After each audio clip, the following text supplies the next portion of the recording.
The Barbados Pride prevented a volcano as the Spiceman Andrea Fletcher was stopped from kicking up a storm.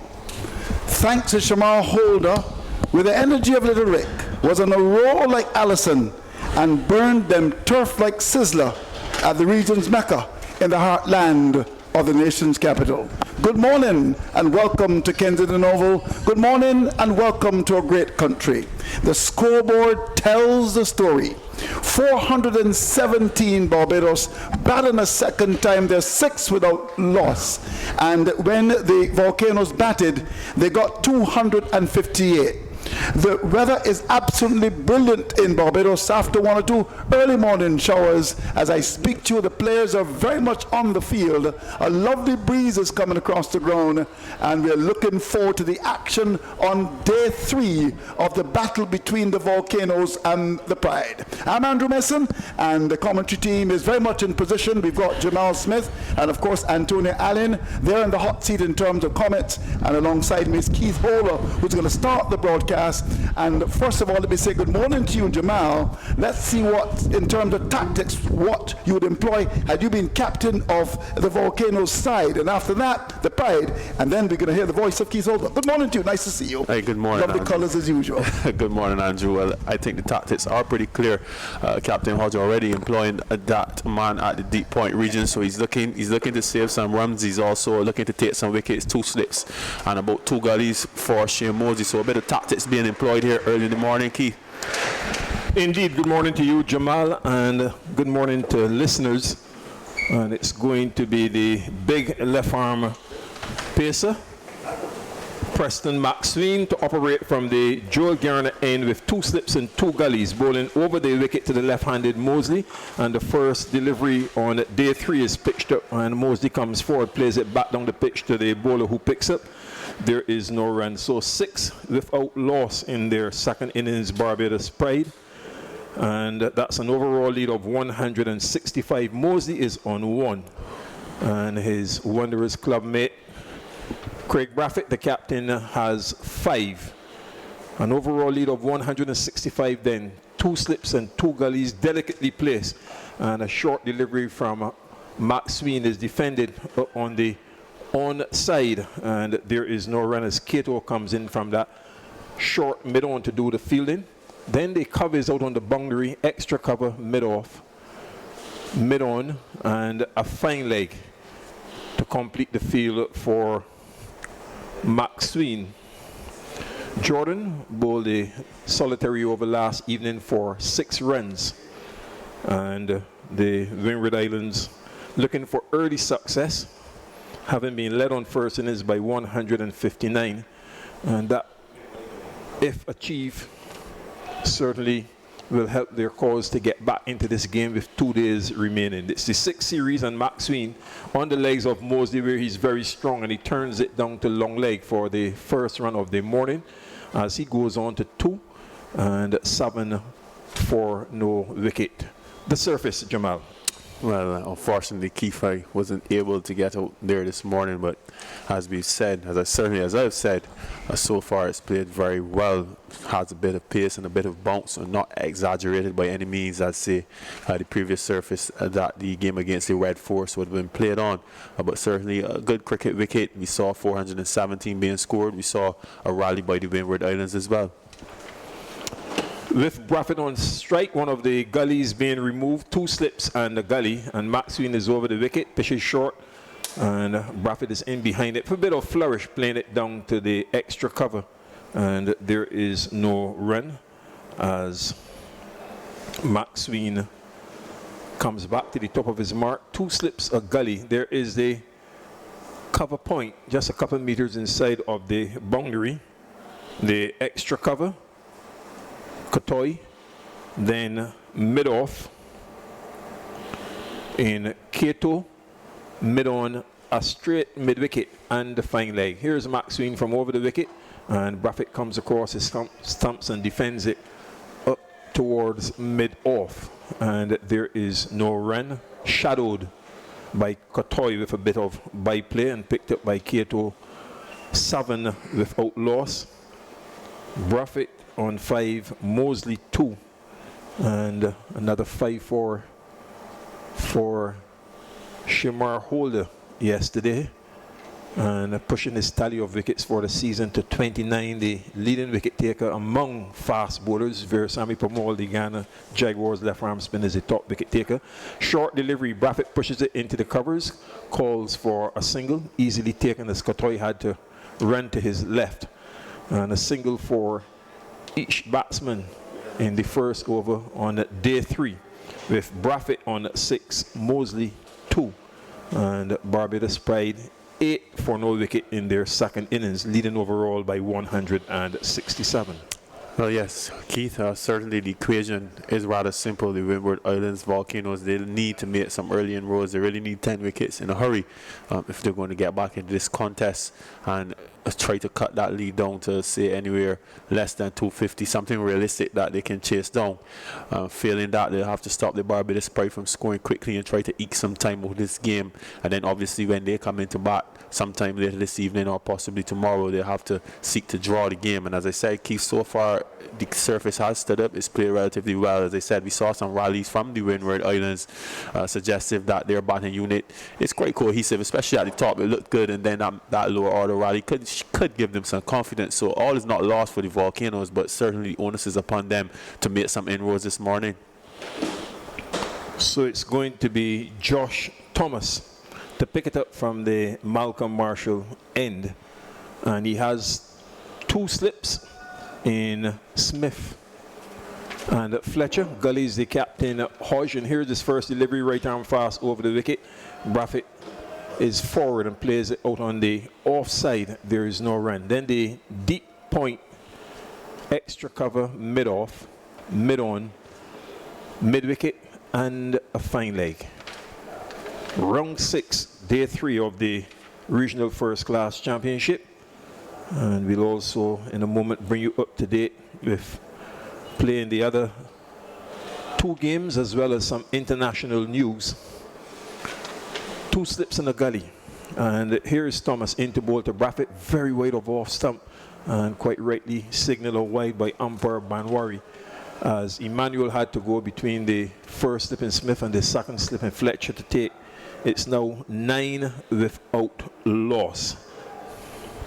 Yes, Thomas starting with a bit of indifference as we've seen in the first innings. As we said before, he has a few wicket-taking deliveries in his hand. He really needs to get his lines and lengths right early this morning.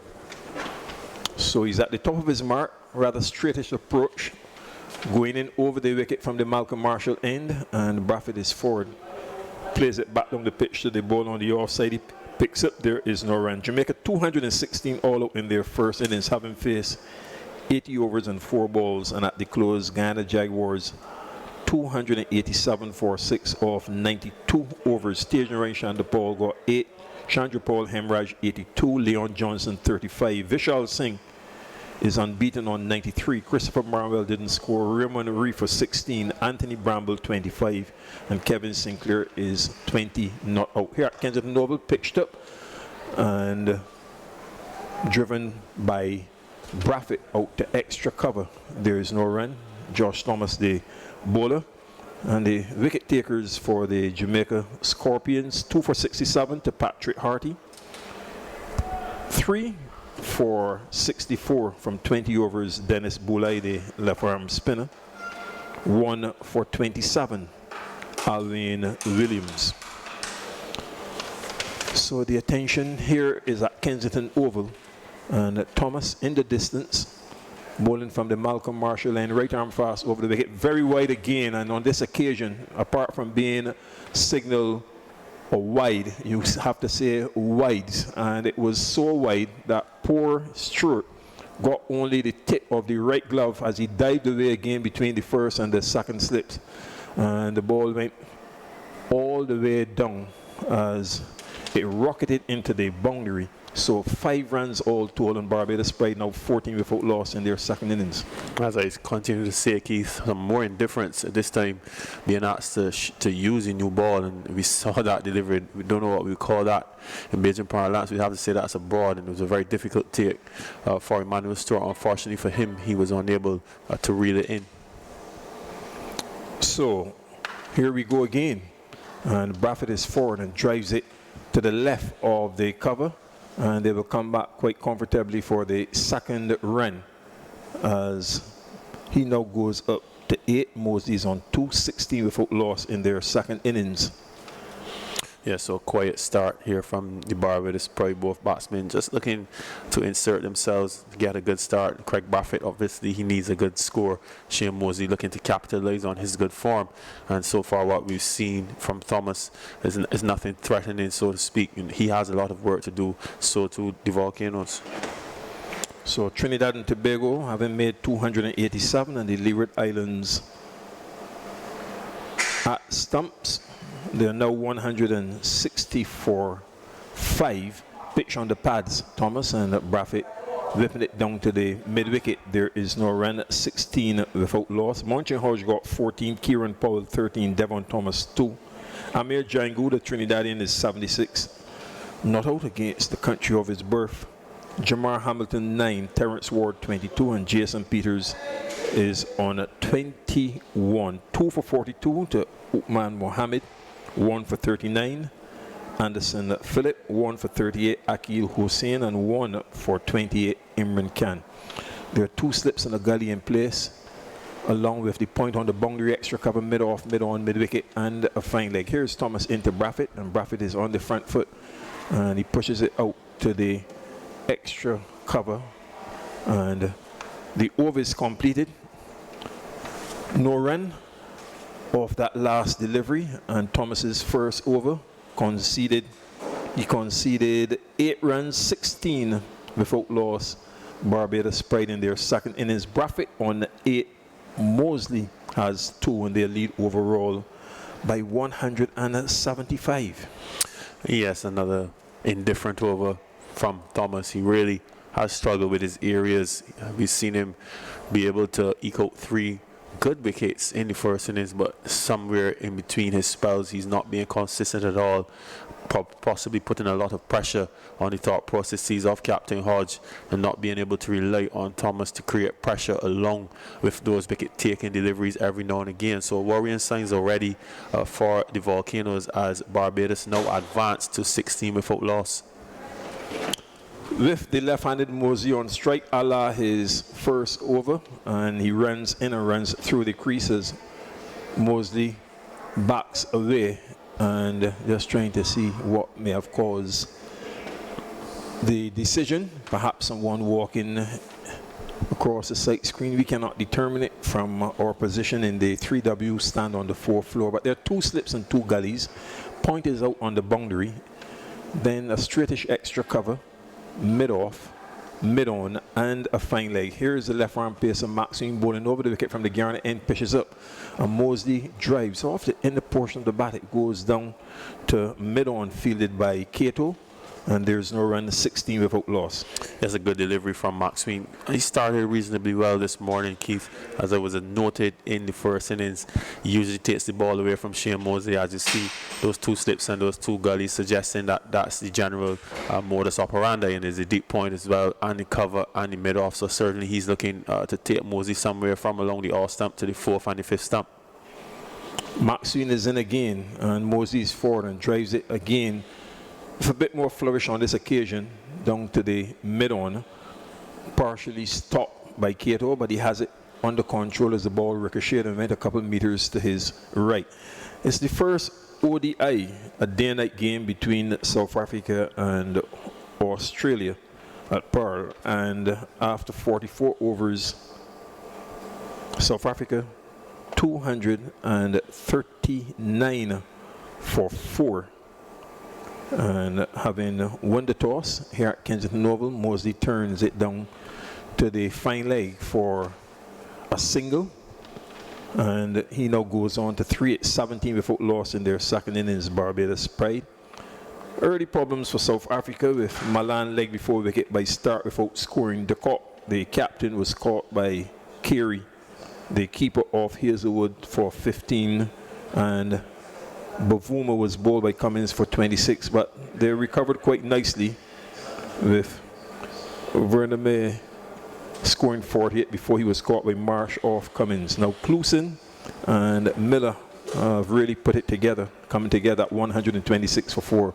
Maxwell outside of the off stump, a bit searching, and no stroke from Braffett with the angle taking it in the area of the slips cordon to get some idea, and that's where Stewart ended up taking the ball. So approaching 100 is closing on 96 from 102 balls with 5 fours and 2 sixes.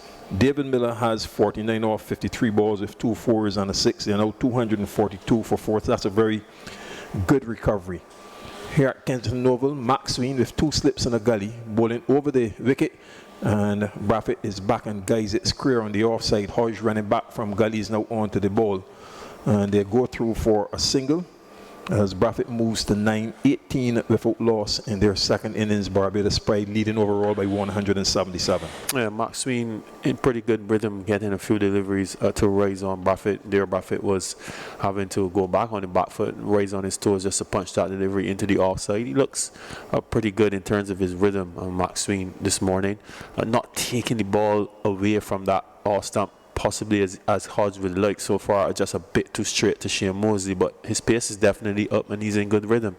2 slips very close together and 2 gullies. Murray and Mosley comes forward to Max Sween and pushes it up towards the mid-off. There is no run. The end of the over. Max Sween now 2 overs for 4 runs, and Barbados Pride on 18 without loss from an overnight score of 6. 1 over was bowled last evening.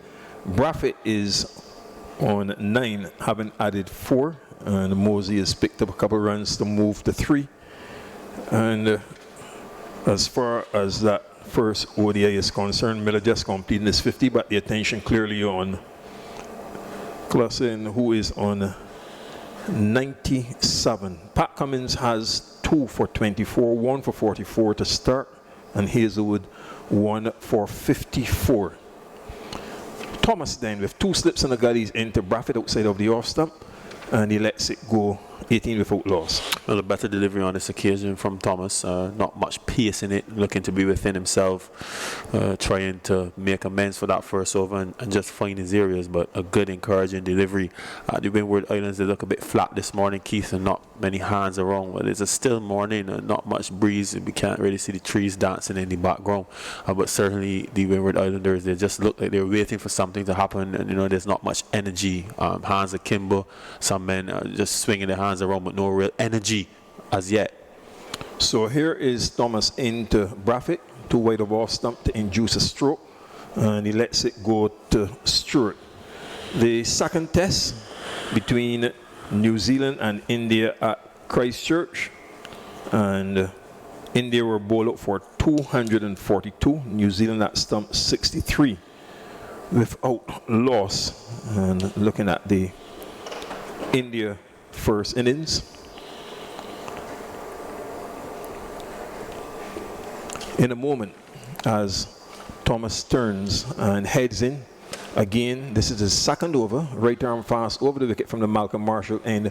Braffett goes across his stumps and pushes it down to mid-on, fielded by Max Sween. There is no run, 18 without loss. Yes, a good delivery on this occasion from Thomas. He's been able so far in this over to string together 4 relatively good deliveries, certainly in the context of how he's bowled throughout this game. In that India first innings of 242 all out, Shaw 54, Agarwal 7, Pujara at number 3, 54. Kohli, the captain, failed again. He was legged before wicket by Southey for 3. Thomas pitches up and Braffett drives. It comes off the lower portion of the bat, goes down to mid-on, fielded by Max Sween again. And I don't know if he got a bit too much of a right hand into that stroke, Jamal. 2 hours there. First of all, there was actually a full toss from Thomas, a low full toss, but Craig Braffett again shuffling across the crease and not playing those deliveries from a steady base. He was unable to hit that delivery somewhere down the ground where he would have liked. So all he could succeed in doing is getting a thickish inside edge, and it went away meekly to the mid-wicket. Mid-on. Mid-on? Yeah. Okay, Keith. 18 without loss, and here is Thomas again into Braffett, pitches short and playing it into the covers, trying to find his way here. Craig Braffett. I would argue both batter and bowler are trying to find their way here, Keith. Yes. So a bit of moral lessons going on out there right now. Braffett, not as assured of himself as we've been accustomed seeing, and we don't want to lament or harp on it, but it's clear to see, it's evident that he's not himself. And Josh Thomas, as we said before, he's been very erratic from the word go in this game, and he's looking to find himself as well. Yes, well, Braffett's batting is an issue, and an issue which will continue to be discussed until he can hopefully find his way out of it. There he goes again, coming forward and driving, not with the full flow, still not that real assurance, driving it down to mid-off. There is no run as Thomas completes his second over. 1 made and 8 runs, and it's 18 for no wicket in the second innings. Barbados Pride leading overall by 177. Just to complete the scorecard for the India first innings in that second test against New Zealand, having me bowl up for 242, and they're playing at Christchurch. So if a chance to go through again at the top, Shaw 54, Agarwal 7, Pujara 54, Kohli 3, Rahane 7, and Vihari, the top scorer, 55 from 70 balls with 10 boundaries. Pant, the keeper, 12, Jadeja 9, Yadav no score, and Mohammed Shami 16 with Bumrah 10 not out. 2 for 38 from 13 overs, 5 maidens. Southey, Bolt had 17 overs, 2 maidens, 2 for 89. 2 slips and 2 gullies. And wide of off stump, the left arm pacer, Max swing to Mosey, doesn't play. Stewart takes Granholm, the Granholm, 9 overs, 2 maidens, none for 31. Keith, you have to brush up on your pronunciations for your international games. I'm sure you have a schedule coming up. You have to do some rehearsals in the mirror. Jameson, 14 overs.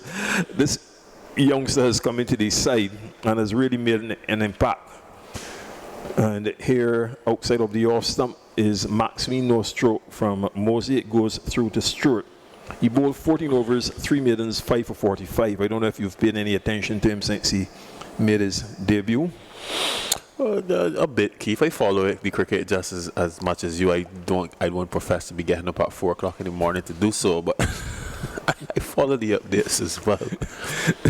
And Wagner had 10 overs, 2 maidens, 1 for 29.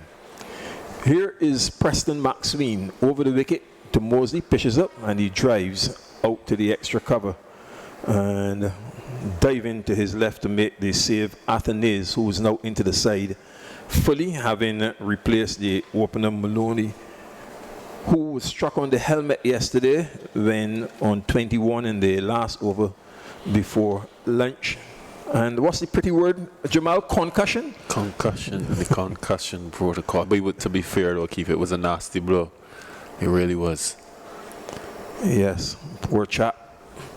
So Athanaze batted and scored just 5 outside of the off stump from Maxwell no stroke from Mosley. Stewart takes. And then in the New Zealand response so far of 63 without loss, Latham is on 27 and Blundell 29. So a good first day for New Zealand, and India put to the test away from home. That's a second test match at Christchurch. India 242, New Zealand 63 without loss. Here goes Maxwell again to Mosley outside of the off stump. Yet again, no stroke as it goes through to the keeper. Now, when you have 2 slips, and I want you to talk a bit, Jamal, about the positioning of Smith and Fletcher. To me, they seem extremely close, and then there's that pronounced gap and the 2 gullies.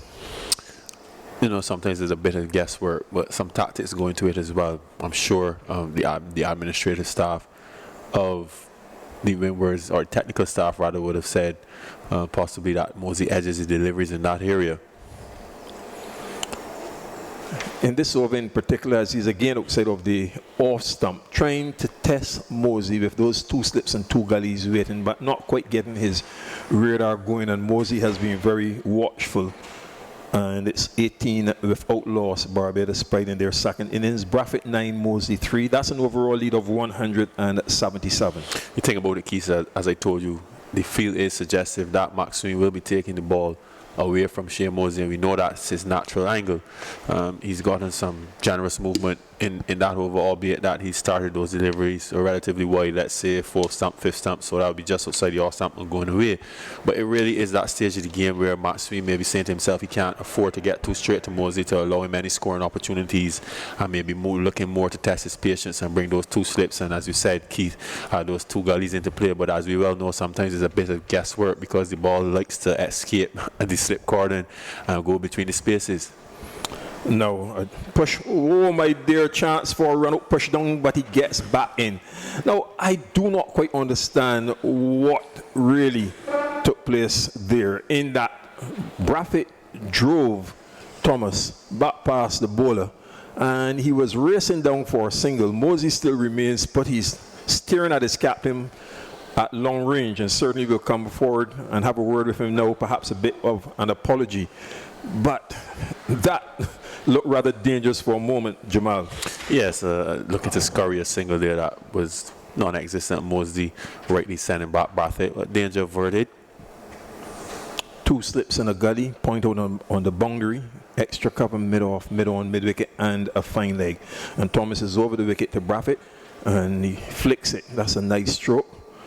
Going down towards the area of fine leg, challenges a second run, and the return coming in and not taken cleanly, jumping the diminutive stroke as they're able to pick up 2 runs. Jordan run around to his left, so Braffett goes into double figures on 11-20 for no wicket. Well, Klassen has completed his 100 for South Africa. He's unbeaten on exactly 100 from 106 balls with 5 fours and 2 sixes. Mill is on 57 from 63 deliveries. And South Africa heading towards the end of their innings in that first ODI against Australia. Pearl 255 for 4 in the 47th over. And here at Kensington Oval, Thomas is into Braffett outside of the off stump.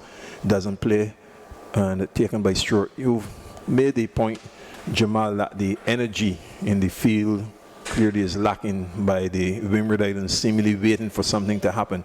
You know, you've conceded a healthy first innings lead. It's day 3, but still it's a game of cricket, and with so much time left, you want to come out and look for some early wickets still to psychologically put Barbados Pride under pressure. But I dare say the attack of Maxwell and Thomas, one would want to see the batsmen playing a bit more often, as though they're just waiting for things to happen. And here's Thomas again to Braffett, wide, weary down the leg side. He comes inside and Stewart skips across to take 20 without loss. Yes, as you said, a bit low on energy, as if they're waiting for things to happen. Having said that, Keith, they can't be all gung-ho and let Barbados race away to say 50 without loss in the first hour. So, you know, it's a bit of a test of patience as well, a test of mettle. That's the beauty about this game, Keith. It had 4 innings, and you need to find your way sometimes to claw back from very difficult situations. The Windwards have not been able to penetrate so far this morning, largely due to the indifference again, as we've seen from Thomas, a wide delivery down the leg side. He's in again to Braffett, pitches short, and Braffett tucks it down towards fine leg. He's gone for 1, comes back for the second run, and Jordan comes off the boundary to do the fielding. So for the second time in that direction in this over, Braffett picking up 2 runs to move to 13, 22 for no wicket, leading overall by 181 Barbados Pride. But there's also another school of thought, Keith, where you can see it really as, you know, the Windward Islands basically giving up, thinking that they're in a position that they can't come back from, and just really meandering and allowing the game to go by. That certainly is not the position to take. But as we said, you know, apart from the breeze fluttering on the shirts of the Windward Island Volcanoes, there's really not much movement from the guys in terms of their hands, etc. Here's Thomas again into Braffett, and he's behind it and pushes it into the covers. There is no run. The over has been completed. Thomas, 3 overs, 1 maiden, 12 runs. Barbados Pride 22 without loss, having resumed on 6. 1 over was bowled last evening. In their second innings, Braffett 13, Mosley 3, an overall lead of 181. Talking about international news, you know, Rabada is one of my favorite cricketers, and a bit disappointing that he's sustained a groin injury and will take no further part in the Australia tour to South Africa. He has been further ruled out of the team's subsequent tour to India starting early next month and faces a race to get fit in time for the Delhi Capitals IPL opener on the 30th of March. I mentioned that against the background, Jamal, you are coach associated here with the Everton Week Centre of Excellence at Kensington Oval. And young pacers, Rabada, Joffre Archer, injuries will always be part and parcel, especially with the magnitude of cricket being played nowadays. Here is Max Sween outside of the off stump. Mosley doesn't play, still 2 slips and 2 gullies. Well, Keith, I honestly believe that fast bowling is one of the most violent things that a human being can do to their body. And some people, like particularly Safida Evers, etc., they get themselves in all kinds of contortions. But yeah, fast bowling, the rigor associated with constantly running and hitting that surface, and particularly if you have a different, a particular style of action, one incident can cause an injury that can nag you throughout your entire career. Here's Max Sween to Mosley, and he lets it go, taken by Stewart, moving in front of first slip. Yeah, so, some very minor issues can turn into major issues, and you have guys like Joffre Archer, who's very lean, very slender, and bowls very quickly, doesn't do much jumping at the crease, doesn't generate much momentum. The run-up is not the longest as well. Where does he generate that force from? Yeah. So there's a lot of strain on his body. Rabada probably a little more robust, not known really for breaking down, as we would say, but, as you go on, Keith, bowling at 90 miles an hour consistently, that's not easy. Max Sween is in, and yet again outside of the off stump, no stroke from Mosley.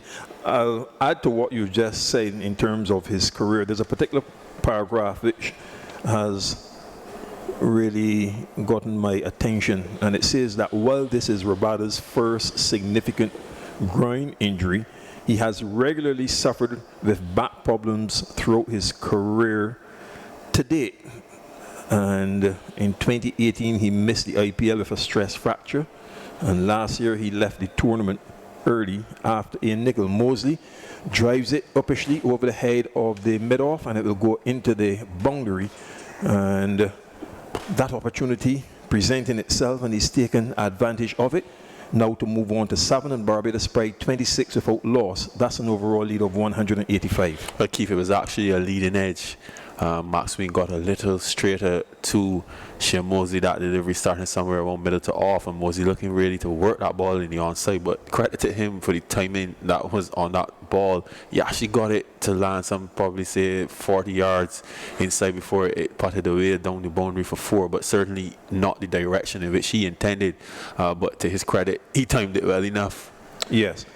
So 26 for no wicket, 2 slips, 2 gullies, point on the boundary, extra cover mid-off, mid-on, and a fine leg, and he turns it out through the backward square. They will turn and come back for the second run. And Mosley, with those couple of runs, is now on to 9, 13 Braffett, 28 for no wicket. Yes, a nice tight delivery there from Max Sween, but there was Mosley being able to get 2 more runs. And remember, Keith, you were saying in the previous over, maybe Max Sween was a bit wide of the mark, and they suggested to you, well, is a stage if he gets tighter, he will create opportunities to score.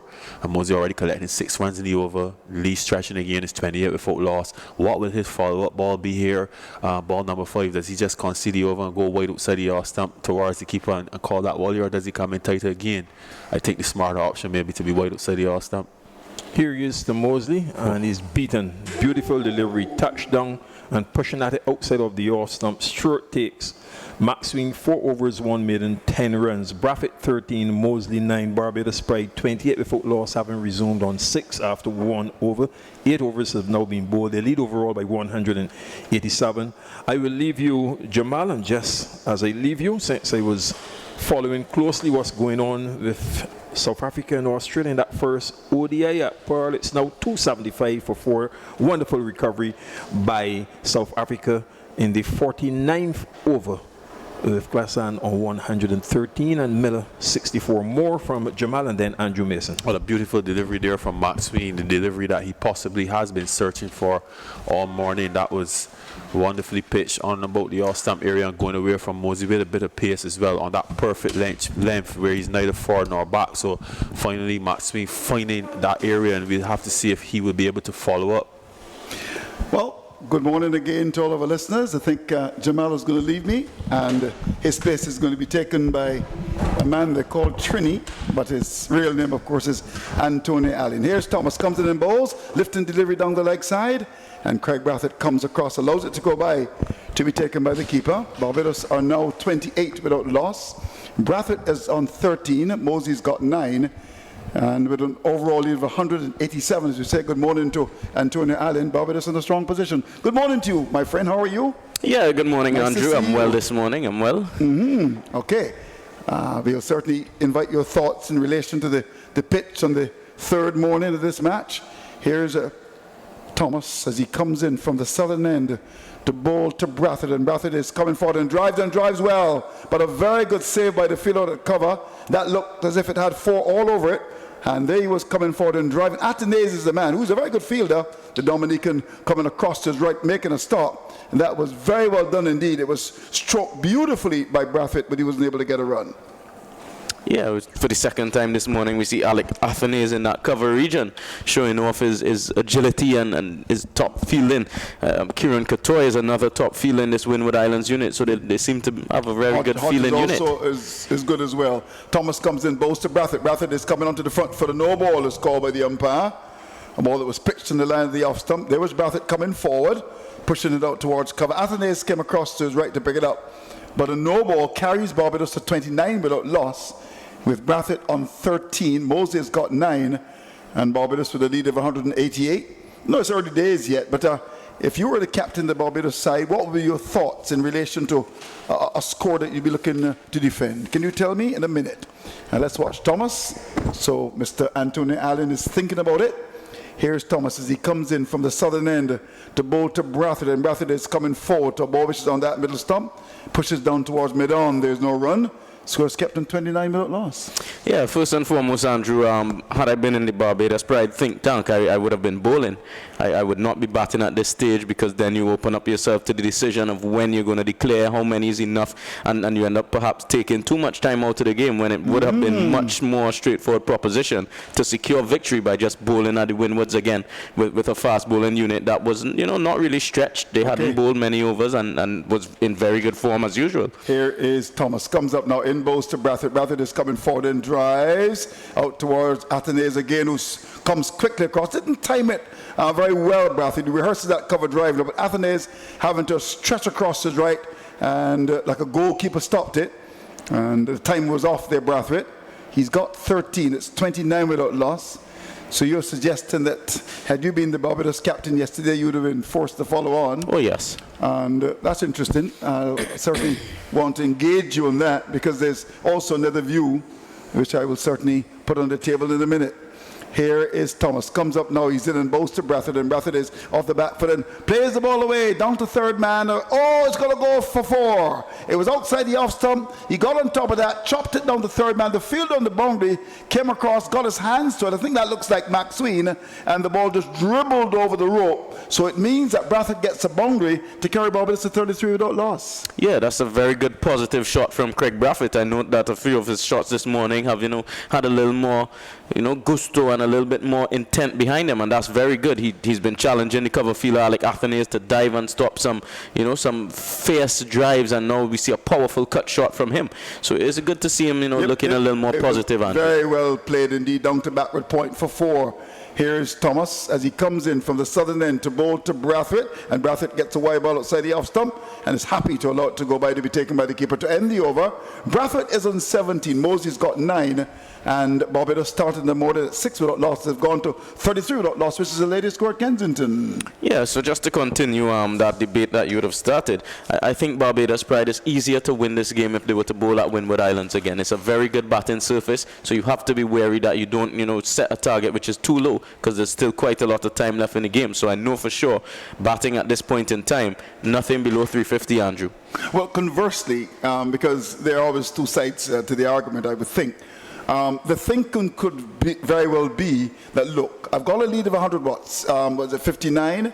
Look, let me bat, because I don't want to bat last on the 4th day pitch and maybe have to chase 150. That would also have been a consideration as well, because we've seen 1 or 2 deliveries keep a little bit low. Here's a ball outside the off stump as Maxwell is honing it outside the off stump to Mosey's troubled him, and the ball goes by to be taken by the keeper. Some people maybe thinking that, you're saying, well, look, yesterday just won over, the ball is fresh this morning, scoreboard pressure as well. Yes. That's an interesting argument, but I suppose that... I think that the batting pitch continues to be very good. Yeah, okay. It's very good. So you open up yourself to two things. You open the door for Windwards to draw the game, right, and you also open it for them to win the game But if they bat very well. you also when you can close it by bowling them out. Well, I don't know if I agree with that necessarily, because I think that Barbados have now put themselves in a position where they can be very, very strong with the batter. Let's assume that by, let's say, T, they got to 400. Yes, but Windward still have a chance, and that's the chance that I would prefer they not be given. If you bowl at them again, it's very difficult for them to have a chance to win. With a deficit of 167, right, to win, they have to score probably 367, set you 200. So that's out of the window by bowling at them immediately. But conversely, on the last day, if you got 400 on the last day pitch, that may be enough. Maybe not even 400. I think that also can be the thinking as well. So I think there are two sides to it. I know there's been a great deal of debate about it. Barbados yesterday decided that they were going to not enforce the follow-on.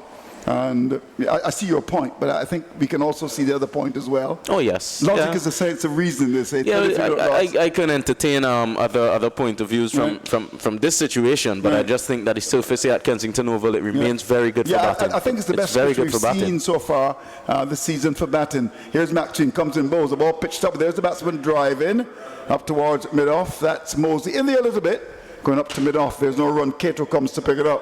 He's got 9. Moses on 17, essentially an onside player, but the thing about Moses, he's got loads of concentration. He bats with a washpan of common sense as well. And I think what they have recognized, the bowlers who have bowled to him, is that perhaps he's so strong on that leg side that you maybe should attack him just on about the off stump. Maxwell again comes in, bowls to Mosey. Mosey is on the back foot, wrapped in the pad, doubling over as that ball cut back sharply, hit him on maybe in the midriff area, and ends up down at gully. There's no run.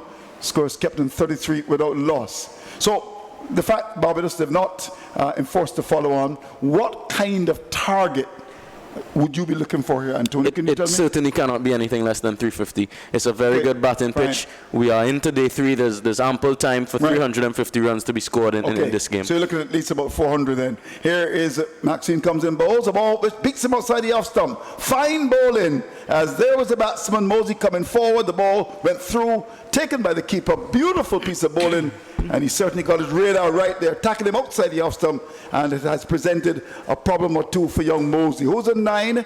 Brathwaite is on 17. We've now completed how many overs? We've completed 10.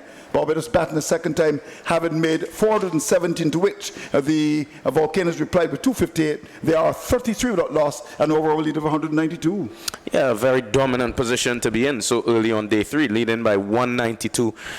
Excuse me. I think it's just a question of time in this instance, Andrew, so they can look to bat normal perhaps for the first hour and up to that lunch break and push on after that. Here is Thomas comes in, bowls a ball which is on the land of the off stump. And there's the batsman coming onto the front foot. Brathwaite drives out towards the extra cover area. Atenes comes across, doesn't pick it up cleanly, but it has the support of, that's Cato moving to his left up at mid off, and there's no run. So there are 2 steps and a cover. There's a man at a whitish mid off. There's a man at the backward point, bound to mid on. There's a mid wicket and a long leg. Here we go. Thomas, who started the attack this morning, comes in to bowl to Brathwaite, and to this delivery Brathwaite is getting a ball which is on that middle stump, just comes across with the in-swinger and plays with the tide, as it would say the old-time commentators, and the ball goes down to fine leg. He gets to run Brathwaite, and I'm sure that many will be hoping that Brathwaite, who's really struggled, can get some runs and do his confidence the world of good. He's certainly got the pedigree. We've seen this before, but here's a batsman who has made runs all of his life, and he's very much in the slump. But I think he's got the character, I think he's got the ability to work his problems out. And I wouldn't write him off by any stretch of the imagination at all. He's on 18. Mosey's got 9. It's 34 without loss. And Thomas to continue. 2 steps in the gully. He's going to bowl to the left-handed Mosey, who's got a very big heart. One who bats with a lot of common sense. and very fit. That's the first thing, so you can concentrate long. Here's Thomas, comes in and bowls to him, and he's coming forward and edging. The ball goes away down towards the third man area. So ball outside the off stump. There was the batsman coming forward, and again, a beautiful piece of bowling. It's going to go for 4, but there was the edge found, and I'm just beginning to wonder if the gully fielder did not take it. It might have just dropped from his hand. Judging from the reaction of the bowler, that might have been a drop catch there. It was outside the off stump, lovely delivery. There was Mosey coming forward, the edge was found, and the fielder is that the gully area, the second slip, maybe second slip actually, yes. Didn't take it, went behind him, and it burst through his fingers and went down to the boundary for 4. Lucky runs for Mosey. He goes to 30, and it's 38 without loss. The lead is 197. So let's look and see who that fielder is in the third slip here. In fact, you got 2 slips, and you could almost say 2 gullies now, but the ball was in the air. But judging from the reaction of Thomas, you got the feeling the ball but it just carried. I also get the feeling, Andrew, he was quite displeased that he didn't have another field in the quarter. Okay, when he comes in now to bowl to Mosey into this delivery, Mosey's getting a delivery on the line to the leg side. We'll get a single. Brathwaite comes through. He's an athlete, and they tell me that he was very good for Combermere as a 100-meter runner. The ball was turned away down towards the square leg area. Atenay as fast as ever.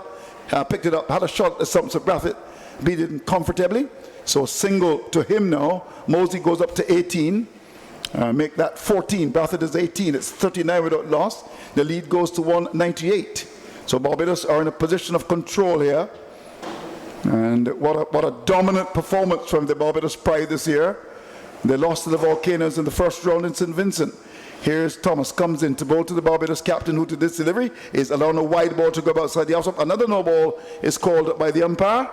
A ball that was very wide the off stump, taken low down in front of the first slip. So the score goes to 40 without loss. Barbados in the first innings got to 40 before Barbados lost the first wicket. 40 without loss, overall lead of 199. With Brooks to come, of course, Dowridge. Then we come down to Graves, and of course you've got someone like a Mears, the man who made 100. Roach can bat a bit hard and shows that he can bat. So they've got lots of batting here. They're in a very strong position at Kensington Oval. Here is Thomas, comes in to bowl to Brathwaite into this delivery. Brathwaite, again, no need to play at that. Comes across the line and allows it to go by to be taken by the keeper. So the score is kept in 40 without loss. So the pitch which continues to play good. And Barbados doing very well.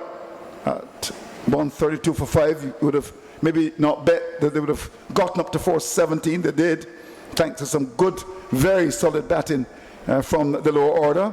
And of course, the captain of the ship was a man called Kyle Mears, who really batted very well indeed to make 140. Got good support from people like Warcan, good support from Roach, and of course Stout and Hardin. Here's the delivery, which is on the line of the middle stump as Thomas continues, and coming right across the stumps is the captain, and that's playing the ball up towards mid-on, and there is no run. So that ends the over. Brathwaite is kept on 18, Moses on 14, Barbados are 40 without loss. We've now completed 11 overs. That's the latest score here at Kensington. Yeah, Josh Thomas just completing his 5th over in this innings, and you see him there making a signal to Captain Hodge that, you know, he's ready for a bit of a break. It's been, you know, a checkered start from him. We've seen some no balls, we've seen a couple of wides, we've seen some short deliveries, some deliveries too far down the leg side, so he hasn't quite gotten his rhythm right this morning on his radar, and he's just, you know, saying, Skip, let me just hold off for a few, and I don't see anything wrong with that, Andrew. No, you're right. Well, the combination of Thomas and Maxine will continue. It's going to be Maxine who's bowled well. Comes in to bowl to Mosey. Mosey is beaten outside the off stump. Wonderful piece of bowling. Well, it looks as if he's batting with a needle here. He has not been able to get bat on the ball with those deliveries leaving him. It touched down just outside the off stump. Good carry to the keeper as well. Taken by the keeper. A wonderful delivery from Maxween. Oh yeah, he's been getting that delivery just to swing away from the left-hander for the entire morning, and Shane Mosey has flirted with danger on a few occasions, and it's very good to see the carry that's still in the surface on his day 3. But he comes in now again, Maxween, to bowl to Mosey, and Mosey is forward and drives. The ball finds the outside edge and goes down towards backward point. Well, that ball swung. You could see it swinging in the air. It came from the outer portion of the bat. It was a beefy edge, if one cares to describe it like that, very meaty. Went down towards backward point. There's a field on the boundary, that's Thomas, and Mosey continued to struggle a bit here, but we've seen him like that before and has been able to come through pretty good. He's on 15. Brathwaite is on 18, and the lead now is exactly 200. Talk to me about that, Antonio. Yeah, 200 is a good lead at this stage, Andrew. Here is a delivery, which is wrapping the batsman on the pad, as it's bowled by Maxwell, as the captain comes forward, struck on the pad. Ball started landed like some no peel, and the score is 41 without loss. Now the pigeon is just beginning to fly on top the 3W stand, maybe looking for a very, very early lunch. Or maybe a late breakfast, you never know. 41 without loss.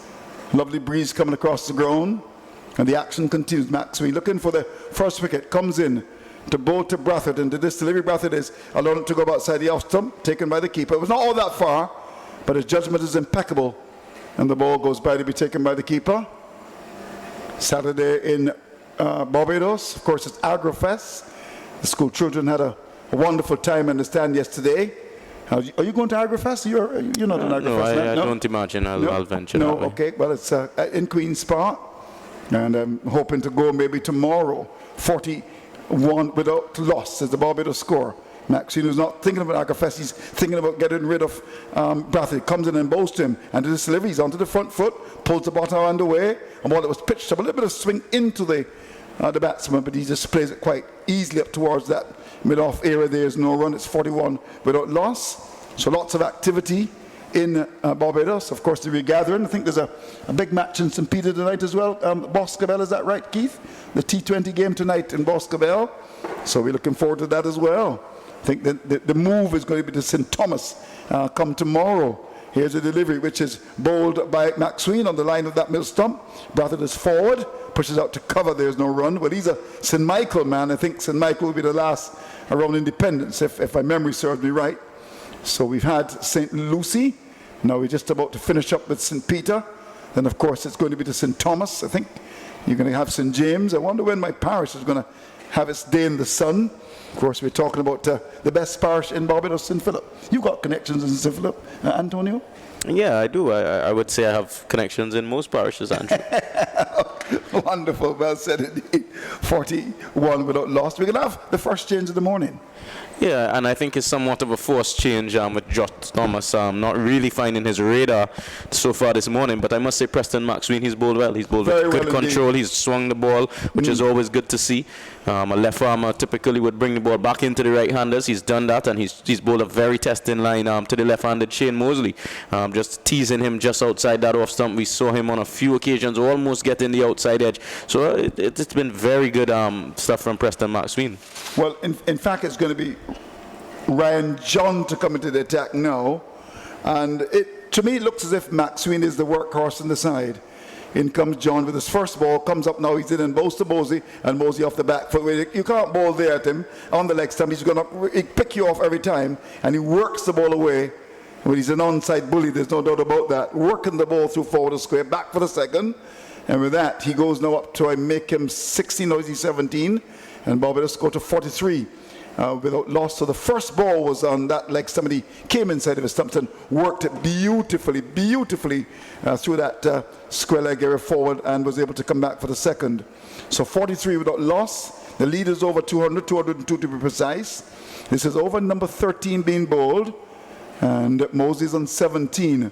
Brathwaite is on 18. Here's John, comes in and bows to Mosey. Mosey allows the ball to go outside the off stump, taken by the keeper.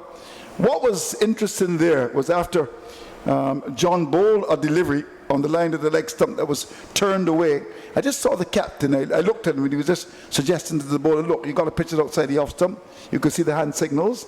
There's a change now to the field in that there are 2 steps and 2 gullies now.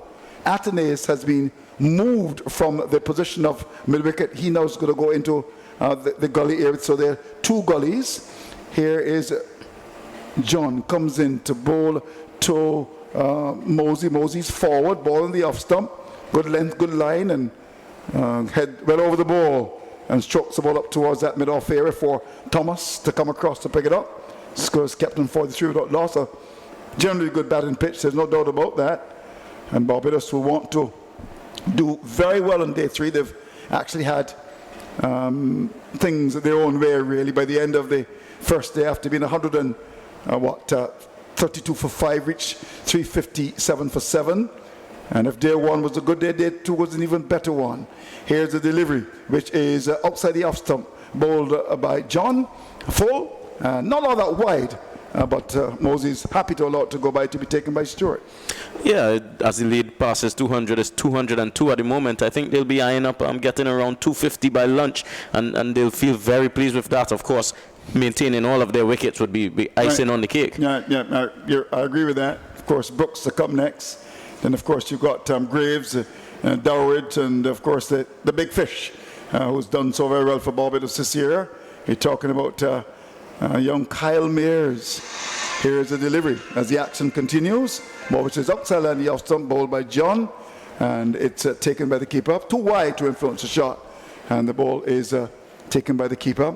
Unlike Maxwell, who was honing on top of that off stump, a little bit of movement away from the left-hander. But John is too wide, and it looks a bit stiff as well. Let's have a look at John running in. He's almost lumbering in, really, maybe because of the exertions of yesterday, but he really seems to have a bit of a struggle in coming in from the far end. 43 without losses. He's about to Moses on 17.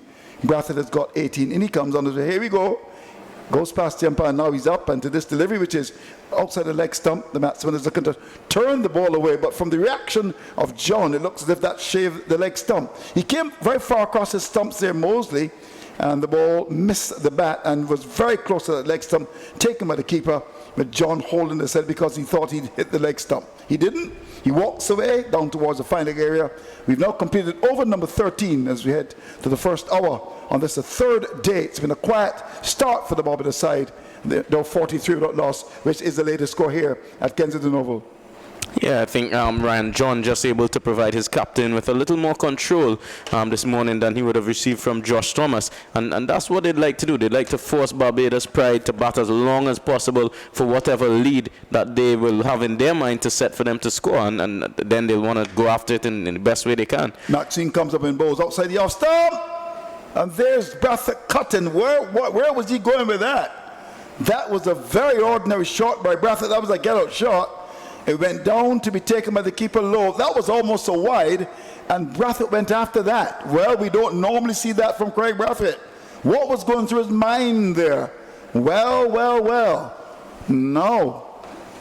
Brathwaite lapsed in concentration. That was a get-out shot, but he survives. If we have a chance to see it in the morning, see that? Oh my God, that was almost so wide. Here we go. Maxwell comes up now in bowls to Brathwaite. Brathwaite is this time allowing the ball to go outside the off stump. That's the way we know Brathwaite plays. The ball before was outside the off stump, was very wide. Brathwaite went after it and could have easily edged that ball to the keeper. Yeah, I think initially he saw it as a short, loose delivery that he could cut away to the boundary. He has had some, measure of attacking intent shown this morning, which is very good. But it was just much too wide, Andrew, and he made no foot movement across towards the delivery. You're right. Well, it was, as I said, a get-out shot. He's on 18. Here's Maxine, comes in and bowls him into this delivery. He's coming right across the stump. Plays the ball into the offside for one. Will he come back for the second? No, he won't.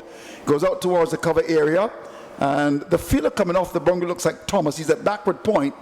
And Brathwaite's movement, very, very quick indeed. He thought he might have had two, but Thomas came in, just accelerated. Brathwaite thought about going back for the second, but then didn't want to flirt with danger. I think he did the right thing there. Gets a run to go to 19. Mosey's got 17. And Barbados are now 44 without loss. They've made a solid start in the second innings. Yeah, it's good to see aggressive intent, not just, with the bat, but also running between the wickets, trying to eke out every run. It really matters. Here is a delivery from Maxine as he comes in and bowls to Mosey. Mosey is allowed the ball to go outside the off stump. That was a bit wideish, and I'm sure he's happy to watch that go by.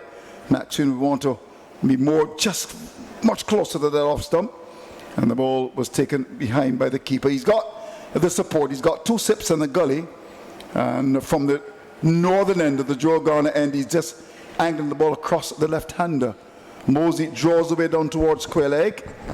Now will take up his stance again. He taps the bat lightly and waits, and Maxine, who comes in again, goes past the umpire, now final leap and bowls, and he gets the ball outside the off stump. And it goes by to be taken by the keeper. In fact, it dropped in front of the keeper, but he was happy. It was a bit wideish, and it went by to be taken by the keeper. Mosey is on 17. Brathwaite has got 18. Barbados are 44 without loss.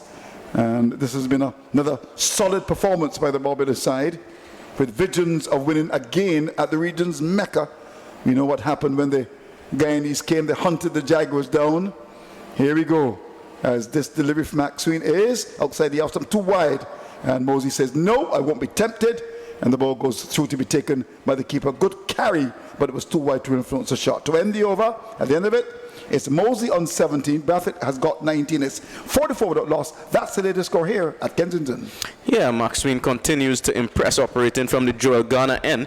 I look down and I see he's creating a lot of scuff marks there on that bowling crease. He's bowling from very close to the stump and bowling a lovely outswinger to the left-hander. But I've seen enough of those outswingers, and I wonder if he has it in his armory, just that ability to bring one back to the left-hander, or even if he doesn't bring it back, just change the angle on the crease. That's a trick from Kemar Roach that I'm sure the other young Barbados fast bowlers have been employing, just to change the angle a little bit, bowl one from wider, and if he has to hold it cross seam, just give him a straight one. Let's see if he can bring LBW or knock that off ball back. Here is John, comes up now, bowls to Brathwaite. Brathwaite gets a wide ball outside the off stump, no need to play at that. Goes by to be taken by the keeper. It's 44 without loss, you're right. In fact, I was here waiting for the delivery to be angled into him, but it seems as if he doesn't have that ability, but he's been generally attacking the left-hander outside the off-stump with some success. In the last over he was a little bit wideish, but I think they know the plan, they know the plot in relation to Mosley to attack him outside the off-stump. He's very strong on the onside. Here's John, comes into bowl to Brathwaite, and Brathwaite is allowing the ball to go outside the off-stump. We won't play at that. We know Brathwaite, we've seen him from the time he was playing at school for Combermere in the Herman Griffith competition, making lots of runs. You remember those days, of course, with another Aline, of course, who would have made a lot of runs. In fact, when you look at that performance, these two batsmen in that time, Aline and certainly Brathwaite, really made a lot of runs in the Herman Griffith competition. One at Queen's College, one at Combermere. Here we go. As this delivery, John is in and bowls, and Brathwaite, well, plays a lazy shot. A ball that was on the top of that off stump, looking to force the ball away in the offside. It's the inside edge, and just goes where a forward shot leg would be, and there's no run. And he just jumps around in the box looking for really just to concentrate here. Doesn't want to be bogged down, it would appear, but we've known Brathwaite to be that kind of a grafter, one that would just wait for the bad ball, just work the ball up to mid-wicket and push it into the covers and pick up a run. Here we go. John comes in to bowl to Brathwaite, and Brathwaite is coming forward and drives out towards the cover area. Athenaeus, like a cat, comes across very fleet of foot, makes a stop. His eyes open wide there, Brathwaite. He saw a ball full, but wasn't able to pierce the offside field. Mind you, there's a nice piece of real estate between extra cover and mid-off, and he was able to find that. There's also a lot, too, between that backward point on the boundary and extra cover, and Brathwaite was able to just hit the ball straight to the field at cover. So how many balls left in the over? 2 left in the over as we head up to the first hour on the third morn. Here is John, comes into bowl to Brathwaite. Brathwaite is, once again, no need to play at that. Too wide the off stump, and he allows it to go by to be taken by the keeper. Let me remind you that Barbados made 417, to which the Volcanoes replied with 258. A score that looked unlikely at one stage. In fact, there were 192 for the loss of 8, but the tail wagged and got them up to 258. And it looked at once as if they might have been able to save the fall. It didn't matter because Barbados did not enforce it. And now, battling the second time, they've got an overall lead of 203, which puts them in a very, very strong position. Here is John as he comes in to bowl to Brathwaite. And Brathwaite is, again, allowing the ball to go by. No need to play at that. Trying to test his patience here. But we know that Brathwaite is one who is a model, really, of patience and watches the ball go by to be taken by the keeper. So the refreshment cart will come onto the field. I think it's more of a golf cart will come on. We've had the first hour. Barbados started the morning at 6 without loss, and the first hour they've carried the score now up to 44 without loss, with Brathwaite on 19, Moses on 17. We'll invite the thoughts of Anthony Allen in relation to the first hour's play. Yeah, I think Barbados Pride certainly would be pleased with how the first hour has gone. Not losing a wicket in this first hour's play, 44 runs. Of course, their total at the moment, and that lead standing at 203. So I think it's just a question of them continuing along, making sure that Windward Islands do not get in by taking any wickets, and then when they get that lead to around 250 plus 300, then just up in the ante a little bit, and they'll have in their mind how long they want to bat, because as I said, it's very early in day 3, so we still have the majority of play left on day 3. We have all of day 4, so they're going to want to give themselves ample time on what remains a very good batting surface here at Kensington Oval.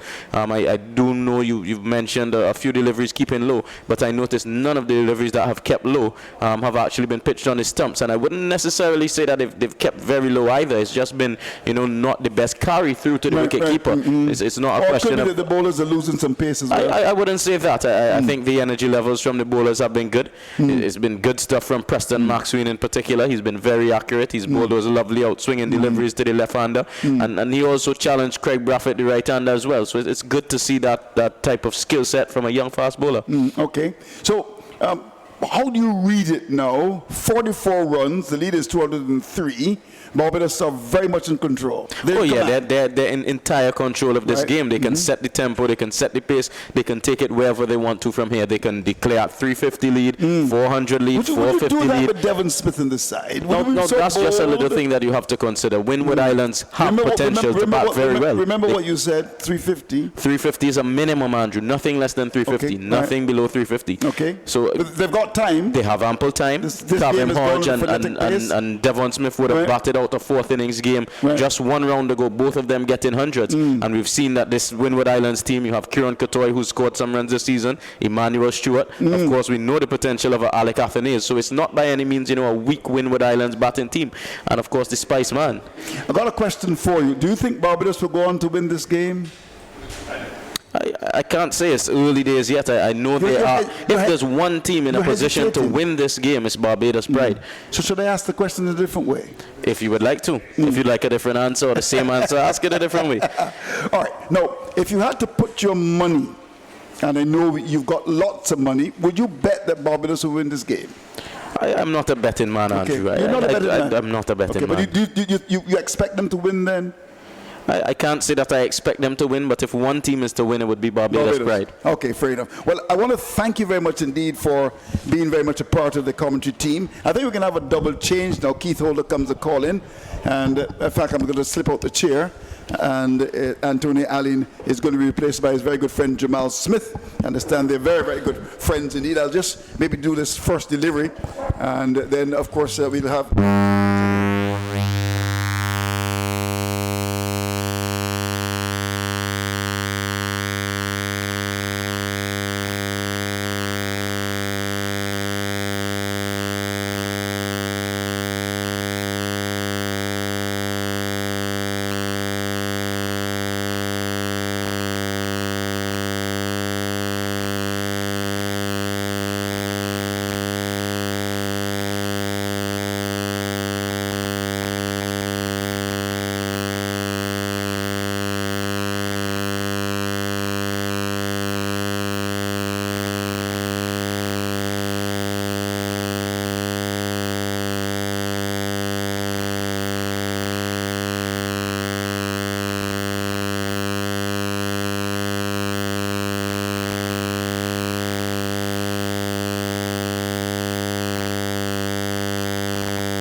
So it's 49 without loss in their second innings, Barbados Pride. And Mosley pushing out a lift-in delivery and put down at the first of the two gullies. Max Sween, the bowler from the Jewel Garner end. Mosley is on 22. Braffett has 19, and that's an overall lead of 208 as we welcome back listeners here to Kensington Oval. Jamal Smith. Well, Keith, you would have asked me before we went off set about the positioning of those two gullies, and it was justified. That occasion was a rising delivery from Matt Sween, who we have identified is in good rhythm and bowling very well to Shane Mosley in particular, and there was Cabin Hodge putting down the catch. Yes, 2 slips and 2 gullies for John as well, and he goes into Mosley, wide of off stump, and Mosley coming forward, and the ball is pushed back down the pitch to the bowler. There is no run, so Barbados Pride a bit of slow going, but not losing a wicket, having resumed on 6 without loss in their second innings. 1 over had been bowled, and now this is the 17th over with Braffett and Mosley at the crease. 2 slips and 2 gullies. John, right arm fast over the wicket, pitched on the pads, and Mosley whips it down to the forward square and cannot score. So 49 without loss. Max Sween has had 8 overs, 2 maidens, 17 runs, and that was a good tumbling save by Kotoy, always busy in the field. He's more than mid-wicket, but he quickly ran to his left at the forward square, dived and fielded. 2 slips, 2 gullies, deep cover, mid-off, mid-on, mid-wicket. And Mosley's forward and drives it out through extra cover. That's a good stroke. And the 2 fielders after it, they've gone for 1, they've completed the second, and have settled for those 2 runs to bring up the 50 for Barbados Pride in their second innings, 51 without loss. And the 50 coming up in 103 balls, 75 minutes, 5 fours, with Mosley on 24 and Braffett 19. That's a good stroke by Mosley after getting that reprieve in the previous over. As we said, Max Sween really pouring away at Mosley this morning, are almost getting his reward, but I know we see the introduction of John looking to find his areas. The lead overall now is 210, and John is into Mosley. He lets it go outside of the off stump, slightly overcast, not the brilliant sunshine, but no threat of rain really, and Barbados Pride 51 for no wicket in their second innings. John is in his 3rd over. He's a big chap, Jamal. Yes, he is, but very interesting, Keith. On the first day, the sun was indeed out, and Kieran Kotoy was sporting that yellow hair or orange hair of his. And now he has on a broad rim hat today, and outside is overcast. There's no sun around.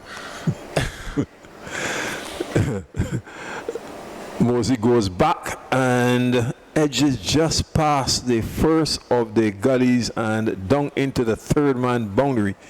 Devon Smith at first, it goes hands akimbo. And again, Hodge diving away. The ball seems to be following the Windward Islands Volcanoes captain. He's still down on the ground, but that was a low one, and giving the impression he just got his fingertips there. But nevertheless, Mosley goes to 28 with that boundary, 55 for no wicket. So he's had a high one, and now he's had a low one, Cabin Hodge, and he's been unable to hold on to any of those offerings. The 2 difficult chances, but at the end of the day, certainly for a fielder of Hodges' caliber, you would expect him to take those. So Mosley lives to fight another day again, and more agonizingly so, Barbados Pride still without loss. John again, he was very disappointed, and he pitches on the pads. That's a lovely shot, driven down through the wide mid-on for a boundary in front of the Hewitt and in his stand.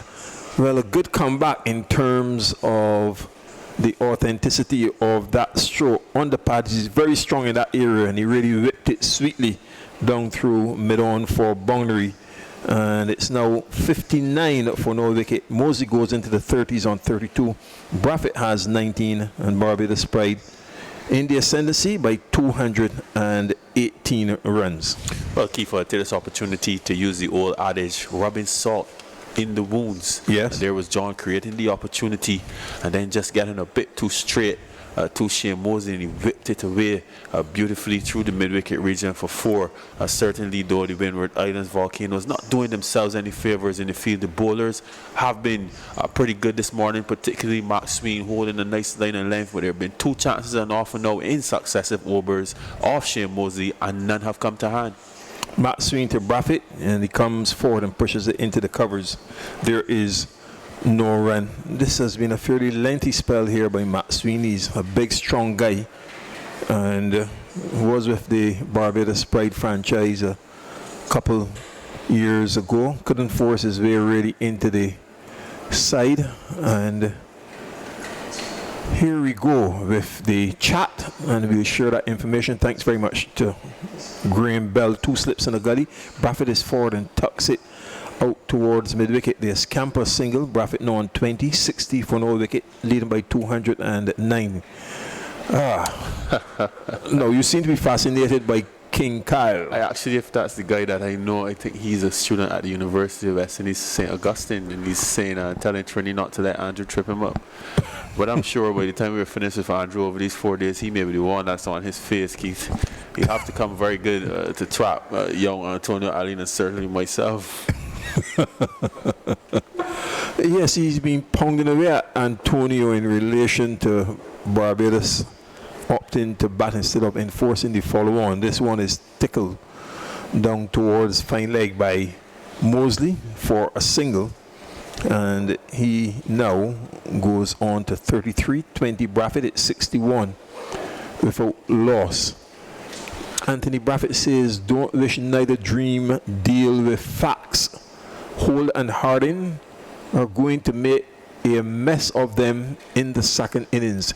Randy Bridgman, he's a prolific contributor, follows the game rather closely, and we'll give you his comments after this next delivery from Maxwell into Braffett. Pitches short, Braffett ducks, and taken by Stewart. So Randy Bridgman says prize 3-prong of Rochi, Harding and Holder will do the trick. I think Holder is booking his ticket, as the saying goes, for a trip to Britsville this coming summer. Certainly hope so. And Paul Weston follows up by suggesting that Pride should bat till tea, then bowl. Both batsmen need to step up the run tempo. Let's take up Paul Weston's comment with picking up the tempo as Maxwell is into Braffett, pounds it into the turf outside of the off stump again. No stroke, and this time umpire signals wide. That's Jonathan Blades, 62 without loss. Well, in terms of the tempo, the current run rate is 3.45, Keith. That's not too bad at all. The overall run rate in the previous innings, if memory serves me correct, was just about 4.30 or so. So they're going along nicely at this stage. No real need to press on the gases yet, but certainly after lunch, if they're in a solid position as they are, then they can really press for home. Maxwell is into Braffett, and he pushes forward and taking the bottom hand off as it goes out to the short mid-wicket. There is no run. 62 for no wicket in their second innings, Barbados, with Braffett 20, Mosley on 33. And they resume today on 6 without loss. That comment is funny. Orville Carter will give you that in a couple of seconds. And Braffett outside of the off stump to Maxwell, doesn't play, taken by the keeper. The end of Maxwell's 9th over. 2 maidens, 20 runs, Barbados prize 62 for no wicket. Orville Carter says, even though the wicket seems to be playing quite well, I don't believe that I have seen a Kensington wicket looking so patchy. I wonder why. Well, Mr. Carter, sir, I don't think it is really that patchy looking. I'll get Jamal's comments, and I've seen it Worse than looking, this. yes, looking far uglier. Is actually less mangy than what we're accustomed to seeing, particularly the game against the Red Force, and certainly the indifferent bunks didn't help as well. I do agree with him though that the surface is playing quite well. As far as the patchiness is concerned, that is something that I'm trying to figure out as well, Keith. Well, there are over 800 viewers now watching on the stream. The number has gone up to 817, and certainly will climb. It fluctuates. And when one considers that the opportunity presents itself to watch all 3 matches on the stream, you go to YouTube or you check in on the Cricket Windies website, you can follow what's going on, and perhaps that's a cue for me as John continues from the Malcolm Marshall end to update you on the other 2 games. He goes into the left-handed Mosey, picks up the line outside of the off stump, doesn't play, but his captain, Kevin Hodge, continues to give him that attacking field of 2 slips and 2 gullies, and Mosley fortunate against both Maxwell and John, with Hodge being the culprit. The second one in John's previous over was low and difficult, and the first was over his head. He's a diminutive guy. He's at the first of the 2 gullies. The slips in Fletcher at second. Smith, the veteran, is at the first slip. And here's John again. Short delivery, and Mosley off the back foot punches it down to the deep cover for a single, which takes him on to 34-63 for no wicket in their second innings. Barbados Pride, that's an overall lead of 222. Yes, Keith, but to that patchiness, the wickets that are adjacent going towards the easterly side, if you look at them, and the viewers can see them on the screen, they can see the general theme again. Look at the surface, there's spots of green, then there's some patchiness. The wicket next to that is the same way, but look at that one, Keith, about 3 wickets down, that's lush green. Yes. How many days a week are you? 3 days a week. 3 days a week, okay. So 63 without loss. And that's a good shot by Braffett, and also an equally good save up at mid-off. He drove it between the extra cover and mid-off, and for a moment he thought he probably was able to get through. They take a single, and Braffett now goes on to 21-64 without loss. And those 3 days are working with the Centre of Excellence. Let me emphasize that. The Everton Week Centre of Excellence. Good morning to you, Sir Everton. I hope you're still enjoying your 95th birthday. Monday, Wednesday, and Friday, Keith. Or as designated by Coach Dex to top in. Okay. And the under-23s are Carlton today. That's the new group. Mosey flashes outside of the off stump, misses, and taken by Stewart going in front of the slips. Now let's follow up on some comments. Orville Carter says that I remember both seeing and playing there, and it was so beautiful surface. Mm-hmm. You were almost tempted to lie on it. Not so anymore. Carl Dix on Craig Braffett. He says Craig Braffett has never gotten scores, quote unquote, in first class cricket. He either gets 100 or fails. In Test cricket, for example, he has 69 scores of less than 25 in 122 Test innings.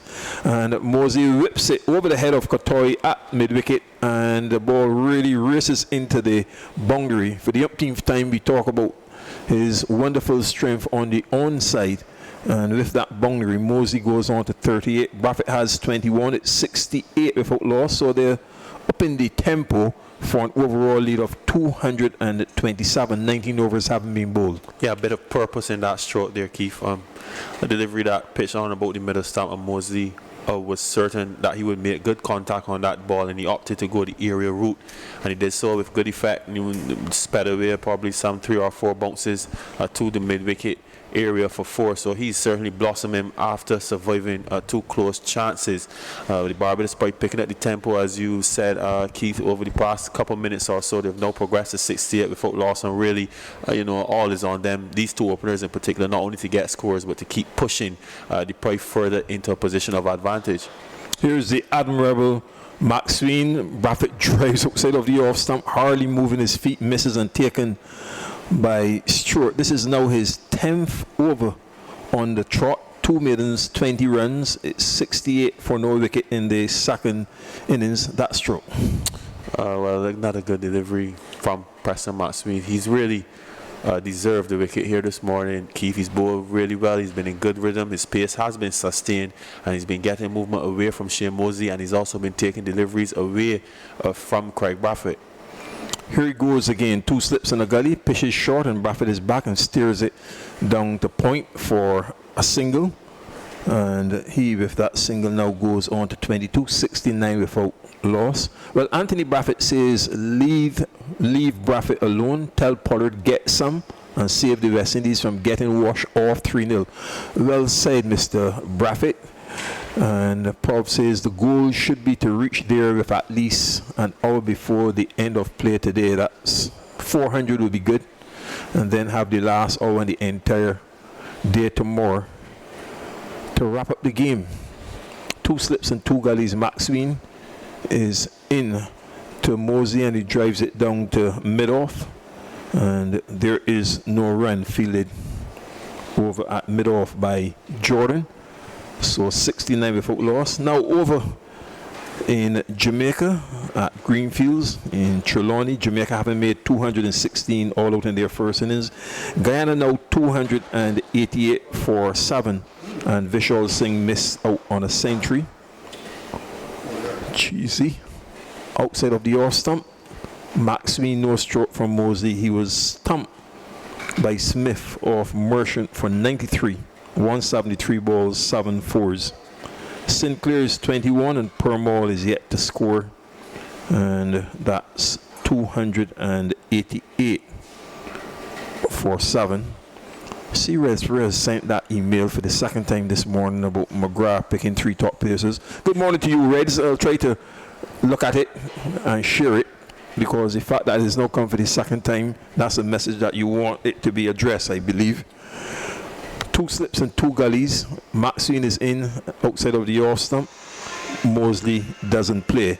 And in the other game in St. Kitts at Warner Park, the Leeward Islands 189 for 7. Trinidad and Tobago Red Force having made 287. Amir Django is on 89, and Jeremiah Louis has 8. We get to some more comments. 2 slips and 2 gullies. Point is out on the boundary. Extra cover mid-off, mid-on, and the long leg pongs it into the turf outside of the off stump. Mosley doesn't play, and Kotoy running all the way down to get the cap of John, who comes off the boundary, and he will continue his spell from the Malcolm Marshall end. Maxwell 10 overs, 2 maidens, none for 21 at 69 without loss. Another deja vu moment for me, Keith. Remember, we always look at the likeness of some of these players. Can you tell me who Ryan John is walking like for 20? Oh dear. No. Who is he walking like? I don't know. When he throws off his hands, he has a bit of Calmeers about him where he throws off his hands in the way. He's actually a Leeward Islander. I was going for Gavin Tong. Gavin Tong. Yeah. Yes.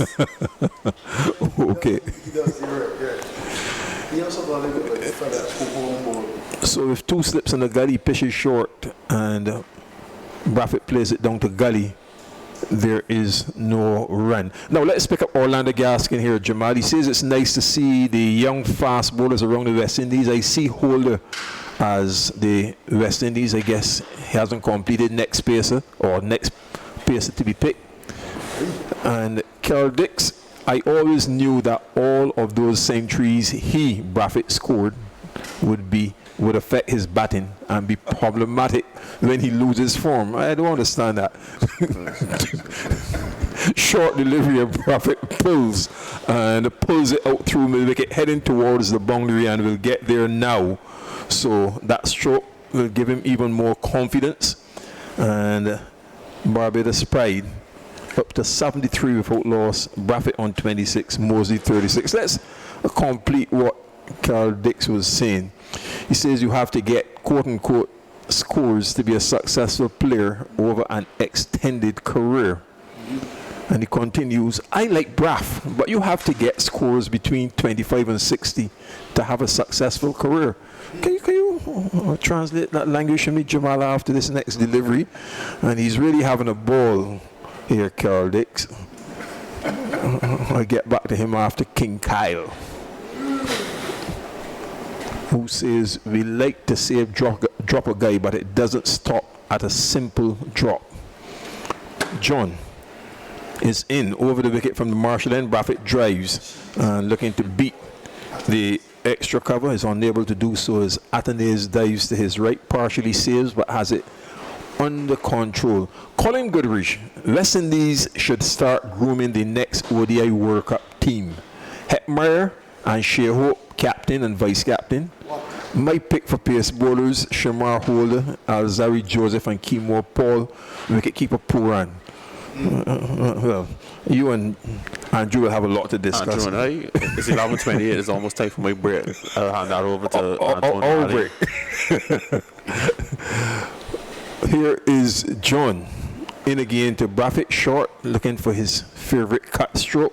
Doesn't time it that well, but gets it out towards point, and the captain horse running from gully to do the fielding. A single to Braffett, now 27, Mosley 38, 74 without loss. I'm certain before we take the break, Jamal, you can perhaps comment on Colin Goodrich's grooming for the next World Cup. ODI. To be honest with you, Keith, yeah, that kind of language worries me. I'm tired of hearing that language. Okay, let's go groom for the next World Cup, etc. I believe in let's deal with the next game. Let's deal with the game after that and the series. And whosoever is good enough to play on that occasion should be it. I couldn't agree with you more. We tend sometimes to get ahead of ourselves, push down the offside, through that straightish mid off by Mosley. John walks back to his mark. Mosley picks up a single, goes to 38, 75 without loss. I remember what I consider to be a famous comment just a few weeks ago by Pollard, and he made the point that no one knows what's going to happen in the future. You know what I mean? Some of us may not be wrong. You know, he used perhaps even strong, words in that regard. Not that you're not looking down the road, but I find nowadays with so much international cricket being played, as soon as one tournament is finished, you talk about building for the next. My motto about cricket is let the cricket play. Let things just go on. You're not going to put, looking for a drive, Braffett off the inner portion. He eludes the keeper, Stewart, who was first going to his right, and then dive to his left. The signal comes for that boundary. Braffett adds 4 to move to 31. Mosley has 39. It's 79 without loss at the end of John's 5th over 1 maiden, 28 runs, and Barbados in the ascendancy by 238. Our run rate keeps creeping up as well, Keith. It's gone from 3.45 since we last addressed it. It's now 3.76. Yes, another lucky boundary there from a pride perspective. Shane Mosley benefiting from a few, and now Craig Braffett benefiting from one as well. To speak to the Craig Braffett point, let me make this clear. Craig Braffett is struggling, particularly in first class cricket, by Craig Braffett's standards that he has set. I want to make that very clear. The base average, unfortunately, for most of our young opening batters, etc., is somewhere around 25, 26, which Craig is hovering around. But apart from the fact that we've seen him with his struggles, we've also seen some pretty good innings so far in this season from Craig. A couple 40s or so that have been a bit aggressive. He scored 2 half centuries as well. So let's not get too far down the road as far as that is concerned. As far as his test form is concerned, that's something that needs to be addressed. But then the next question is, as I always like to ask, if not him, then who? Who are we? Who else are we grooming? Who else is standing out, leaps and bounds, heads and shoulders, and is saying, okay, Craig Braffett needs a break. I am here to replace him. We still had our struggles with the John Campbells and the Kieran Powells, etc. So let's not take the conversation too far down that road. Let's hope that Craig can work out his deficiencies and give us what we need in England, which is a positive start going forward.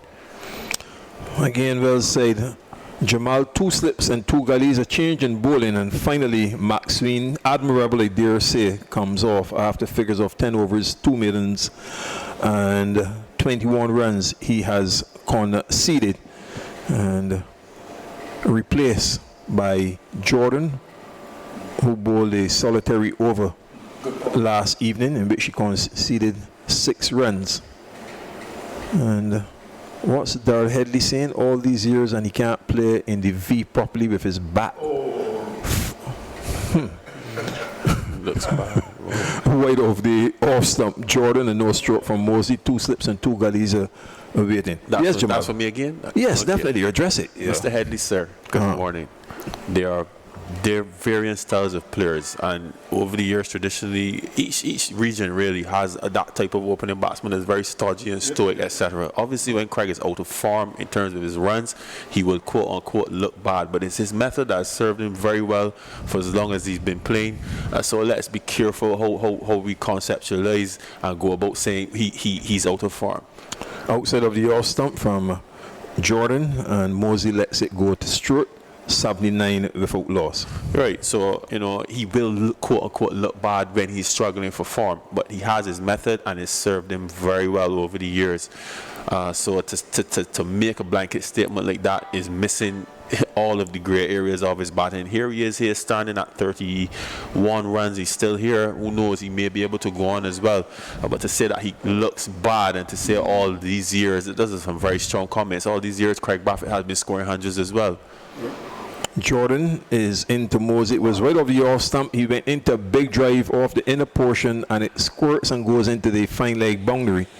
So Mosley now on to 43, Brathwaite 31, 83 for no wicket in their second innings. Barbados Pride. The lead is 242. Carl Dix, you have to try players who you may not think too highly of. Some players get in the team and outdo themselves. And Anthony Brathwaite responds like who? Do you know who Anthony Brathwaite is? Is that Ant Brathwaite who played for St. Catherine, or just another Anthony Brathwaite? No, someone we don't know. Okay. There are many Brathwaites in Barbados. 2 slips and 2 gullies, and this one is picked short and played out to the extra cover by Mosley. There is no run. I remember some time ago some comments made by Jeff Dujon, Keith, when he basically says that he doesn't understand how Craig bats. And he was basically saying he makes, but he doesn't understand how he bats. He doesn't subscribe to it. And to be honest with you, to be fair to Craig, as I said before, he has his method. As they say, he's not technical. We will say he punches balls through the covers, which he shouldn't, etc. But the point is, the first rule about being a batsman is thou shalt score runs. That's right. Jordan is wide off the off stump. Mosley doesn't play. The over is completed. Well, Jamal, we've done a lot. And Andrew and Antonio, the 2 A's, will take it up to the break. Another word from you, 83 without loss. And then from me, Andrew, and after Jamal comments, to be replaced by Antonio. Well, certainly no, the Barbados Pride are, we can really say that the Barbados Pride are, in fact, in the ascendancy. The Windward Islands volcanoes have been unable to make those necessary breakthroughs that could stop the flow of runs, first of all, and secondly, probably to create a bit of stir in the Barbados Pride batting order. They have not done so. The ladies have been relatively disciplined this morning. There have been 2 drop chances, 2 Mosley. That went to Captain Hodge off Max Sween, who's bowled well, and Ryan John. So, they have to to admonish a bit in that regard. But the fact remains that Barbados are large and in charge and heading up to lunch, Andrew. They are indeed. You're right about that. Here's Brathwaite on the back foot to a short ball from John and punches down to cover. There's protection on that cover boundary and a single. So the debate continues. And in fact, we also have one, Carl Dix is saying, one such player who did himself for a spell was Travis Dowling.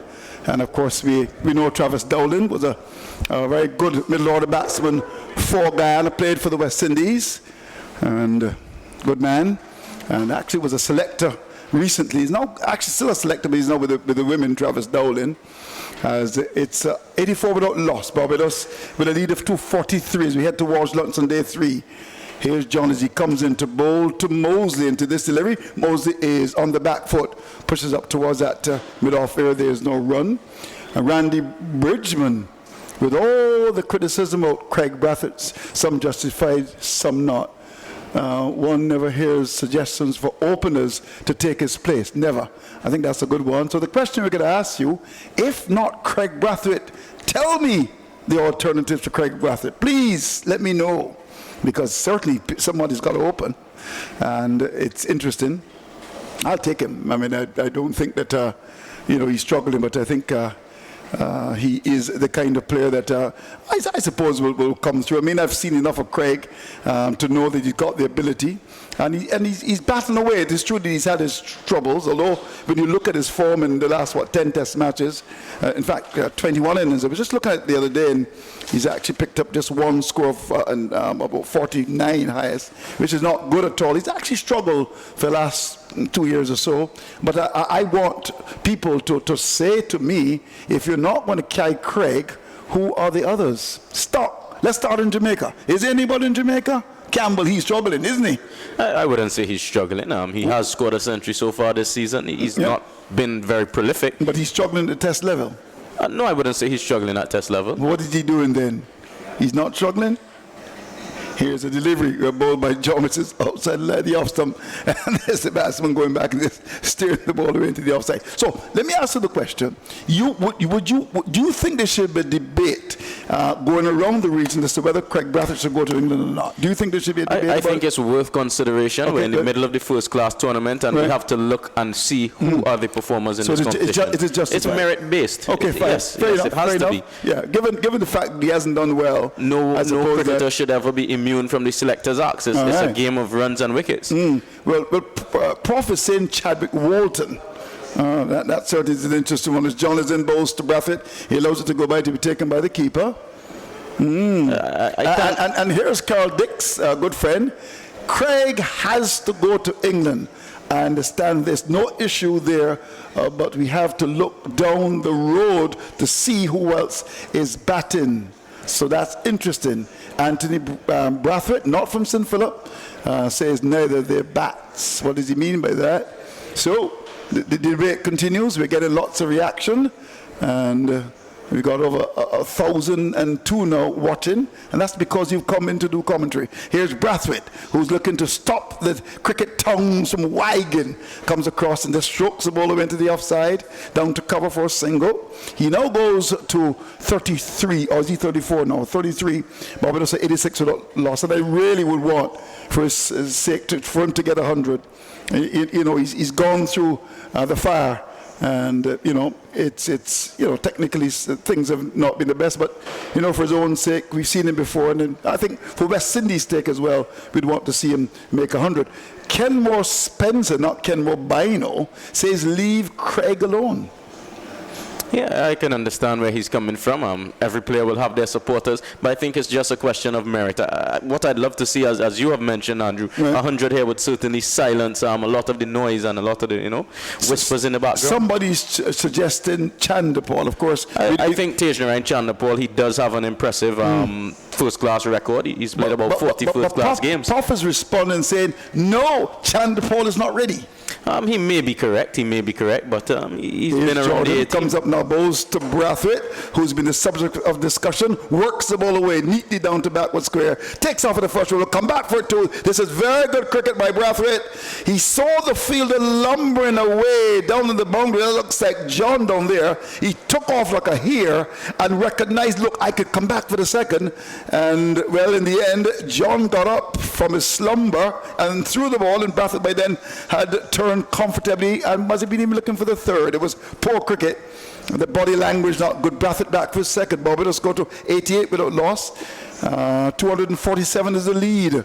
Here's Jordan with number 21 in his back. Brathwaite goes up now to 35. He's in from the northern end to bowl to Brathwaite. Brathwaite is off the back foot. Will get a single. Growing in confidence all the time. And just playing the ball away down to cover this protection of the boundary. Fielder coming off the boundary, looks like Thomas. He gets a run to go to 36. Barbados are 89 without loss. And what is who else is saying? Anthony Brathwaite is on there again. He's saying we should be asking who will partner Craig. Who interesting, not who should replace him. So that's interesting coming from you. Who will partner Craig? Would you take John Campbell? Yeah, I believe that John Campbell is perhaps the incumbent opening partner of Craig Brathwaite at the moment. Here is a delivery which is on the line of the leg stump, bowled by John, whipped away beautifully by Mosey down towards backward square for a single. That's his bread and butter shot. Gets a run to go to 45, and Barbados up to 90 now, is it? 90 without loss as we head towards the break. Yeah, but Andrew, as you consider who should partner Craig, I think that John Campbell, in his limited opportunities thus far, he's not done a lot wrong. Right. And if you listen to the guys who've played cricket at the highest level, the guys who've excelled at Test cricket, they do say that it takes you typically a year or two before you really understand what's going on. And John Campbell, he hasn't been prolific, but he has not done a whole deal wrong. So let's give him the opportunity. Well, interesting. So the reaction continues. Here's Jordan, comes up now, he's in and bowls to Brathwaite, and Brathwaite gets a short ball down the leg side, and the man from Wavell Avenue in Blackrock, which is not too far from here, just comes inside the line, allows it to go by to be taken by the keeper. I'm sure our friends in Blackrock will be happy with the performance of their local hero. Blackrock is a very, very big area. I think somebody told me, Mike King, that is the only place in Barbados that is represented by 4 MPs. Okay. 90 without loss, ball down the leg side, and taken by the keeper. Hello to our friends in Blackrock. Here we go. Jordan comes up now. He's on his way. He's in. And to this delivery, which is keeping a bit low. Brathwaite's big bat comes down and pushes into the onside down to mid-wicket. There's no run. He's kept on 36. Mosey 45. It's 90 without loss. And it's interesting. So, Jan Hartley is saying, thanks, guys. The audio is better. So, thanks to Mr. Bell. Graham Bell from Bell Imagery for ensuring that we keep things alive here and making sure that the commentary is okay, the stream is good, and we've not had any complaints from radio. So that's good.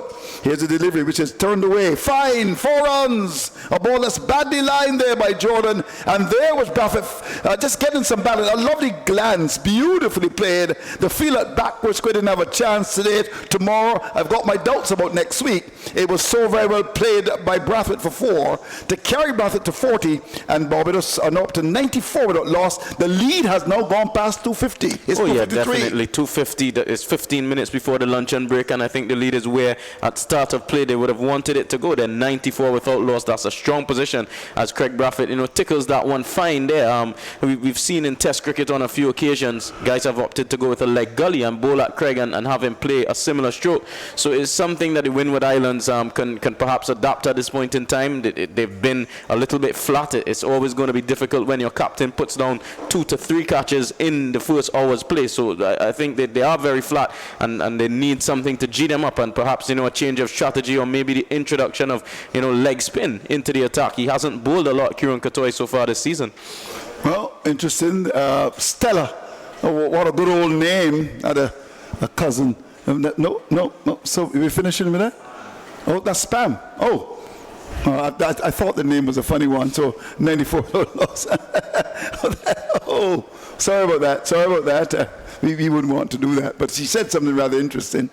But it's 94 loss. All right. So what do I look at? Okay. None of these. Okay. Like Love Joe and Joe Love, yes, and Joe Tex as well.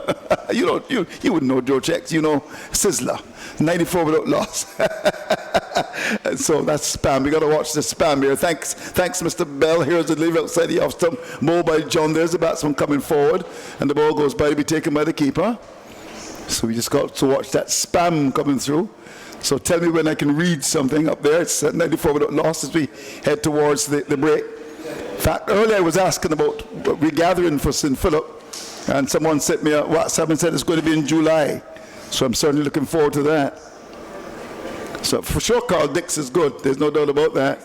We know him. We love that name, Carl Dix. So it's 94 without loss. Continuing to make sure that he sends us some stuff. We'll certainly look at what he has to say in a minute. Here we go. It's going to be John in bowls outside the off stump, and there's the batsman. Mosey on 45 loves the ball to go by to be taken by the keeper. West Indies batsmen don't improve. If we can't get Darren Brower to improve, then no one will ever do so. West Indies batsmen don't ever improve from the point at which they actually started. Do you think that's a harsh comment coming from our friend Carl Dix? Yeah, I'd like to know what's his rationale for such a statement. I can think of a few players over the years who would have come into the West Indies team, and we certainly did see them grow leaps and bounds. A perfect example would be Shea Hope. Yep, indeed. Here's John, continues to bowl to Mosley. Into this delivery, Mosley is off the back, but turns the ball away neatly into the onside for 1, and down to back was square. Maxwell comes forward to pick it up. Barbados are in a very strong position there. This has been good cricket, good solid batting, working the ball around. And you know, I like Mosley. Maybe limited outside the off stump, but you got to give him credit. He's going to battle away. The first thing about Mosley is that he's fit. And I understand that his discipline is good. The wanderer from Darrell's Road, good to see him get among the runs. Had a brilliant 100. I thought it was brilliant against the Red Force, and now is on to 46. Brathwaite is on 40. Here's John, comes into both to Brathwaite into this delivery. Brathwaite allows it to go outside the off stump, taken by the keeper. Looking a lot better, Craig Brathwaite, in this now. And the action certainly continues. So we'll invite you to certainly stay with us. Whole business of Craig Brathwaite's name has come up, and he's got, I think when you look at what is coming through, many people are suggesting that, look, Brathwaite should go. He's got quite a bit of support here, and I think he should. Yeah, he definitely would have some support here, and 100 or a big score in this game would do his case no harm. Okay, here we go. As it's going to be, John comes in, bows to Brathwaite. Brathwaite is covering forward to one, which is on that middle stump, pushes down towards that mid-on area. There is no run. If Shea Hope was from the Windwards, he would have been dropped from the test team years ago. Barbadian players always get a quicker pick and stay in the West Indies team longer. That's coming from Carl Dix. Don't you think that's a bit controversial? Yeah, I have to say that I do enjoy the intensity that Craig Brathwaite has shown here today in this innings. I thought you were saying he's run very well. Dix. He's run very well between the wickets. He's looked, you know, he showed some intent and some aggression in some of his stroke play. So I just want to focus on Craig Brathwaite for the moment and give him that praise today. He's looked a bit better. Yes, certainly. There's no doubt about that. And I'm sure that there are many who will say, but Andrew, you're praising Brathwaite. I've given him a lot of stick over the years, not for his batting, but for his captaincy. And I must say, the season, it's been very refreshing to see him on the attack on many occasions. Here's the delivery, which is outside on the off stump. Full ball bowled by Jordan. And Mosey comes across, allows it to go by, to be taken by the keeper. Darrell Headley saying, I don't fancy Mosley too much. He's strong where the bowlers don't bowl in Test cricket. What does that mean? Yeah, I think it's an interesting observation because I'm concerned that Shane Mosley has been given a large number of chances during his knocks. And that's my concern. And also in first-class cricket, bowlers tend to have one trick, but when you go up a notch, up to international stuff, they do have two. But it's early days for Shane Mosley, so he's going to grow and he's going to improve. Here is Jordan, comes in and bowls to Mosley outside the off stump. Mosley is on 46, allows it to go by, to be taken by the keeper. It's 95 without loss, the lead is 254. So they continue to talk. Prof says Craig Brathwaite should go. No need to continue this discussion. End the discussion, our good friend is saying. No, well. And he comes back again and says, I'm not a fan of Shane Mosley either. That's a harsh one as well. 95 without loss. I mean, the basis for being a fan of a player can stem from anywhere, but I think that the numbers don't lie. He's been scoring runs and he will continue to grow. Carol Burke is saying Shane Mosley to look at. He's looking to run himself out now as the ball is pitched on the line of the off stump from Jordan, pushed down to cover and has to get back in the screech. Seems to have hurt his foot as well. He's hobbling away. Let's hope he's all right. As that ball was pushed down to Atanase, and he's so very good. And there is certainly no run. So Elvis Mears is saying, I want Mr. Mason to keep going through the region asking the question about an opener to replace Craig Brathwaite, please. Well, I will do that, my friend. Elvis Mears, that sounds like a Bajan name, Mears. Maybe he's from the East Coast. So he's asking, and I'm asking. If not, Craig, let's go around the region and we certainly look at it. Here we go. Here's Jordan, comes in, bows to Mosey. Mosey gets one outside the off stump, allows it to go by, to be taken by the keeper. Now, Alvin Codrington is saying, Andrew Shaw does make the commentary interesting with all of his questions to the analysts. Interesting. Now, interesting. Thank you very much indeed for that. But it has to be a debate. I mean, people are saying, you're not going to take Craig Brathwaite. But when you ask people, because somebody has to go, people are struggling, very struggling to find an answer. Here we go. Jordan comes up now. He's into this delivery, which is outside the off stump. Mosey allows it to go by to be taken by the keeper. And if Mosey continues, then you gotta look at him. He's 2 seasons ago, he had a very solid season. In fact, he's done very well for Barbados with a wonderful 100.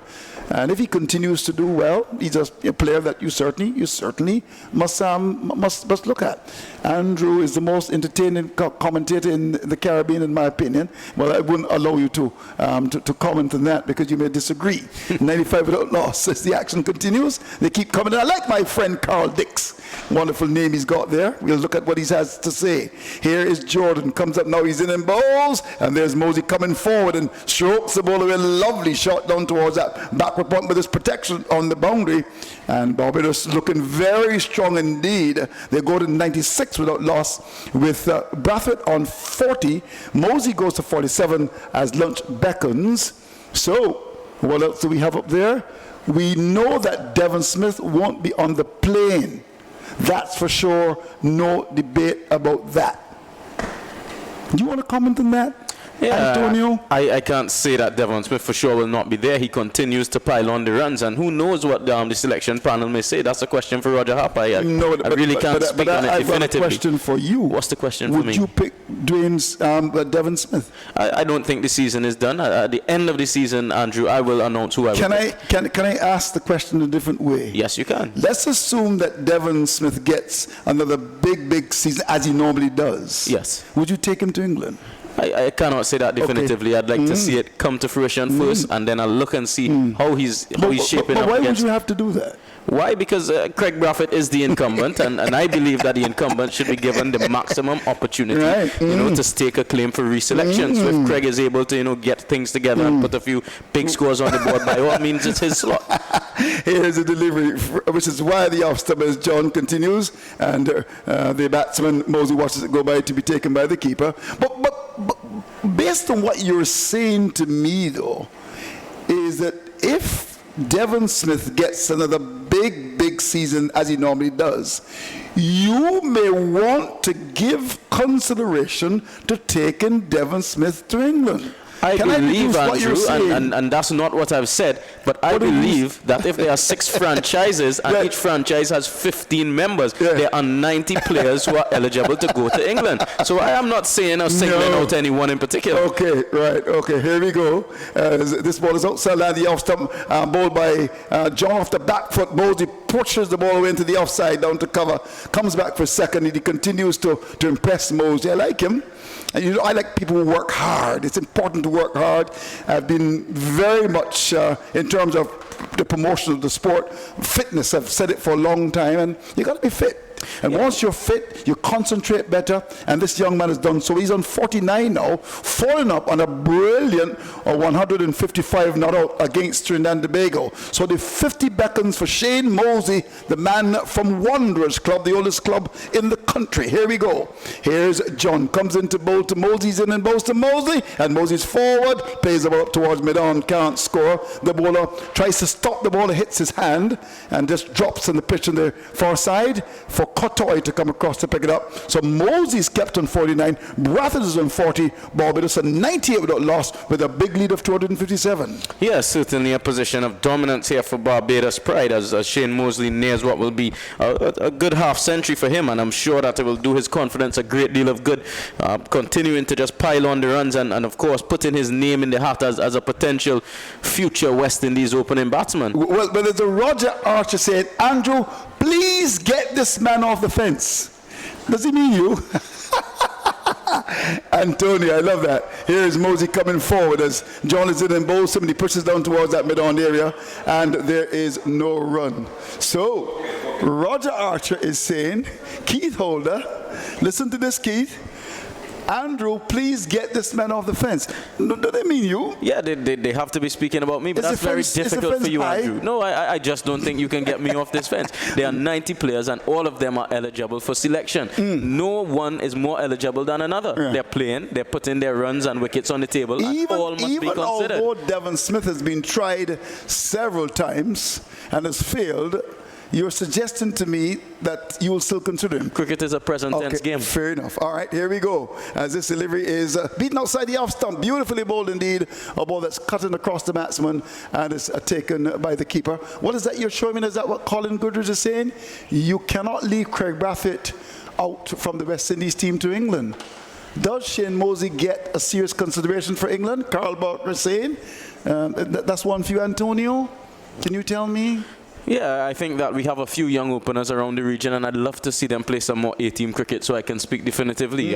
Some names come to mind. I think of Tej Narayan Chandapur, Shane Mosley, Jeremy Solozano, even Karen Powell. I'd like to see these guys playing some more A-team cricket. Okay, fair enough. I don't think the 9 games we have here is enough for me to say, or the 10 games, sorry. It's not enough for me to say at this point in time. Here we go. As John comes in, bows to Mosley. Mosley's back, pushes it to the offside, down to cover, gets his single, gets to his half-century as well. This is absolutely good cricket from this young man who's had his struggles, but he's battled away. He raises it back to the acknowledgement of this crowd. A good knock by Shane Mosley, and I can see the Wanderers in the box really leading the applause. 50 from 122 minutes to the crease, 89 balls. He struck 7 fours. Congratulations to this young man who's had a good season so far. Yeah, he's really turned his season around. In the earlier parts, he was struggling a bit and he was not getting the big scores, but he always continued to fight and fight hard, Andrew, and it just goes to show that you're always just one innings away from, the resurgence of Craig Brathwaite. If Mosley, we've seen him very different since that 150 odd that he got in the last game. He looks a different player. He struck the ball with a greater level of confidence. So let's just allow Craig Brathwaite to continue to play this innings here and see what we can see from him. Well, he's certainly getting some credit here as we continue to read what you're saying. In fact, earlier there was someone saying that the importance of being fit and working hard in this game, and I like to see cricketers who do that, and I must admit that I don't know if I should say a fan of Mosley, but I like his ethics. I mean, it's important. His work ethic is extremely good, and he fights very hard. Has his limitations outside the off stump, but you've seen players in the past who may not necessarily be good outside the off stump, but working at it, and he'll get better. He's on 50. Brathwaite has also worked to win nicely. He's on 40. Barbados on 99 without loss. Keep batting, boys. Keep batting, says Paul Weston. What a name to have. Devon's runs in regional cricket due to his repeated failures have no real time value in West Indies cricket. Here's a wide ball from Jordan, and it goes by to be taken by the keeper. And Prof agrees with that last comment. David Harris, why don't people let the bloody cricket play? I shouldn't use the word bloody there. Is that the David Harris that we know who writes for the Barbados today? Is that your friend David Harris who's come through? All right. But we're allowing the cricket to play, but we just comment on it. 99 without loss. Of course, we want to get all of people involved in this discussion as well. Here's John round the wicket, comes in and bowls, and Mosley's on the back foot, puts it up towards cover, and there is no run. But I agree with Mr. Ali. He needs more time at the A-team level. Interesting. So you've got someone agreeing with you. We certainly would want to see. In fact, when you look at this competition, you got players like Kamari Boyce who did well in this first match. He can't get into the side. I mean, you can look around the region and see some players. Dominic Drakes can't make it. Shamar Springer can't make it. You can look around and see. Here's a delivery outside the off stump as Jordan continues, and there's Mosley beaten outside the off stump. The ball goes by to be taken by the keeper. Now Roger Archer is making an interesting point. He's asking the question, David Harris, can Kyle Mayers go to England? Is that the question I've got for David Harris? That's a reasonable question. He's had a good season. Don't you agree with me? Yeah, it's a reasonable question, I would assume. But we have to look at the role that each player is going to play in the squad. Love David Harris so one has to look at what role is he going to play in the test team. It's a question worth asking. But here is a delivery which is on the off stump. ball by Jordan, and Mosey deep in his crease plays the ball towards cover. But I'll And say there's no one run. thing, Andrew. Test cricket is a game of consistency. It's not about flashes in the pan. So what we need to encourage is we see good performances from one player, a young player in a particular season. But is that really enough to get into a test team? Or do we need to see a greater level That's of true. But consistency? let us assume that young Mears make, say, 800 or 900 runs. Yeah, that's definitely a strong and irrefutable argument. It's So a are you very bold suggesting to statement. me then that you'll have to make 800 runs again next year and then the following in order to Not be selected? necessarily. Not What are you necessarily. It saying depends then? on if the Here's role. Jordan comes up now, he's in and bowls a ball which is outside the off stump, and a man who's been a model of consistency comes across, allows the ball to go by to be taken by the keeper, and some rather muscular discussion in the box. I like that, you know. I think that's what raid is all about, you know, and it goes by to be taken by the keeper. Barbados have had a very good session, very good indeed. The situation here, we have a little bit, okay, I think we're all right. 99 without loss with Mosley on 50, Brathwaite is on 40, Barbados with a lead of 258. They're large and in charge in their own backyard. Wonderful work coming from Brathwaite, who looks much better, and Mosley, his partner, he's on 50, 99 without loss. Tremendous situation here. Yeah, definitely a good position here for Barbados Pride. As I said at the beginning of the day, they'd want to get that lead up around in excess of 250 by lunch, and without losing any wicket, and that's exactly what they've done. They're on 99 without loss. Greg Brathwaite is nearing what would be his third half century for the season, and Shane Mosley, he's going on to 50 as well. But just to get back to that point about Kyle Mayers, it depends on if the role that he's going to play in the team is one that is considered vacant, because the way I see it, he's an attacking middle order batsman, 5'6", very attacking, and I think that his competition will probably be guys like the Jermaine Blackwoods, somebody like a Shimron Hetmyer, who come into the team and just transfer the pressure onto oppositions. So we have to look and see, has Jermaine Blackwood done more than Kyle Mayers over the past 2 seasons? Right. Has Shimron Hetmyer in his international career to date, has he done enough to justify his place in the team? Right. So you can't just pick a guy because somebody does well. You have somebody already performing the role. I'm not saying that at all. I was just responding to your question about consistency. So I think you need to get me right. Hear me and then respond. But Yes, of course, no. I've got you. I've got you clearly. I've got you very clearly. So we're going to take a break, but of course we want you to continue. When we come back, of course, we're going to engage you. I think this is very good that we've got people very much watching and listening and making a wonderful contribution. We're going to certainly pose the questions to you because it's important that we hear from the public, from Pakistan right through to, of course, our friends in St. Lucia. Keep those comments coming. So 99 without loss. Brathwaite is on 40. Mosey is on 50. Starting the day at 6 without loss. Barbados with a lead of 258. They are very much in control, and I shall endeavour now to run through the details of the bowling figures for you. Jordan, 5 overs, 1 bid, none for 19. Maxwell, 10 overs, 2 winners, none for 21. Thomas, 5 overs, 1 bid, none for 24. And John, 8 overs, 1 maiden, none for 35. So Barbados, 417.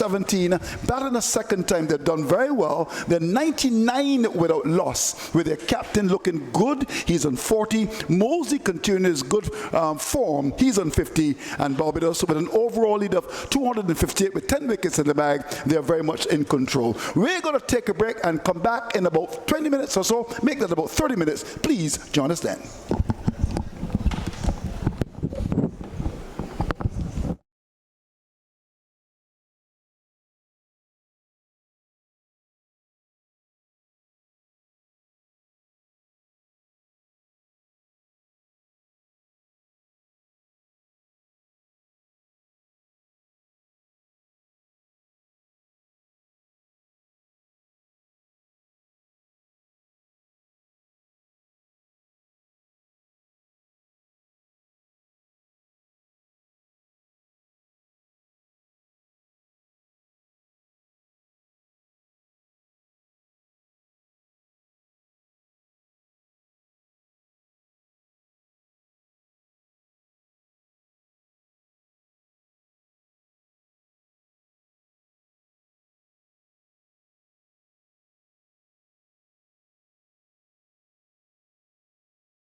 Mostly has 50. Jordan 5 overs, 1 minute, 19 runs. Max 10 overs, 2 minutes, 21 runs. Thomas 5 overs, 1 minute, 24 runs. And John 8 overs, 1 minute, 35 runs. With me is Antonio Allen. Yeah, that's the key for running through that scorecard there and moving figures from the Windward Island. They did very fast on that full session. A number of catches have been put down. Unfortunately, 3 of them, or 2.5 at least, going to Captain Cap.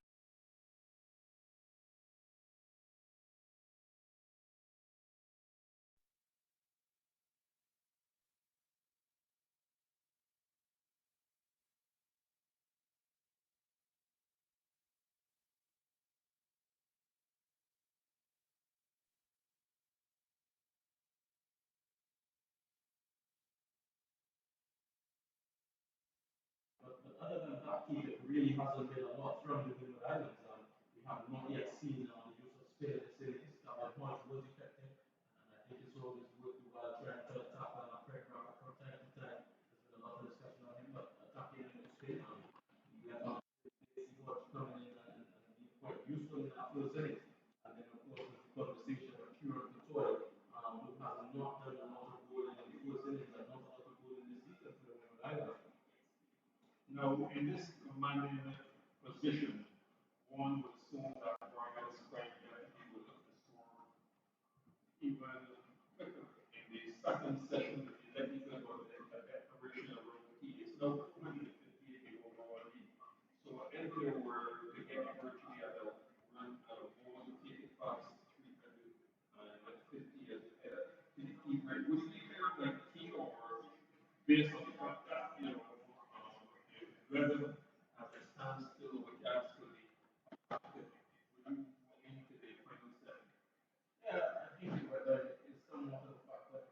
Once they get the number of runs that they need here in excess of 350, approaching 400, their ball and attack has been very good so far this season. Of course, the good season is very good back on the surface. They have not played a lot of lateral movement for the fast bowlers. There's been some bumps and carries. Have been very even bumps, not too many deliveries, jumping off the left or not too many keeping low. So it is a good batting surface. So I think it's more important to me about getting that number of runs and having sufficient time to reach the goal with the line and we talked about good batting surface, but then one compares the goal attack, so the two sides, judging at least from the first innings. I thought there was a bit of authority from the Windies in the first quarter. Play, albeit that there were a couple of chances offered by mostly to the captain George at the credit. And compared to the other attack that we were against that, that is very also play start in about 3 minutes time or so. 99 without loss in their second. Let's look at the two attacks.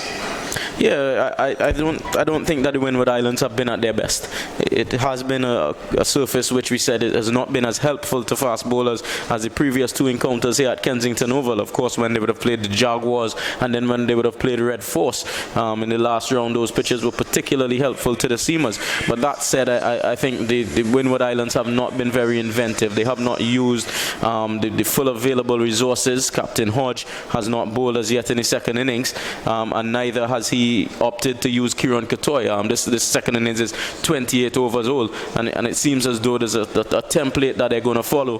The seamers are going to bowl indefinitely, and then eventually they're going to get around to some spin.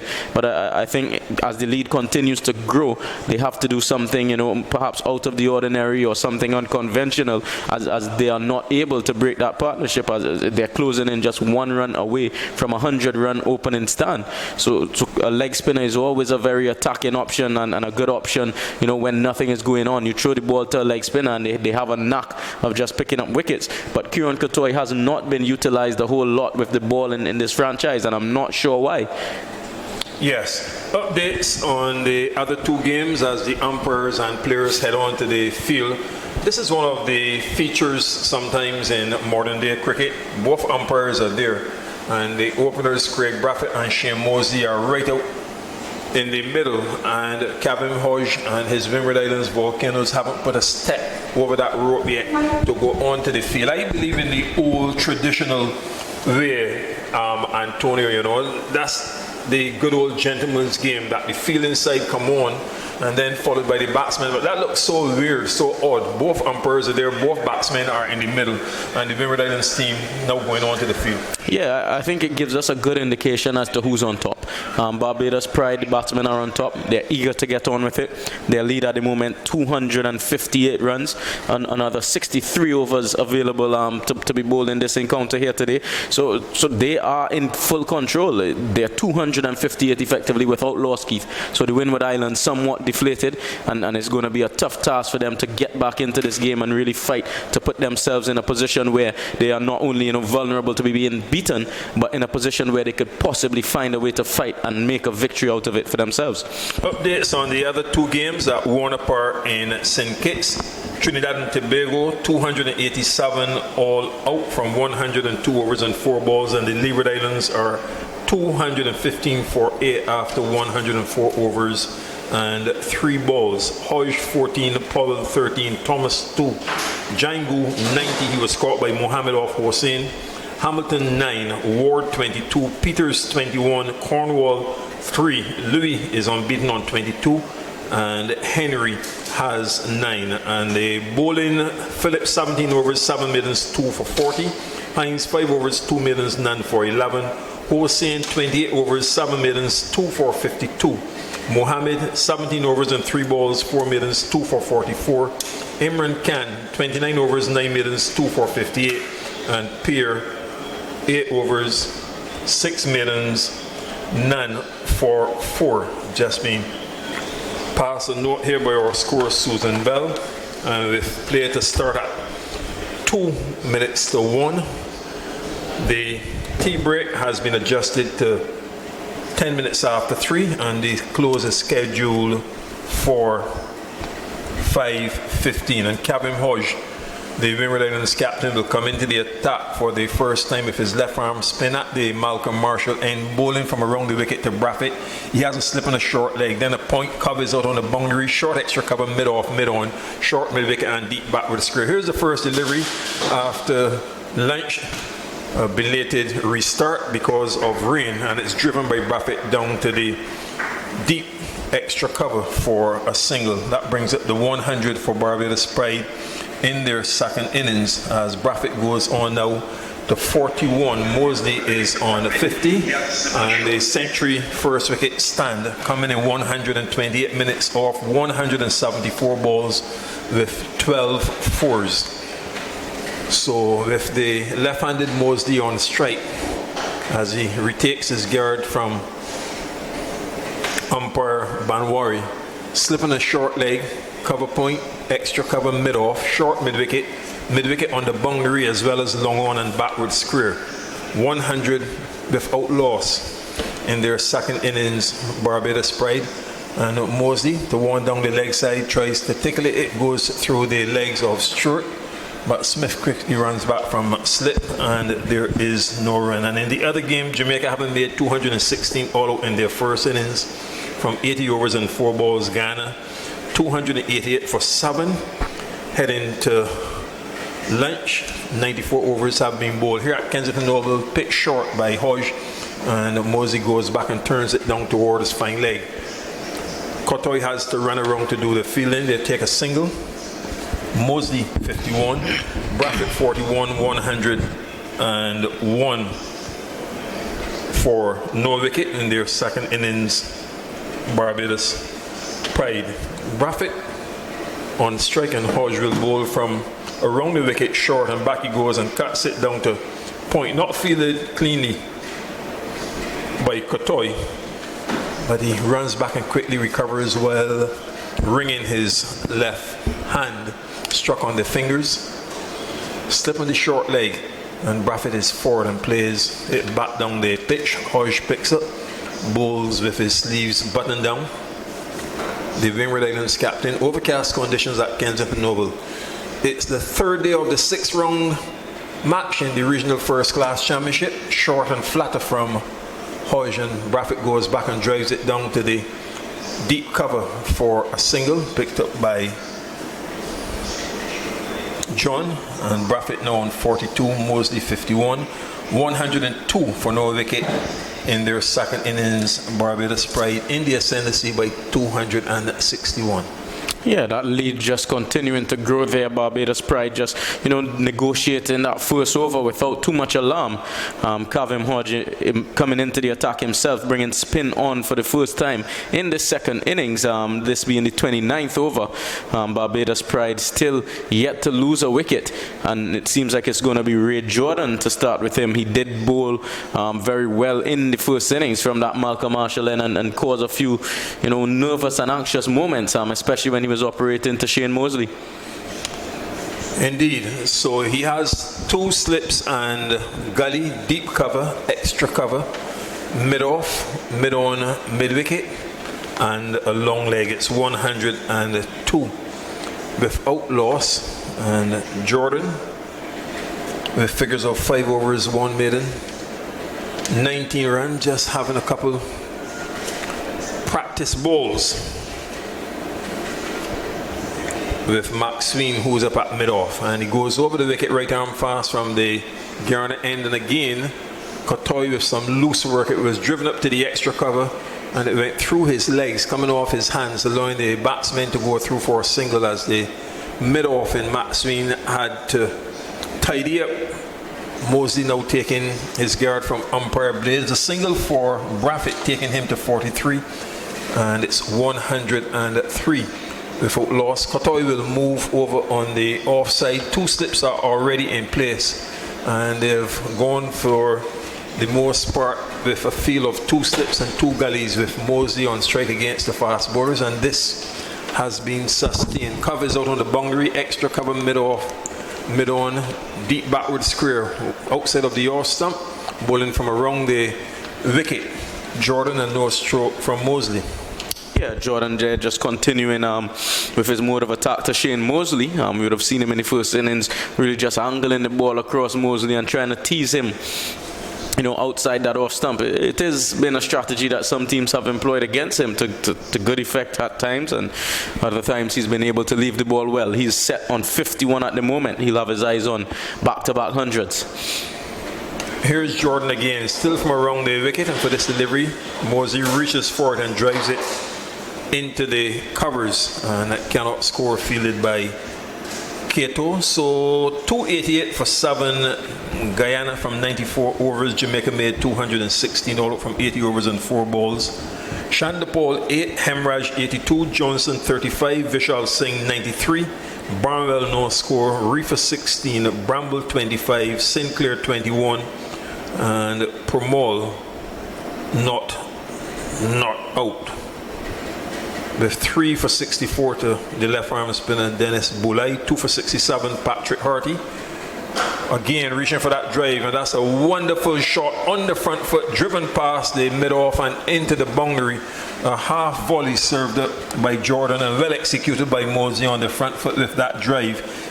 And the boundary now taking him on to 55. 43 is Braffett. It's 107 without loss. Yeah, glorious off drive there from Shane Mosley. Good poise, good balance, and just picking that gap between the extra cover fielder and mid-off. He continues to work in boundaries. That's now his 8th boundary in this innings, and the Windward Islands guys, there's not much of a reaction. They're just going through the motions. 2 slips and 2 gullies, picked short, and Mosley goes back, looking to turn it down towards the area of fine leg. They take a leg by, and for the 18th time, and he makes that signal, umpire Blades with a raise of first the right leg and then the left leg. It's 108 for no wicket. Yeah, it's going to really take a big effort here from Windward Islands Volcanoes. They may feel as though they're out of the game, but keep a few wickets always do, bring uncertainty. It's difficult for new batsmen to start, and who knows what can happen. Braffett to one outside of the off stump doesn't really carry through to stroke as the over is completed. Jordan 6 overs, 1 maiden, 24 runs. Barbados Pride 108 without loss. 30 overs have been bowled. Mosley on at 55. Braffett 43. The overall lead is 267. In relation to that first one-day international, it's a day-and-night game at Pearl, and South Africa made 291 for 7. And in the 26 over, Australia are 127 for 2. Both wickets taken by Ngidi, the big, strong, fast bowler. And he removed Warner for 25 and Finch, the captain, first for 10. But at the crease are Smith on 49 and Labuschagne on 40. And here at Kensington Oval, Mosley pushes Hodge out on the onside towards the mid-on, and there's no run. This time he comes forward and the ball goes down towards the short fine leg. They take a single, and Mosley now 56, 109 without loss.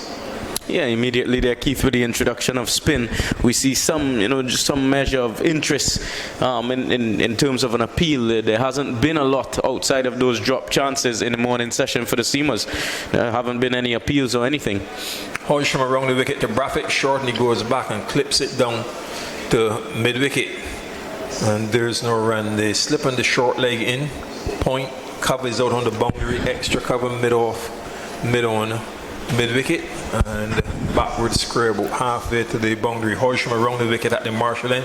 Braffett drives down the ground on the onside, but cannot beat mid-on. And nevertheless, enough time to go through for a single. He now has 44, 110 without loss. And with Mosley on strike, still the two close catchers, and they slip on the short leg. Orthodox point cover mid-off. Hodge is over the wicket. Mosley goes back and turns it neatly through square leg with the backward square in Kotoi running around to do the fielding. Mosley now 57, Braffett 44. It's a Nelson on the scoreboard, but with good cause for Barbados Pride in their second innings, 111 without loss. Overall leading by 270. Hodge from around the wicket to Braffett, and he pushes it into the covers. Kotoi busy as usual, does the fielding. There's no run. The end of the over. Hodge 2 overs, none for 6. It's 111 for no wicket. Braffett 44, Mosley 57. Barbados Pride, their tactics very critical. Critical in the sense, quote unquote, that this is a session in which they would want to push the lead as quickly as possible, heading towards, I would say, if they can really up the ante Antonio and get up to 400, a declaration should come by tea. They have to be wary of the uncertainty of the weather and stuff like that, and perhaps the game playing a la the last round against Trinidad and Tobago right force here at Kensington Oval. Pitch short, bowling from around the wicket is Jordan, and Mosley goes back and pushes it up to extra cover. There is no run. Yeah, it's a very good surface, as we continue to mention, a very good batting surface, which may find themselves needing a little more time to bowl out the Windward Islands. So, of course, they wouldn't want to bat very far beyond tee. I think if you, as you mentioned, get that 400 lead by tee, that would be a perfect time to declare. So 2 slips and 2 gullies. From around the wicket, Mosley is forward and drives Jordan up on the offside. There is no run, 111 without loss. It's very interesting to me though, Keith. There's a leg spinner in this attack, and I think he has been underutilized to a point where it's very strange to me. I think he should have been probably used from that Malcolm Marshall end to start off the day's the post-lunch session, as opposed to the left arm spinner in Captain Kavim Hodge. What do you think about it? Yeah, from the first innings as well, wide of off stump, and Mosley goes after it for a big drive.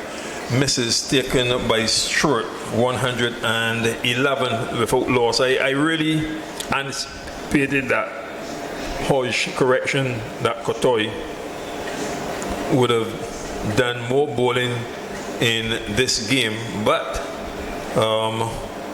Hodge, the captain, even from first innings perspective, and in a moment we'll try to further look at the amount of work he's done this season. Mosley whips this one out through mid-wicket, and they will come back now for the second run as he goes on to 59, 113 for no wicket. So looking at the bowling of Kotoy this season coming into this match, and well, based on his overall stats inclusive of the first innings, 52 overs and 4 balls, 3 maidens, 7 wickets at 29.42, a best of 3 for 41 outside of the off stump. Jordan bowling to Mosley, and he lets it go to Stewart, 113 without loss. Yeah, I can't see anything really in these bowling stats here for the Windward Islands that should suggest that he bowls so few overs. We look at the bowling averages. He really, for the bowlers who've bowled in excess of 50 overs, he has the best bowling average. And I don't want to use that as the only metric to suggest that he should bowl. But they've been taking some time to get their wickets, and a leg spinner is a very useful wicket-taking option. Yes, he was given 8 overs in the first innings. Mosley pushes Jordan into the covers for an easy single, and Matt Swing comes in off the boundary to do the fielding.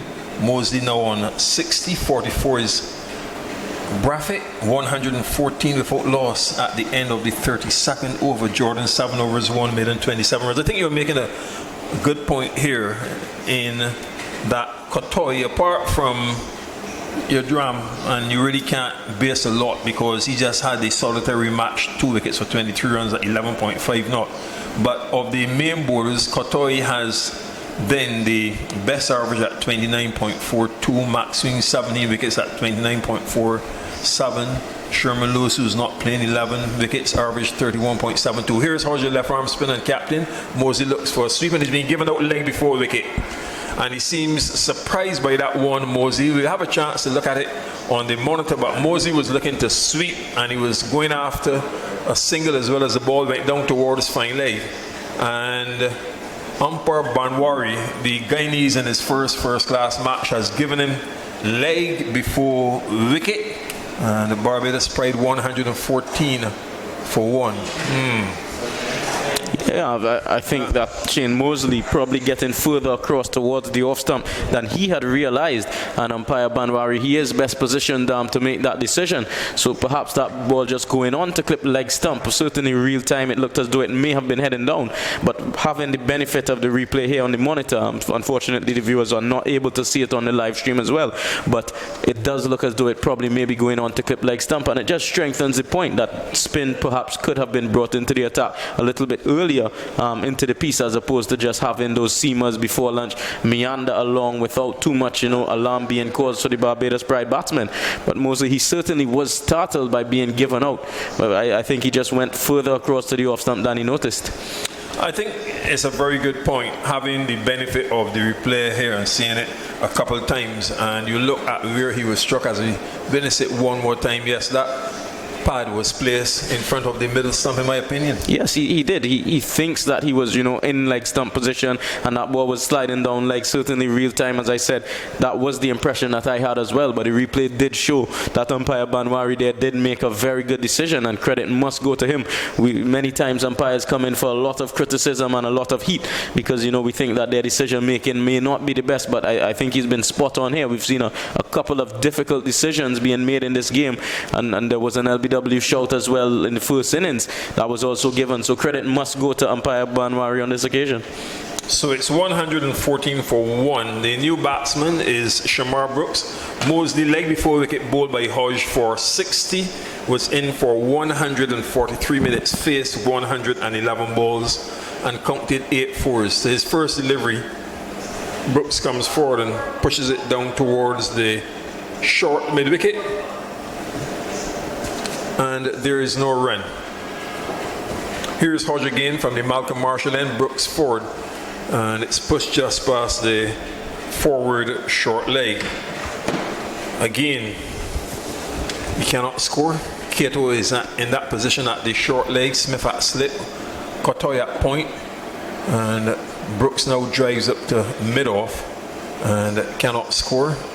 Maxine is out on the cover boundary, And then there is the short extra cover in Fletcher, mid-off, mid-on, short mid-wicket and deep backward square. Brooks defends, head over the ball and plays it up towards the short extra cover. There is no run. Fletcher's footballing skills are really not the best as they try to get the boot onto the ball, and this one goes through Brooks and bowls him.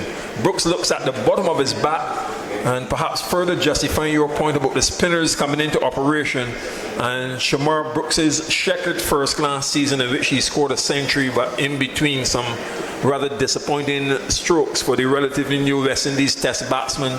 He's been bowled for a duck, and suddenly Barbados Pride now 114 for 2. And we will also look at that dismissal as well, not boasting, but the fact that we do have the benefit of a monitor which gives us replays. Brooks, very disappointed, slowly walking back to the Garfield Sobers Pavilion, and Hodge with 2 wickets in 1 over, bowling from around the wicket to Shamar Brooks and bowling him for a duck. I think this is the ball now coming up that we'll have a chance to look at his dismissal, Shamar Brooks. So here we go, and he was looking quite comfortable and then bowled down by Hodge. Look at the bottom of his bat, suggesting that it nicked the bottom of the bat into the stumps. Yeah, a very, very soft dismissal there from Shamar Brooks. Yet again this season, he loses his wicket without, really displaying sufficient fight. He just came to the crease, and that's really the best time to get at a new batsman. Jordan to Braffett, bowls short, and he pushes it into the covers. There's no run. The new batsman is Justin Graves, 114 for 2 in their second innings. Barbados Pride an overall lead of 273. In a moment, we're going to look at Brooks's performance with the bat. But yeah, it wasn't a particularly special delivery there from Kavim Hodge. Just pushed it through a little bit flatter, detecting that Brooks was a little bit languid in his movements, pitching on a good length, not particularly keeping low, and just skidding through, breaching that defense of Shamar Brooks, who was bowled, playing on basically on top of the crease, just defending, and not much of a defensive, stride or anything. Not great movement back, not moving forward, no spin on the delivery there from Hodge. So it really is a very soft dismissal from him. Braffett pushing Jordan square on the offside for a single, moves to 45. It's 115 for 2. Graves, having taken his guard from umpire blades, there are 2 slips, a gully, deep cover, extra cover, mid-off, mid-on, mid-wicket, and a fine leg. And Jordan is in his 8th over, 1 maiden, 28 runs. As he goes in right arm fast over the wicket from the Joel Garner end wide of off stump, and no stroke. So Shamar Brooks now, after 11 overs, after 11 innings, inclusive of 1 not out, he has 238 runs, inclusive of a century, 116. So if you take away the 116, Antonio, from the 238, that equation would simply tell you that his other 10 innings have produced 122 runs. Short delivery from Jordan, and Graves in behind it, plays it down to the extra cover, fielded by Katoy. There's no run. Yeah, very paltry and meager returns, one would say, from a batsman of Shamar Brooks' stature. But I was making a point yesterday. For me, I have no problem with a batsman not making runs at a particular point in time. He's not going to score every time he strides to the crease. But really what bothers me is the mode of dismissal. It's some very soft dismissals, and I'd like to see a higher value being placed on one's wicket. Jordan into Graves outside of the off stump. He doesn't play. It goes through to Emmanuel. Yeah, being caught in the gully on a couple of occasions from some loose drives off the fast bowlers, and now a very ordinary delivery from Kavem Hodge, taking nothing away from him, but a very ordinary delivery, no spin on it, pitched on a short of a length, you would say, easy backward defensive shot back down the pitch, and he gesticulated as though the ball had kept low, when I think he was perhaps just a little bit slow in his foot movements. Here's Jordan again in his 8th over with 2 slips in the gully, bowling to Graves, and he's forward and guides it past the left hand of Gully and will get off the mark with a boundary down to 3rd man. So he is on 4. Graves, Braffett 45 and Barbados Pride 120 for 2 in their 2nd innings. This is the 34th over. Yeah, Justin Graves there defending outside that off stump with soft hands, ensuring that delivery did go on a downward trajectory towards the Captain Hodge in the gully region, beating his valiant dive to the left and picking up 4 runs down to 3rd man to open his account. And he's certainly going to be looking for a score of substance. This is his 3rd game of the season, and he's yet to, strike his dominance on that middle order position, which he's been given by the selection panel and by the Barbados Pride team management unit. So he's going to want to bat deep into this innings here, Keith, looking for something big. So the ball is now back with Jordan. 1 delivery left in his 8th over, and in he goes the ball to Graves, pitches short, Graves back and just guiding it into the covers for an easy single. Kotoy having to run to his left to do the fielding. 5 is Graves, 45 Braffett, 121 for 2 at the end of the 34th over, and the overall lead is now 280. Yeah, very good cricket there from Justin Graves and his partner Craig Braffett responding to his call. Just once again we see him there defending with soft hands, as opposed to pushing the ball firmly to the fielder. Keith, he just slackened his hands a little bit, defending softly into the offside, opening up an opportunity for a single. If there's one credit that I must give to Justin Graves, he always has been a very thoughtful and intelligent cricketer. So the wicket taker in the Captain Kavem Hodge ready to bowl from the Malcolm Marshall end from around the wicket, and Graves on 5, Braffett 45, a slip on the short leg point, cover out on the boundary, very short extra cover, mid-off, mid-on, mid-wicket, and Graves back and clips it behind square for a single, and easily taken as Max Sween comes in to do the fielding from that deep backward square. Graves 6, 122 for 2 in their 2nd innings. Hodge from around the wicket, and Braffett is forward and turns it down into the body of the short leg in Cato. There is no run, and there's some dark clouds building in the southeast. If you were just to, as they say, duck your head a bit and look into that region. And back goes Braffett and pushes it down to the deep mid-on for an easy single. 123 for 2. A couple members of the ground staff starting to look busy. 46 is Braffett. Graves is on 6. And here's Hodge still from around the wicket. Graves forward head over the ball, plays it up towards the extra cover. Fletcher jogs to his right to do the fielding, and there is no run. So the weather can impact on this game, and again coming forward, Graves plays it into the covers. Again, there is no run. 123 for 2. And here is Hodge from around the wicket. Graves, this one keeps a bit low, and he defends it up towards the short extra cover, feeded by Fletcher. There is no run. So Hodge now completes his 4th over. 1 maiden, 2 for 8. It's 123 for 2. Yeah, Justin Graves seems equal up to the task and the challenge, with some very urgent movements there, able to keep out that quicker delivery once again there from the left arm spin of Kavem Hodge, who's operating around the wicket at that Malcolm Marshall end. But I just would like to see Captain Hodge put a little more pressure on Justin Graves, who's only now strode to the crease.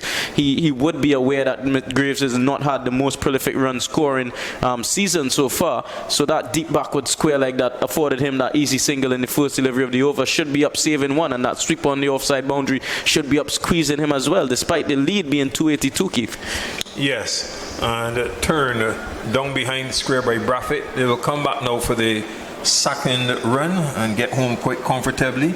Jordan in his 9th over, and Braffett moves to 48. It's 125 for 2. The ground staff getting even busier, and if you look at the area to which I refer here, clearly we can see, and this is in sharp contrast to the opening day when the rain came from the northeast. It is clearly set right before our very eyes. We are doing commentaries from the northern end, and you can look straight up and you can see in that area in the south-southeast heading closer to the city, where it is raining a bit as the short delivery from Jordan is guided clear on the offside by Braffett to move within one run of a half century. 126 for 2.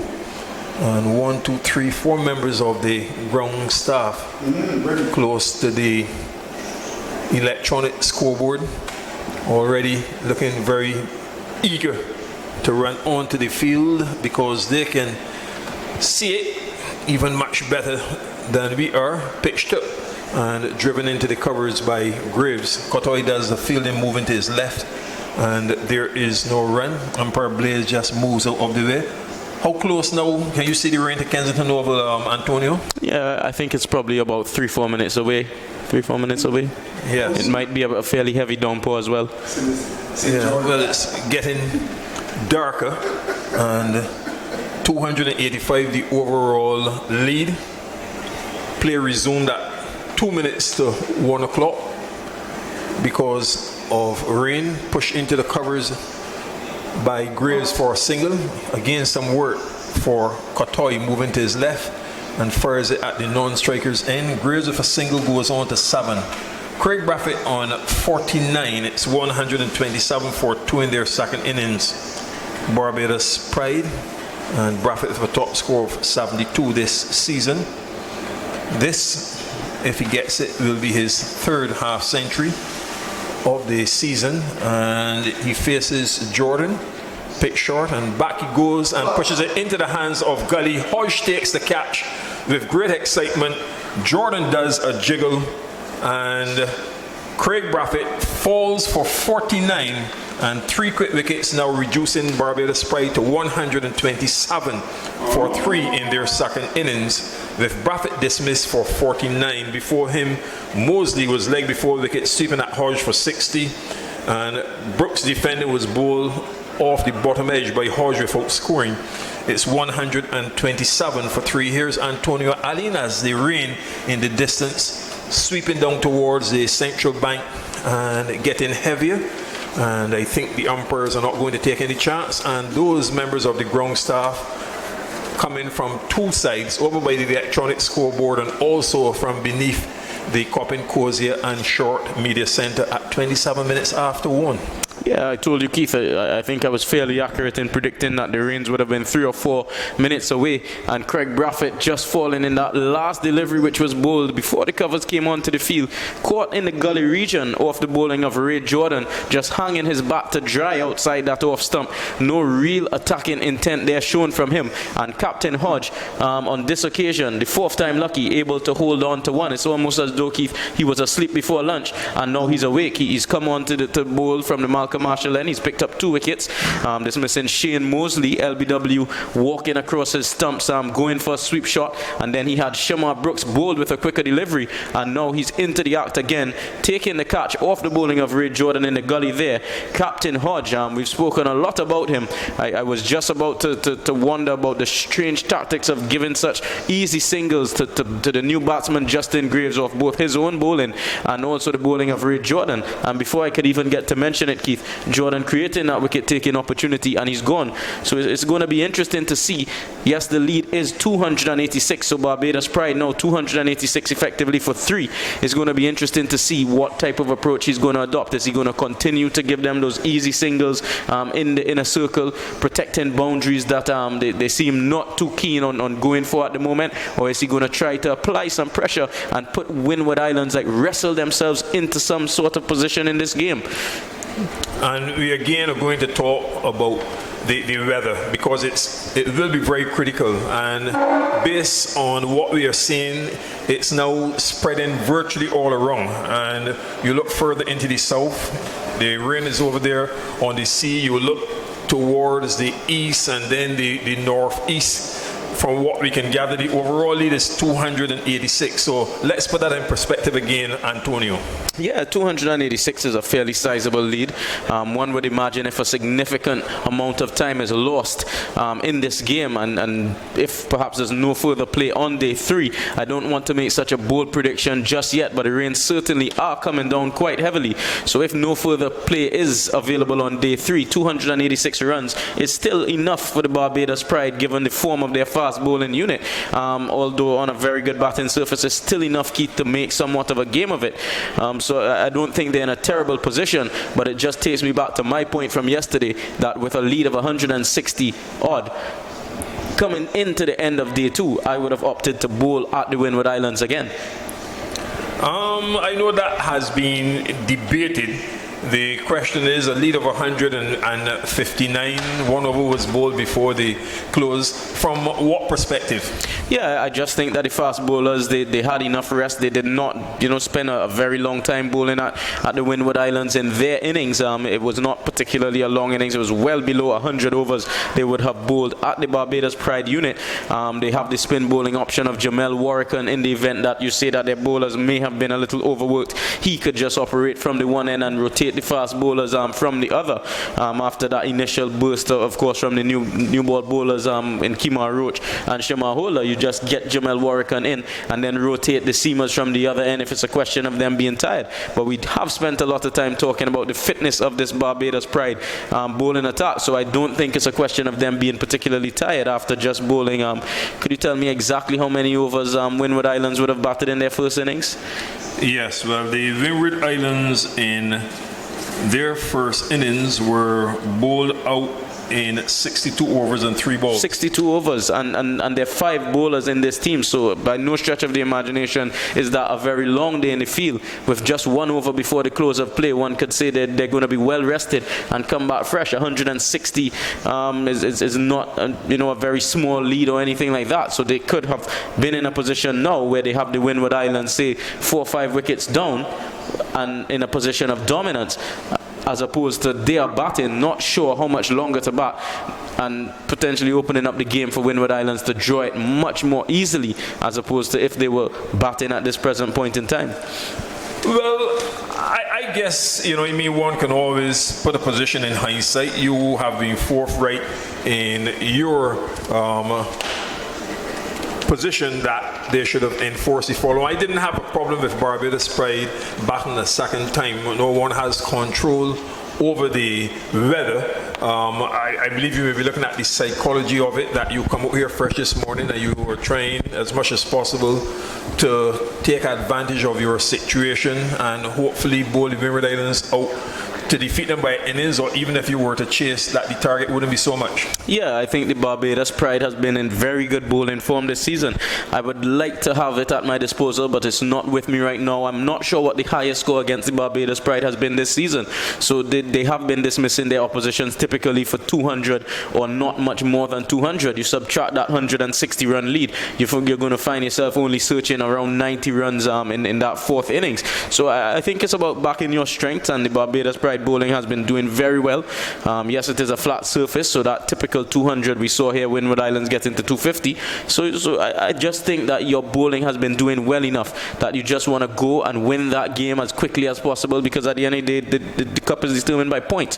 So you want to win games. You don't want to find yourself in a position where you draw and then you look back at the end of the season and you say, ooh, those 6 points that we may have lost out in this game when we should have continued and just, put the final nails in the coffin, those 6 points might cost us a trophy.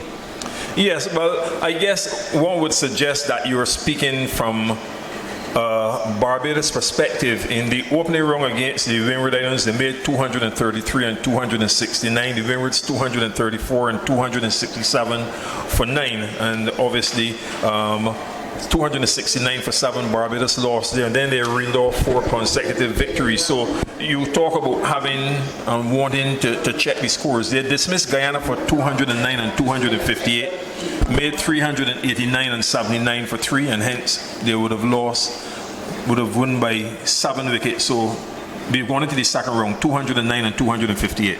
Yeah, so we see there that teams have not been able to score 300 runs against this Barbados Pride bowling attack. You have Shamar Holder, who's now moved to 29 wickets this season. Keon Harding is around 25. Jamel Warrican is averaging 13 or so with the ball coming into this match. So it's a bowling attack that you would say you back them on any surface to really cause some concern for the opposition. So I would want to show confidence in my team and give them another bite of the cherry and try to knock them back as quickly as possible. That said, I have no problem with Barbados Pride opting to bat, but just my decision would have been to bowl. Then the next match against Jamaica at Sabina Park, Barbados 219 and 206. They bowled Jamaica for 138 and 168. And we go further because that's the point that you are on to. Versus the Leeward Islands at Warner Park. Leewards made 181 and 136. Barbados 398 to win by an innings and 81 runs. And then they came home. Both Trinidad and Tobago out for 175 and 77 after making 209 and 342 for 5 declared. And hence, just to give you the scores to add some teeth to what you were saying about the Barbados bowling attack, its potency and the fact that they've been able to dismiss teams for relatively low totals. Yep, very much so. The highest score that I've seen there out of that list, thank you very much, Keith, was 269. It was in fact from the Windward Islands in that opening round, defeating the Barbados Pride. But 269 by no means is a massive total, so their bowling unit, one can say, has been doing very well, and I dare say it has been the pick of the bowling attacks that I've seen so far this season. No. I know we've been going for a bit, and we expect soon Andrew and Jamal to come forward.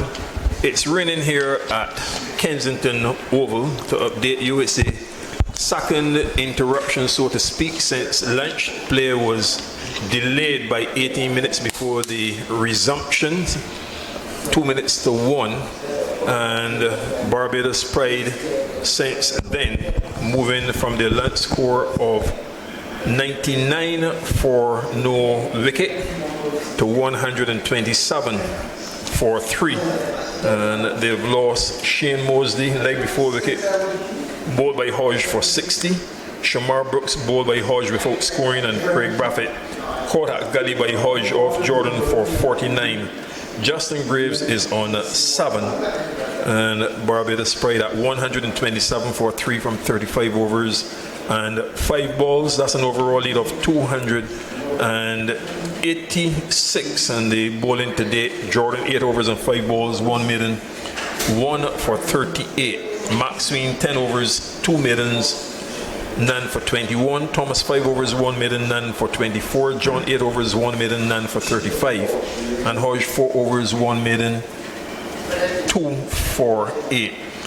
And there's just virtually a drizzle, but one of the type where it becomes rather agonizing.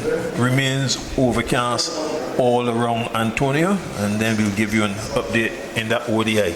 Yeah, the rain is here. It's still quite steady, I would say. It's not any torrential rainfall. There's no danger of flooding in the Bridgetown or St. Michael area. But certainly we cannot resume. And the ground staff, they're nowhere to be seen. So it doesn't appear as though the covers are going to be off in any hurry, or certainly not immediately. Now, South Africa made 291 for 7. And giving you an update with the Australia response, they are now 174 for 4 in the 34th over, so that's a nice build-up. But Steve Smith remains there on 76 from 93 balls with 3 boundaries. Labuschagne was dismissed for 41 by Maharaj, and Mitchell Morris was just bowled by Ngidi for 16, so that's his 3rd scalp. Ngidi having also dismissed Warner for 26, and the captain Finch for 10, 174 for 4 after 33 overs and 4 balls. And Ngidi has 3 for 25 from 5 overs and 4 balls. Maharaj 1 for 48. Nortier none for 36. And Pelikuaho none for 27. This Shamshi none for 35 from 7 overs. And in the South Africa innings of 291 for 7 from 50 overs.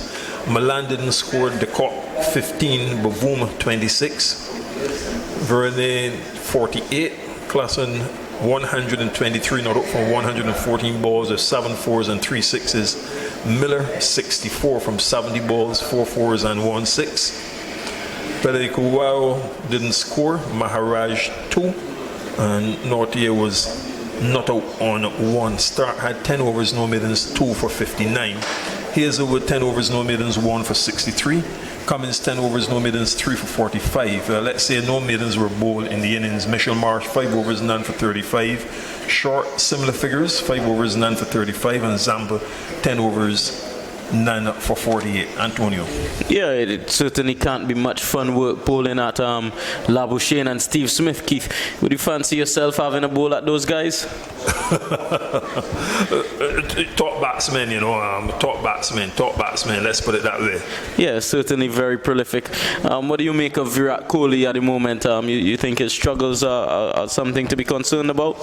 I don't like to get too much down on a top player, you know. You've gone to New Zealand, different conditions when compared with at home, the ball seaming around, and the Indian batsmen have been found wanting by the Kiwi Pacers in particular, you know, so all credit to the home side at this time. Yeah, I definitely agree with you, Keith. I don't like to be very critical of these guys either.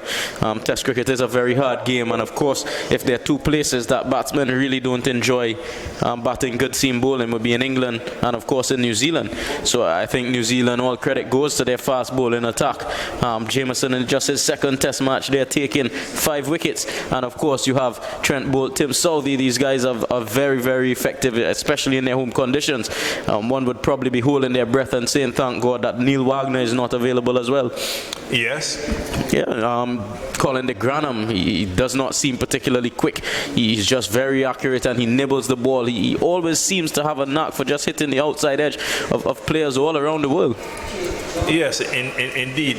How do you see, if you may just quickly come back to the regional tournament, how do you see it panning out with 4 rounds left after this? I think it's going to be very interesting. I know that Guyana Jaguars, they are going to fight and they're going to fight hard. We said that they've been dominant over the last 5 years in this competition. Barbados Pride, they're certainly out front as front runners at the moment, and they should be, you know, in a very good, very strong position to hold on to that position. But it's not going to be an easy race. I think Guyana still in with a good chance, Keith. Yes, and I think the return game against the Pride at Providence is going to be critical as to what happens in the home stretch. Yeah, I think that game is very important, but this game is of equal importance if you ask me. Windward Island Volcanoes, somehow they've managed to just get the upper hand on Barbados in the last few results, coming up with some victories against the traditional grain, and that's been very good from them. They haven't been able to maintain that form against some of the other oppositions. As you see them, they're just in the middle of the table at the moment, but they do have a one-up on Barbados Pride so far this season. So Barbados are going to be looking to get over this hurdle, very important hurdle, and they need to come out with a victory. Otherwise, if they do go down to Guyana and find any difficulty there, that cushion, that point cushion that they had coming into this round might quickly become eroded. Yes, and talking about coming into this round, what we can do is remind all and sundry about the points table coming into the second half. Round 6, Barbados Pride on 84.2, Ghana Jaguars 60.8, Jamaica Scorpions 57.4, Windward Islands Volcanoes 50, Trinidad and Tobago Red Force 46.6, and the Leeward Islands Hurricanes 32.6. You can make an assessment in that regard as well. Yeah, certainly. I think Windward Islands Volcanoes, they have a lot to fight for. They're going to want to move up that table. They're some 7.4 points behind Jamaica Scorpions in 3rd place. And if they were able to make something out of this game, it would be a big jump for them. And as we said, the Pride coming into this round, a very comfortable lead, approaching 24 points lead. They would want to maintain that dominance with a victory, because Guyana, they are a champion team in this level, and they do know how to win games, and not just games. They know how to string them together and win cups. Yes, and it's getting much lighter now here at Kensington. Over 127 for 3 Barbados Pride in their second innings when rain stopped play. The second interruption since lunch, 35 overs and 5 balls have been bowled. The overall lead is 286. Antonio Aline is here with me, a key folder. Now, I was looking here at an email with a link which was sent to me by Joseph Reds Ferrer, and we can discuss this. Glenn McGrath picks the top 3 pacers of the modern era and also rates Brian Lara above Sachin Tendulkar. And the story says that the former Australian great Glenn McGrath was recently asked about who he would like rate amongst the top 3 in the current generation of pace bowlers. At first, the New South Welshman had no hesitation in picking the Australian pair triplet of Mitchell Starc, Pat Cummins and Josh Hazlewood, who have dominated in ODIs and Tests in recent years. But on a serious note, the highest wicket taker among pace bowlers in international cricket, 949 wickets, picked the likes of Jasprit Bumrah, Pat Cummins and Kagiso Rabada as the top 3 bowlers currently. And McGrath is quoted as saying, all Aussies, Pat Cummins, Josh Hazlewood and Mitchell Starc, laughter, but seriously, Pat Cummins, Jasprit Bumrah and Kagiso Rabada. I like Neil Wagner too, McGrath told TOL. And it goes on further. McGrath was asked to choose between 2 of the greatest batsmen of his era. That is Sachin Tendulkar and Brian Lara. Quote, that was Brian. He never changed his game. I may have got him out 15 times, but he also scored big hundreds and double hundreds against us when both me and Warney were playing together for Australia, McGrath opined. Even though Tendulkar has more international runs and tons when compared to Lara, McGrath opted to go for the Trinidadian superstar due to his fearlessness. Lara's match-winning knock of 153 not out against Australia, chasing a target of 308 during the 4th innings in Barbados in 1999, right here at Kensington Oval, is still termed as one of the best knocks in Test cricket history. And here's a quote from McGrath. When it was his day, he could do absolutely nothing. Anything. He could do absolutely anything. Repeat. When it was his day, he could do absolutely anything. Sachin was equally as good, but there was something about Brian where he could just keep going, and he was slightly harder to bowl than to Sachin. He was more fearless, concluded Glenn McGrath. Yeah. Reaction. I'm not surprised to hear that. He's not the only cricketer who would have, given such sterling credit to Brian Lara. He was certainly a dominant force for West Indies for quite some time, and very attractive player, very easy on the eye, lots of flair, and then of course he had an appetite for big runs, 375, 400, 501, 153, 277, you name it, Keith. Yes, and give us an update on the weather now, Antonio. Yeah, it seems to have cleared up nicely. The outfield now, it looks a more picturesque shade of green than previously. I think the rains have just come to an end, but it may be some time before we can start back play. As I look out towards the southeast, it's clearing up ever so slightly, but it's still just, a little bit of grey clouds lingering around. Hopefully we won't have another interruption in the day's play.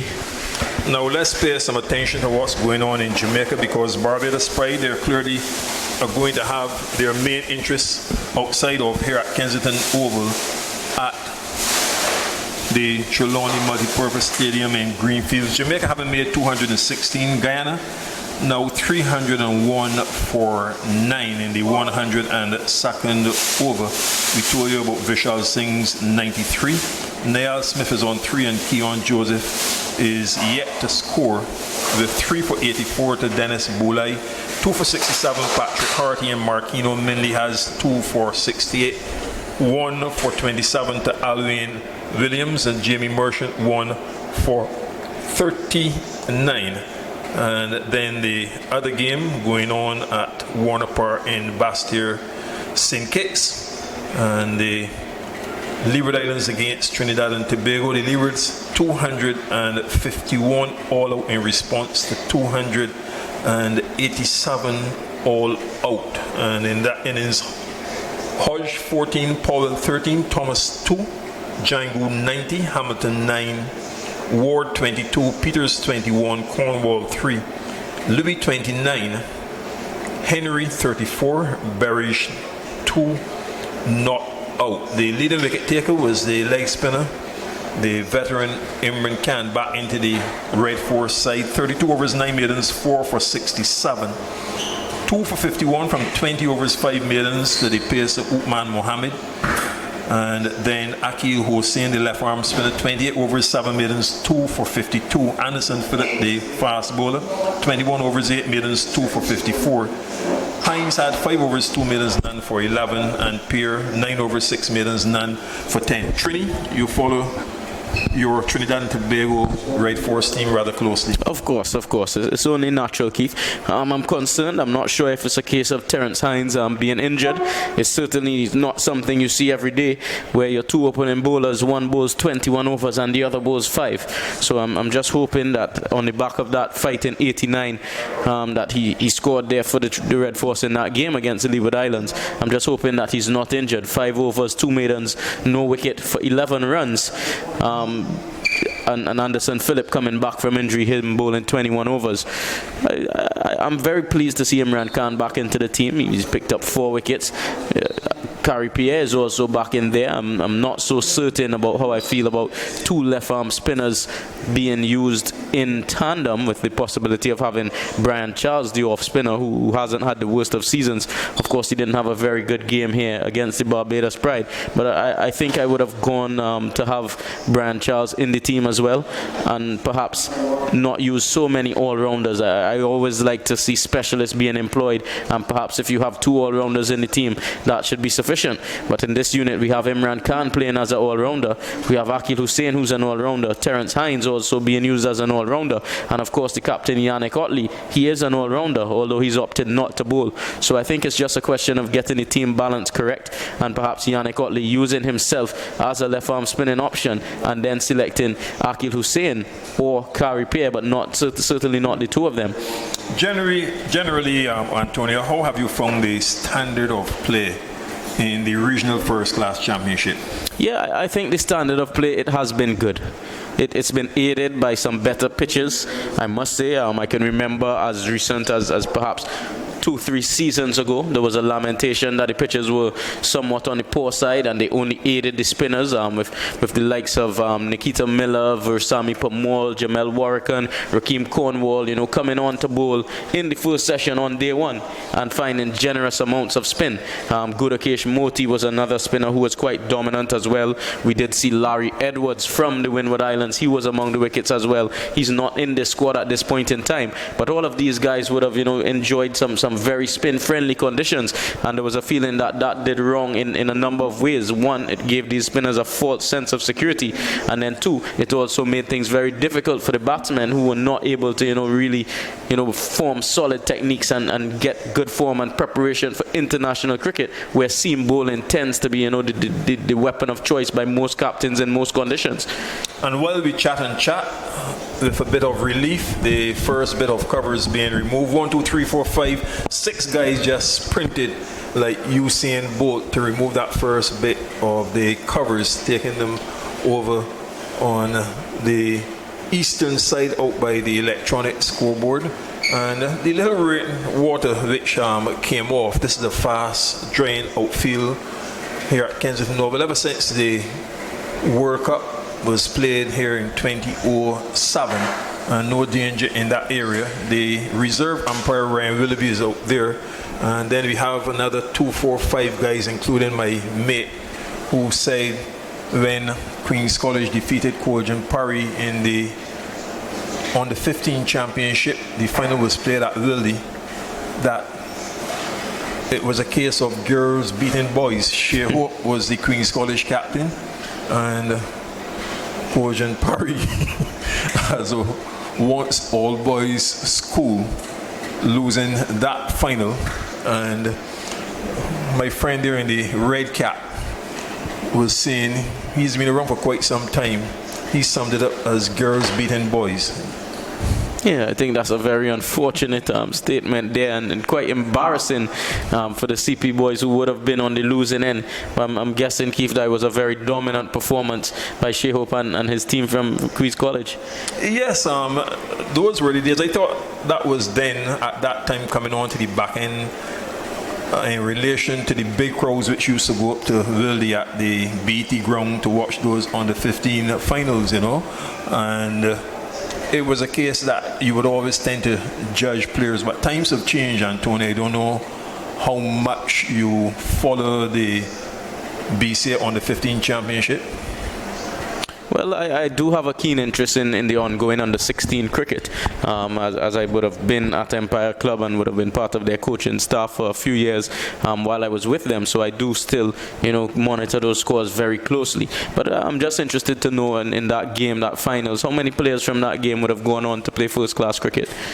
It's a very good question, and Shea Hope comes immediately to mind. I will have to perhaps go back and I imagine Anthony Alleyne from Queen's College would have also played first-class cricket. Yes, but that particular on the 15 side, he may not have been in. Yeah, no, Okay. I don't recall him being part of that setup. The covers have now been completely removed. Umpire Ryan Willoughby is looking very busy getting the stumps back in place. But I'll try to find a search, and I know we've been going for a while. And next up will be Andrew Mason. Men play resumes along with Jamal Smith. But there's a really wonderful history of under 15 cricket, as you know, here in Barbados, Antonio. Yeah, very strong cricketing country, and it's very competitive from young levels. I think it's good to see the structure and the organization and the passion from such a young age. So 127 for 3. It's now 5 minutes before 2. A resumption is around the corner. We'll get an update as to the adjustments to be made, and we'll also bring you up to date with what's going on in the first one-day international between South Africa and Australia. Nicely positioned. They're chasing 292 Australia. South Africa having made 291 for 7, and after 37 overs, 187 for 5. What is vital here, Antonio, is that Smith has been dismissed for 76, like before wicket bowled by Nortier. So with Carey 2 and Short 10 at the crease, I would give the advantage at this stage to the home side. Oh yeah, certainly advantage to the South Africans. Carey and Short have their work cut out. Just another 14 overs it seems left in that game, and they have as many as 100 runs. Certainly the run rate is not the critical issue, but they are the last pair of recognized batsmen, with just Mitchell Stark and the other fast bowlers to follow.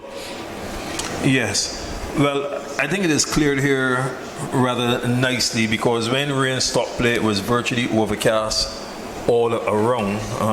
Peter Douglas is a specialist when it comes to the marking of the creases and sweeping away the turf. He's a big Empire man. His picture is still on ESPN Quick Info from way back about 13 years or so ago, and he does his work diligently. I think you know a bit about Peter being an Empire man. I wouldn't say I know too much, but I do know that he's rumored to be very good at what he does, and credit also needs to be given to him. It's good to give praise, Keith. It should be spread around the umpires, the scorers, the ground staff, everyone that plays their part in making sure that the production is a very high quality one. Yes, indeed. So 127 for 3.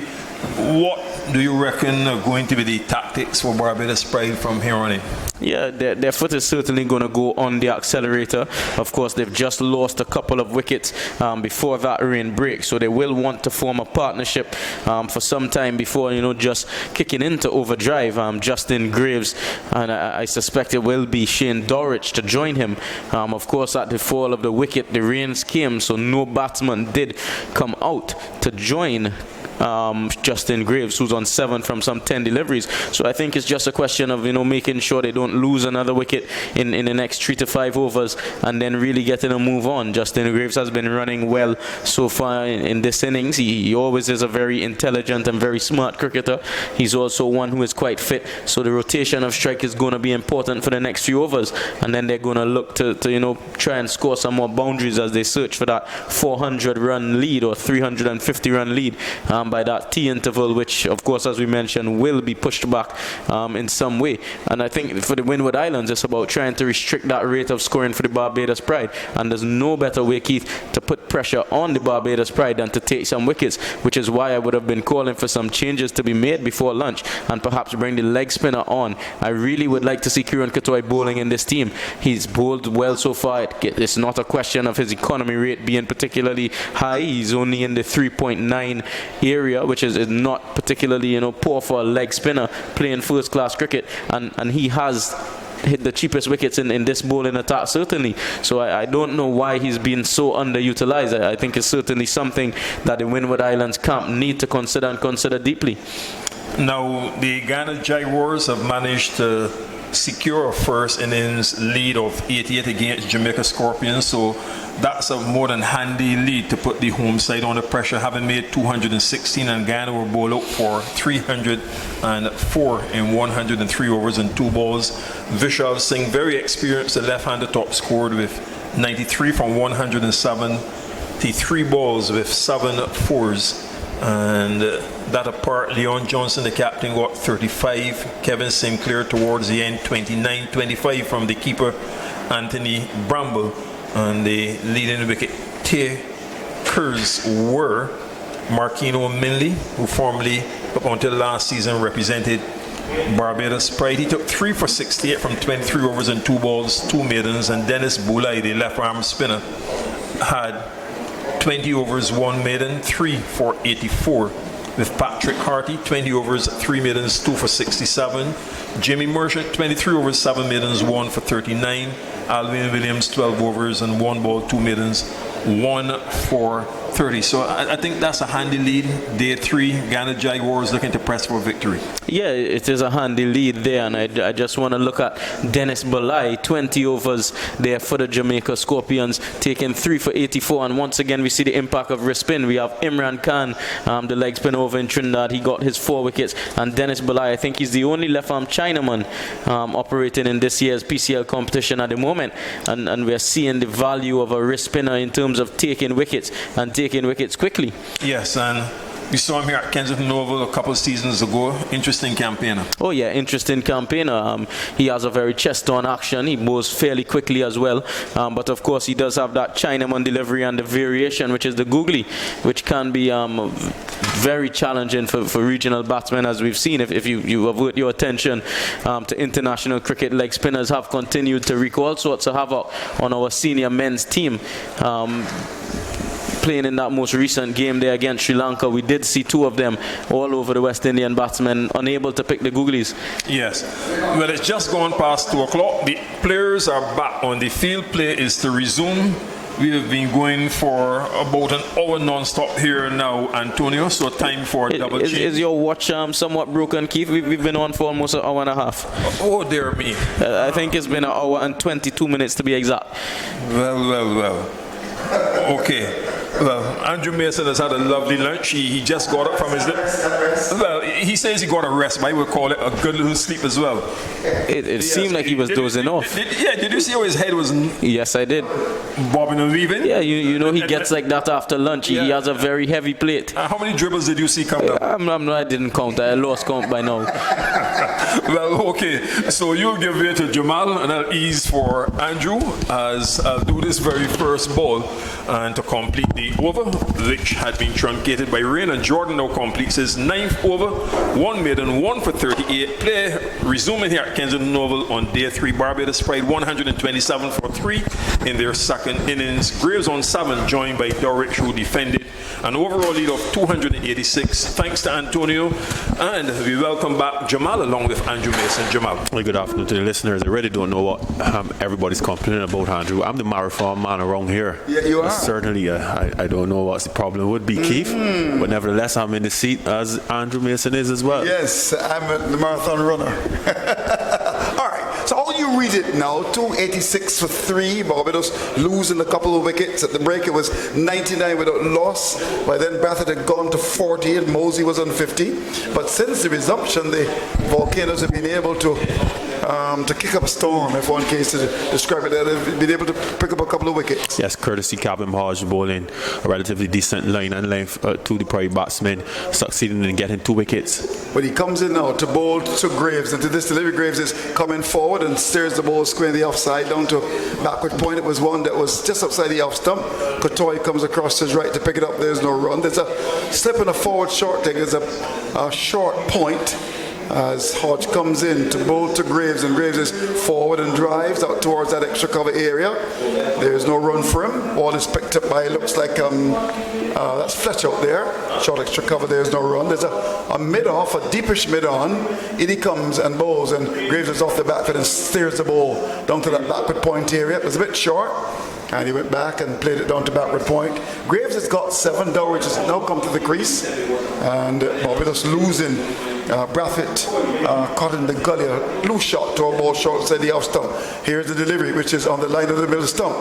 As it's Hodge continuing, coming forward as Graves pushes up towards that mid-off area. Extra cover comes to the right to pick it up.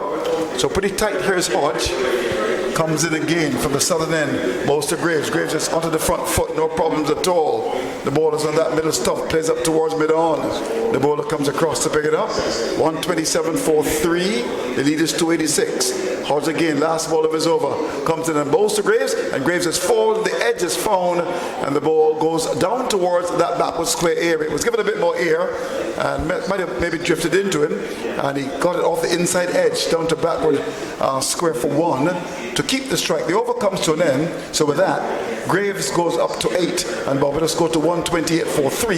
This is the latest score at Kensington. Jamal. Yes, Andrew. Well, I wasn't nodding off as you were, so I was listening to Keith and Antonio, their dialogue, and I heard Antonio mention the leg spin of Kotoy. I thought there were moments in the first innings where Kotoy should have been introduced, but certainly in a situation like this, whereby the Windward Islands are not in the driver's seat, it's all about taking a little bit of time out of the game, just trying to offset the plan of the Barbados Pride a bit. So this attack from Calvin Hodge, who's relatively a tight bowler, along with possibly bowling the seam from this Joe Garner, and it's not a bad ploy at all, particularly if you're working to a set field and keeping the batsman relatively honest at 2-3 runs and over, because what Hodge may be looking at now is more so drawing the game or putting Barbados in a position where they make a forced declaration based on the time allocated. So I think the right tactics are being employed, plus there's just been a sprinkling of rain as well, so you really don't want to bring a wrist spinner into play right now, because it's not like you're looking to blast out the men. I think the horse has bolted as far as the position that the Volcanoes are in now, and it's about consolidation and what they can finish carrying from this game, which more than likely the best positive result for them is a draw. Okay, so the action continues with Jordan. He comes in from the northern end to bowl to Graves, and to this delivery, Graves is turning the ball away down to backward square for 1. We'll contemplate the second. We'll come for it 2. We'll get it easily as the ball is picked up by the fielder coming off the ball. Looks like John coming off the backward square boundary. The ball that was turned away. Good running by the 2.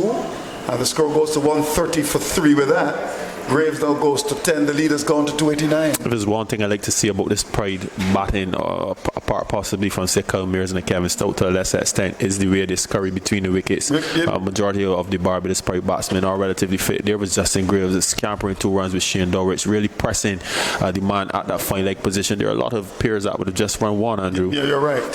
Here's Jordan again. Comes in to bowl to the right-handed Graves, who's on 10, and to this delivery, Graves is playing the ball away down towards the gully area. It was a good delivery just outside the off stump. It was in the air for a little bit.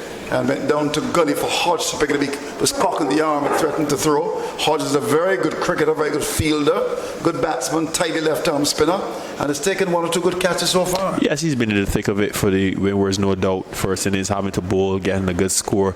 Also taking a nice smart catch to dismiss Culmers in the first innings. Second innings, though, he let 2 go by off Shane Mosley. He did. Max Sween, I remember, was the bowler, and I think Thomas it was. So, he's had his moments, but he's certainly been in the thick of it. Here's Jordan again as he comes in to bowl to Graves, and to this delivery, Graves is coming forward. We'll get a single as he pushes out towards cover. The fielder at backward point comes forward to collect it. Interesting that he's allowing that single. Maybe some of the captains maybe say, look, I'm going to just put that cover in. He's decided to go with the point on the boundary, and Graves just tucked the ball nicely into the offside for 1, out to cover. So with that, he goes to 11. It brings Dowers into strike, and Barbados go to 131 for 3, losing Mosley for 60, Brooks a duck, and Brathwaite for 49. Here is Jordan, comes in and bowls on the line of the off stump. And there is Dowers going right across the stumps and playing the ball away firmly up the pitch. The bowler doesn't pick it up. In fact, the ball runs on the pitch, and then it's Dowers picking it up and throwing it to him. Immediately, Hodge comes down to have a word with the field up at that mid-off area. That looks like Max Sween. What do you think? Yeah, that's Max Sween. Wonder what the conversation will be about. We know what's interesting, Andrew. The immediate defensive feel of all modern day first-class captains in this championship has been a deep point. The irony about it is that most of the majority of the time the ball either beats them to the left, which is down to third man, or to the cover point to the right for 4.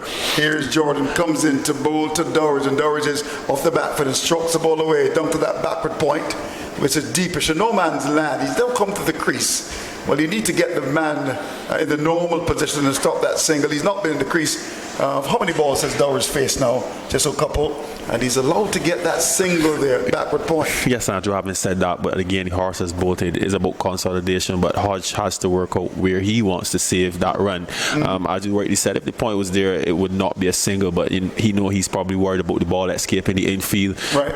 If he really wants in that sweeper man, possibly you have to trade down the slips and just operate with 1 in the gully or just 2 flat, depending on the philosophy as to if the ball is coming through or not. Here's Jordan, comes in now to bowl to Graves, and Graves is get the ball outside the off stump. Where did that come from? It took off, and you said it, a couple of dead pieces of, well, I mean, there's certainly some dead grass on it, but that ball took off and went through. He pulled his head towards square leg, outside the off stump, and might be taken by the keeper to end the over. At the end of it, Dowers is on 1, Graves is on 11. It's 132 for 3, which is the latest score at Kensington. Yes, well, I can tell you where that delivery came from, Andrew. It's from that area. It's on and about that 4/5 stump, somewhere short of a good length. We've seen this time and again over these past 3 days that deliveries just bouncing a little more than usual in that area. And we've actually seen some wickets created or some near chances. So, just a little area in the surface where there's a bit of indifference bounce. But overall, it's been a very good surface. So 291 is the lead. Now it's 132 for 3. And it's going to be the left arm spin of Hodge to continue. Now look at the bowling figures in a minute. He comes in to bowl to Dowers, and Dowers is on the back foot, clips the ball away through mid wicket. We'll get 1. As the field up backward square has to come across to pick it up. That's Matt Sween, moving very quickly to pick it up. Dowers is a very busy batsman and went back and flicked it through forward a square. Backward square had to come round the umpire to stop it, allowing the batsman enough time to come through for 1. So Dowers goes up to 2 now. It's gone to 133 for a loss of 3. Here's the delivery, which is given severe and driven up towards the position of wide mid-off for a single. Ball that was given not severe. There was Graves striking it quite nicely, but Athanaze is a very good fielder, stopped it, and just a single. 134 for 3. Hodge to continue, just getting the towel out. Had rain recently, and I would imagine he's happy with the grip. He just wipes his fingers on the turf as he comes in to bowl to Dowers, and Dowers is coming forward and drives up towards mid-off. There's no run for him. He's creeping forward to collect his Athanaze. Score is kept at 134 for 3. Here is Hodge again. Again, he wipes the fingers on the turf, now grips it, and comes in from the southern end and bowls. And there's the batsman coming onto the front foot and playing it down towards the mid-on area. They might have had a single there. The field at mid-off had to come across. There's a long on, but in the end they decided not to go for it. Had they been more alert, they might have gotten a run there. 134 for 3. Here's Hodge to continue the attack. 2 balls left in the over number 39. As he comes in bowls short, and this one is almost like a medium pace delivery. Dowridge is back, forced up the onside of the pitch. The bowler comes across to pick it up. There's no run. 134 for 3. Here is the spin of Hodges. He's in to Dowridge, who's got 2 into this delivery. Dowridge is going back to one, which is on that off stump and just plays the ball away off the pitch up towards mid-off. The bowler comes across to pick it up.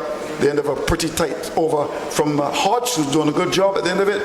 Dowridge is kept on 2. Graves is on 12, Barbados, so 134 for 3. The lead is 293. Very good over there from Calvin Hodge, but just the final points of the game again. He has a sweeper down basically in the cover point region, which suggests that he's relatively square. Hodge is bowling arm balls. He's by no means spinning the ball. His faster ball is coming into the right-handed batsman. He's challenging the stumps. The business areas are mid-on, mid-wicket, sometimes square leg if he gets a bit too straight.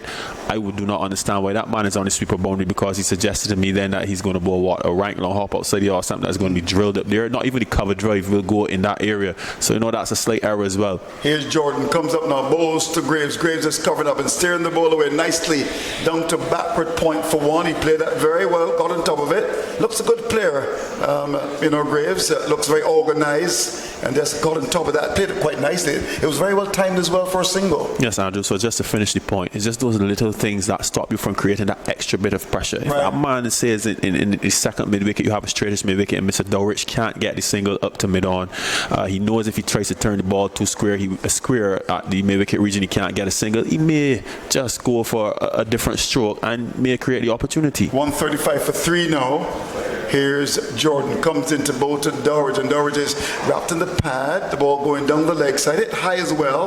Looking to maybe get the ball down towards square leg, but it was a ball that got big on him, and he's just doubling over now, hitting a very sensitive part of the anatomy. Just on his haunches, that ball already cut back, and a good bounce generated there.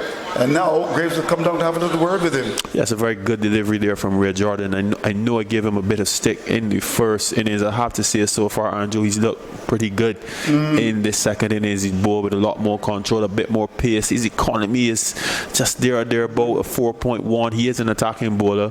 He's finally gotten the wicket. He got the wicket of Craig Brathwaite, but overall, generally certainly in this innings, he's looked a lot better. And that would ease the pressure off the captain Hodge. I think he didn't pull his workload. He didn't pull the workload that Hodge would have expected him to. He only bowled some 10 overs, just about 6 runs an over or so. So he really had Hodge under pressure in the first innings. But he comes in now to bowl to Dowridge, and to this delivery, Dowridge is looking to swing the ball away short of a length, eyes open wide. Thought he would have gotten 4 for that, and the ball instead crashed into his pad. So he's got 2.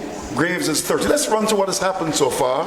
You recall that Barbados started the third day on 6 without loss. Well, today they went to lunch at 99 without loss, 27 overs bowled in the session. And by then, Brathwaite was on 40, Mosey was on 50. Well, Mosey leg before to Hodge 60. Brooks bowled by Hodge for duck, and Brathwaite caught by Hodge off Jordan for 49. Here's Jordan in to bowl to Dowridge, and to this delivery, Dowridge is wrapped in the pad. Appeal for leg before. He's been given leg before. Played across it, struck on the pad. That looked pretty plumb from here. Beautiful delivery. And the Volcanoes are coming back. They've picked up a couple of wickets after the break. Dowridge goes 127 now. Make that 134 for the loss of 4. Yes, good attacking bowling from Ray Jordan, pushing Shane Dowridge back in that over, striking him mid-riff, and as you delicately put it, Andrew struck him somewhere on the sensitive side of the anatomy. But there was Ray Jordan hitting the pitch hard again, just on a very good length, possibly a fuller length than Shane Dowridge had anticipated, and it caught him right back on the crease line, trapped inside the crease. And the judge LBW, it looked pretty adjacent from here, Andrew. We don't have the benefit of the replay, but I think Mr. Blaze got that one right, unless there was some bat that we were not aware of. But certainly good bowling from Ray Jordan, and this is what I was speaking to, Andrew. No, this is the moment in the game again. Barbados Pride, they have that lead. It's just up to 294, possibly still not where they want to be.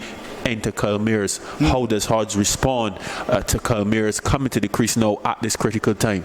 Interesting comments coming from you. So it's effectively what, 294 for 4. Position of strength, certainly, but Is it a commanding position? Well, commanding in the sense of the word that with 6 wickets left, lead of 294, you expect Barbados probably to get somewhere in the vicinity of 350 plus, right? Which obviously would be a mountain to climb on a fourth day or a last session going into the fourth day. However, again, the Windwards have just clawed their rear back somewhat in this contest. They've been doing this throughout the entire contest, Andrew. They've been giving you moments where they've played some good cricket, and then they've allowed the slide to continue. So again, I'm saying to you, this is very critical. Can Ray Jordan get it right, get it on the money, dismiss Culmears, and just push back those plans of the Barbados Pride even further? Because if Culmears is dismissed cheaply, Kevin Stokes comes to the crease, and Graves, who are not as aggressive as Culmears, it may just eke a little more time out of the game that may serve the Windward Islands better tomorrow, possibly looking for a draw. 135 for 4. I've got a question for you. Of course, you always do. Because you seem to have put this one out of the equation. Here's Jordan, round the wicket, comes in now to bowl to Mears. And this Mears is driving, already on the hunt for runs, down to cover. There's protection of the boundary.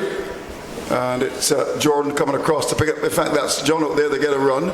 So you're making all these pronouncements. I'm going to ask you this. Call them pronouncements as a strong term. Okay. Well, fair enough. I'll withdraw that. But I haven't heard you talk about the possibility of a Volcanoes win. A Volcanoes win will be difficult from here, Andrew. And the only, from me, realistically, the Volcanoes will have to bowl at Barbados Pride. Okay, fair enough. Here's Jordan. Comes up now. He's in and bowls a ball which is on the line of that leg stump full. And there's Graves pushing down towards mid-arm. There's no run, but they've come back into the match. Overall, Barbados is still in control. It's 136 for loss of 4. The lead is 295. And the last man to go was Dow's leg before to Jordan for 2. So they overcome to an end. Good bowling from Jordan. Yes, good bowling from Jordan. As I said, Andrew, if I'd seen this from Ray Jordan in the first innings, the complexion of this game could have been much different.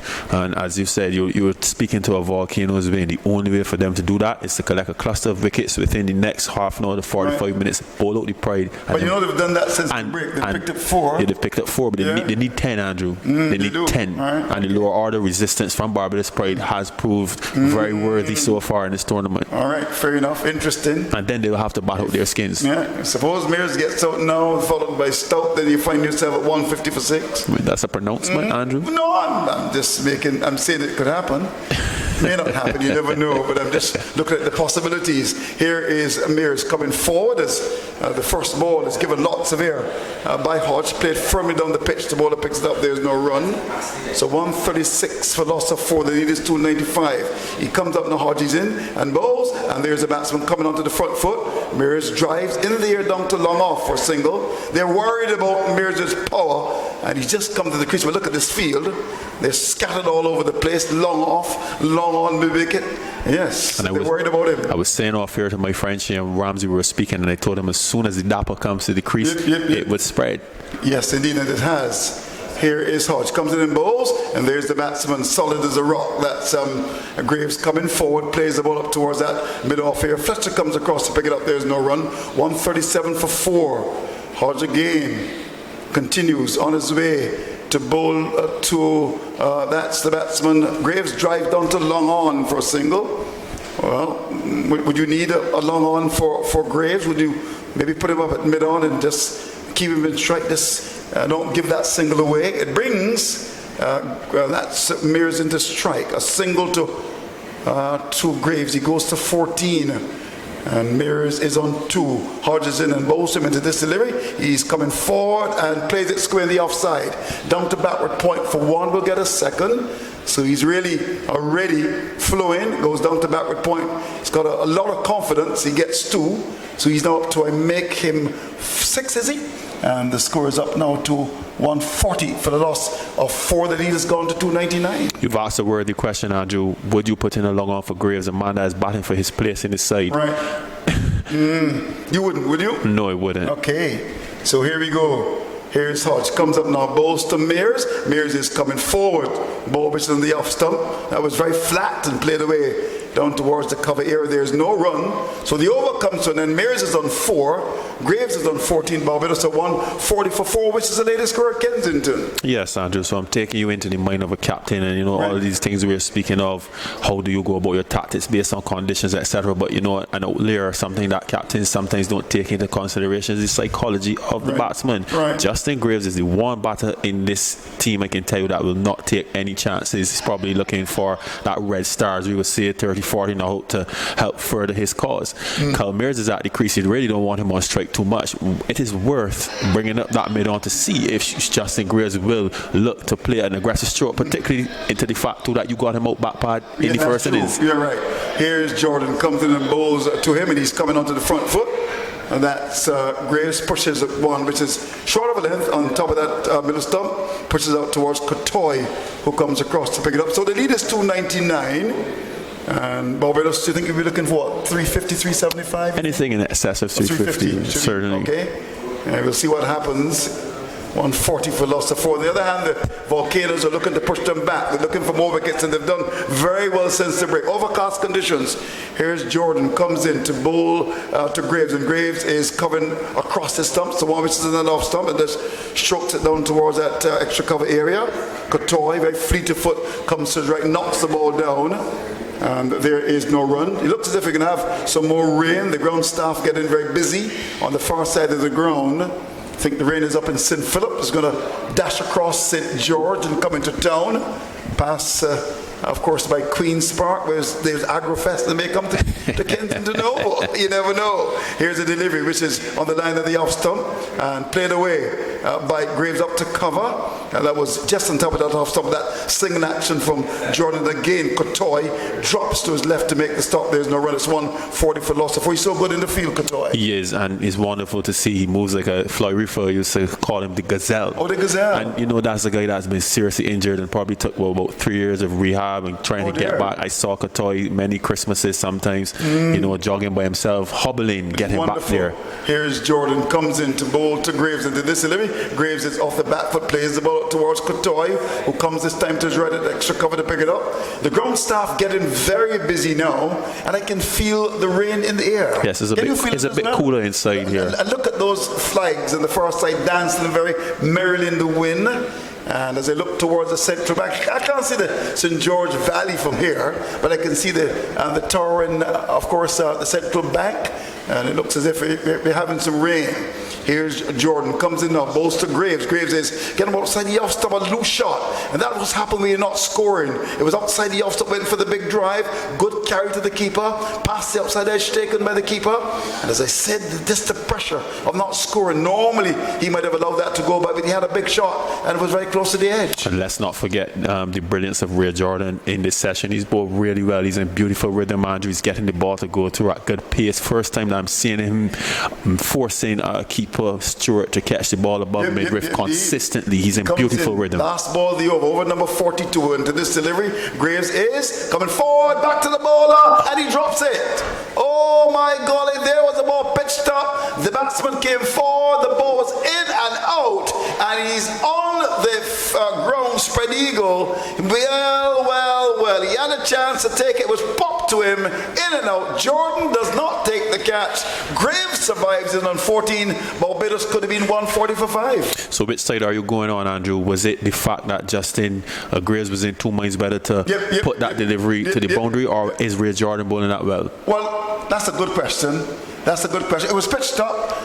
50-50? Yeah, I'd say 50-50. 50-50, Andrew. Yeah, I'd go with 50-50. Nevertheless, though, it's still a wonderful effort. That was by no means an easy catch. He had to go back to his right, and it was pretty high as well. Yeah. That in-between height where it's very difficult to poach. So good bowling from Ray Jordan again. Well, the rain is with us. We're going to have an interruption, I can assure you. Very soon, overcast. It's here at Kensington Oval. The ground staff just about to bring the covers on. Here is Hodge in the rain. Comes in his bowls, a ball short, and there is the Bears covering up. Plays the ball up towards that mid-on area. And the bowler comes across to pick it up. So it's getting a bit harder now. I think they're going to maybe call it Wally pretty soon. The ground staff with that big cover just about to come on. It's getting heavier. Kensington Oval, he's in. And bowls to Mears. Mears is forward. Plays it down towards the mid-on. Everything that surely would have to come off. No, yes. So they're going to come off. Another interruption, of course. The factor too of the rain, time taken out of the game will be of great importance as well.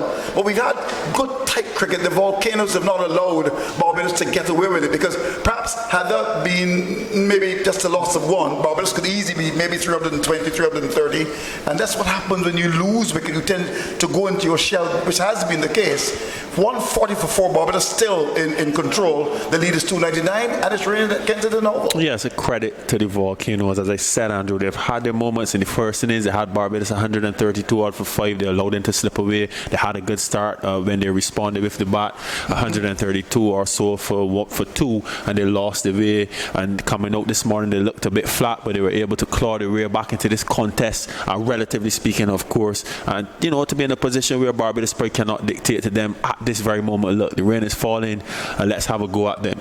But Andrew, just to pick up on the point, though, about Kotoy in particular, you know, I heard listen to Antonio saying he's not bowling much, and then we went through the first innings, but obviously, no, this is not a situation for him to come into. But, you know, there's something that the listeners and general viewers and fans of cricket take for granted. As I said to you, I've seen Kieran Kotoy on his long way back to get him back into first-class cricket. I was talking to you about spending many evenings and nights alone running those 20-yard shuttles, well, limping them really, well, going from limping to hobbling to jogging to actually sprinting to what we're seeing now. And he actually, his limp is not as pronounced as before. And it goes to show the kind of work that you as a professional athlete, you have to put in order to get yourself back there. And it's wonderful to see him on the park, taking those brilliant catches and feeling like, as Flory puts it. Remember the catch he took to brilliant. Get rid of Brilliant. And himself and Athenaeus in the field. Athenaeus is doing a wonderful job in the field. Yes, indeed. You know what it's nice to see? It makes for a good spectacle, Andrew. Tremendous. Well, the covers being put on. In fact, they're going to protect the run-ups now. It's raining, not heavily, but enough, of course, to have the covers on. Another interruption, and it's 140 for the loss of 4. The lead is 299. So that's something you've got to also take into account as well, the time lost. Yes, most certainly, Andrew. Well, I know the analyst usually sits on the left side, but I'll ask you this question. Based on the rain that's falling now, possibly going to take the tea break. Let's say we get back out there sometime around 3:30. What time is it now? Well, it's 2:29. 2:29, so we'll take tea, I would imagine. Yeah, possibly. But let's say that Barbados probably have to go, the game resumes around 3:30 or so. Right. You as captain, Andrew, what would be your tactics? Would you declare no? No, I wouldn't declare. I wouldn't even entertain the thought of declaring no. Okay. There's still a lot of time. Maybe you can't control the weather, but it's 350. I'm not going to go. No 349. I don't want 350 or more here. I would love to bowl this evening. If I maybe get an hour, and hopefully look to pick up a couple of wickets and see what happens tomorrow. But I wouldn't declare no. Would you declare no? No, I wouldn't, Andrew. We're agreeing. Actually, Andrew, I realized that you made a shift in my rotation so that you can spend some quality time with me on air. Indeed, yes. I ask me these challenging questions. I want to make sure that we're together. Not a game, but the sound together again. You can't sing, can you? No, I can't. In fact, you carry your own kit. Certainly. But if you had to, maybe we can invite our friends that they've been very, very good indeed to and ask the question: would you make the declaration now? A lead of 300, the weather could be a factor. Would you be bold enough, if you were the Barbados captain, to declare no? That is a question that we've got, and we will want you to respond to us. Of course, we're going to certainly set it up where our good friend Mr. Graham Bell, is going to ensure that we are able to get your reaction. The question is, 299, of course, if the declaration had to come, the Volcanoes would have to get, 300. Barbados at 140 for 4. We are maybe possibly at the break. Then there's another session, and all of tomorrow.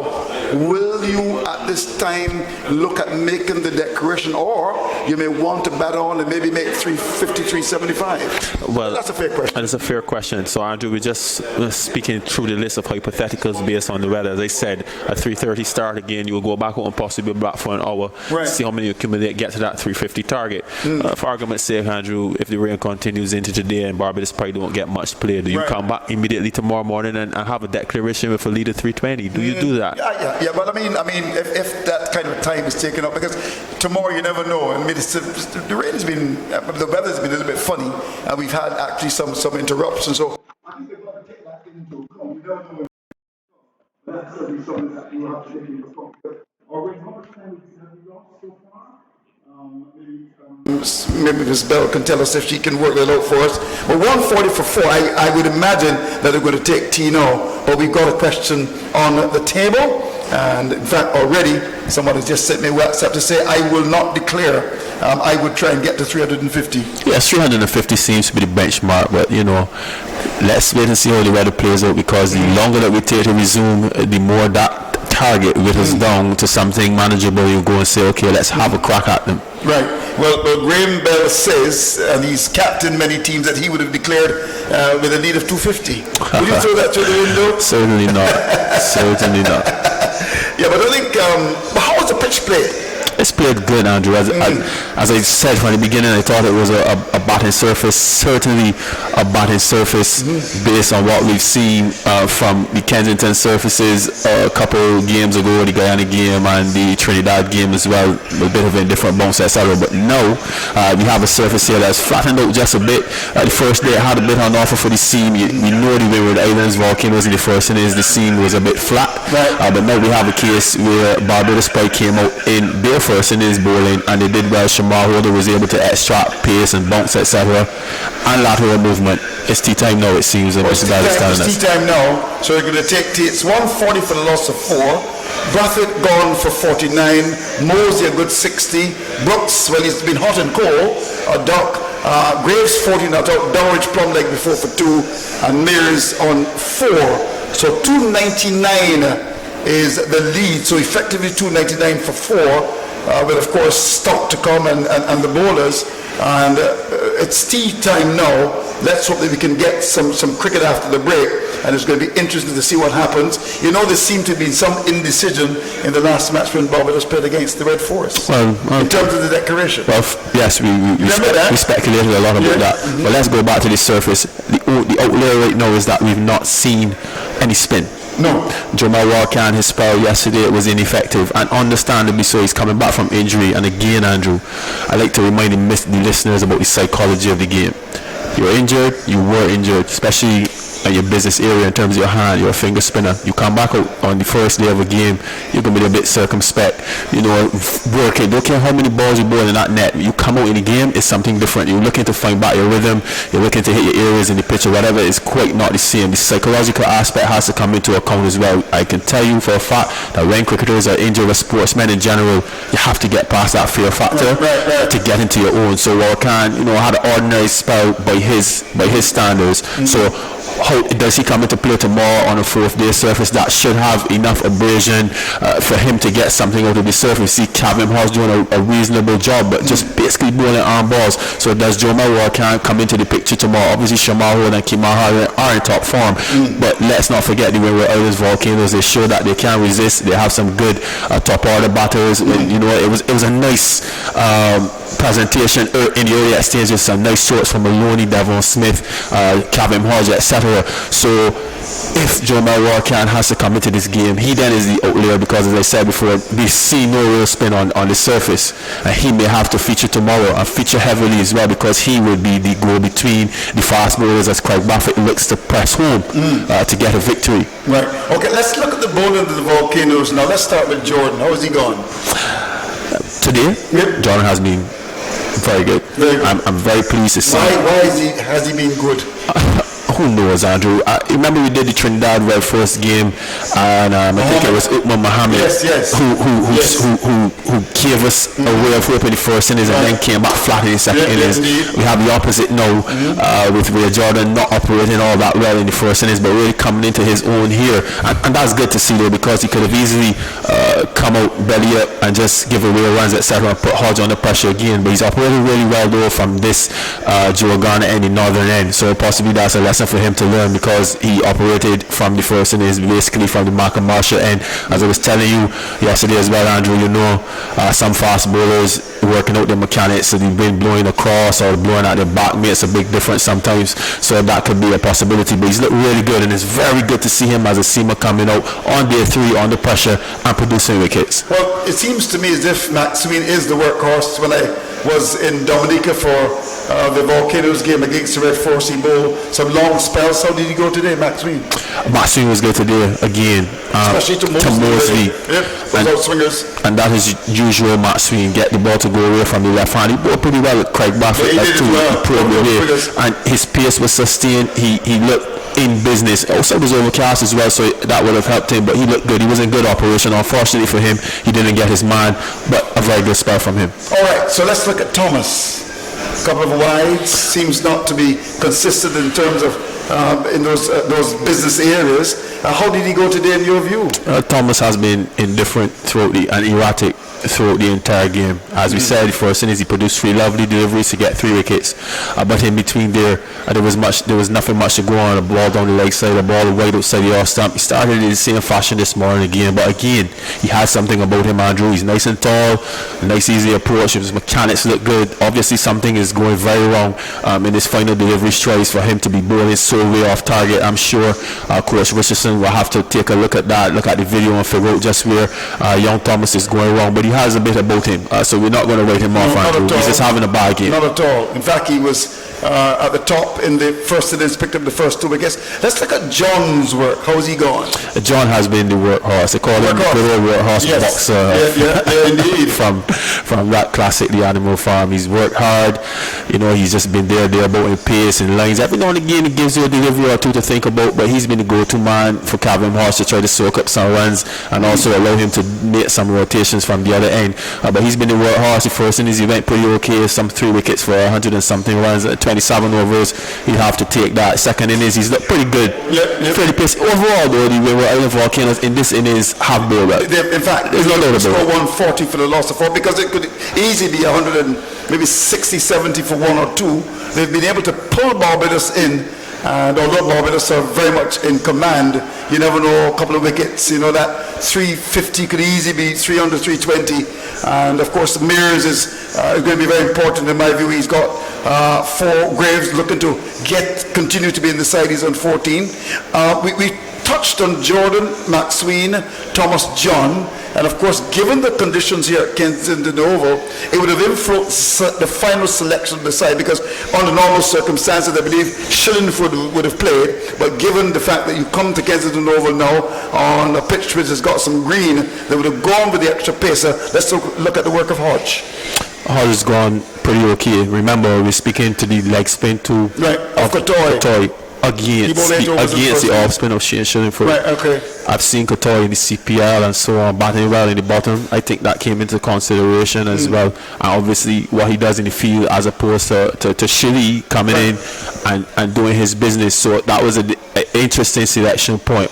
Hodge has shown that he will go to himself first before the wrist spinner, which is quite understandable. But Hodge has gone well, especially for what we would call a part-timer. I mean, he's a bit more than a part-timer. I agree with that. You know, he keeps you honest, but I think he would obviously bowl better when he's in tandem with another spinner as well. And if the situation had merited that his tight bowling, then people have to take chances against him. But he's gone well as well. No, it's obviously late in the match, but if I had to ask you, given what has happened so far, do you think it was a mistake not to play Shillingford?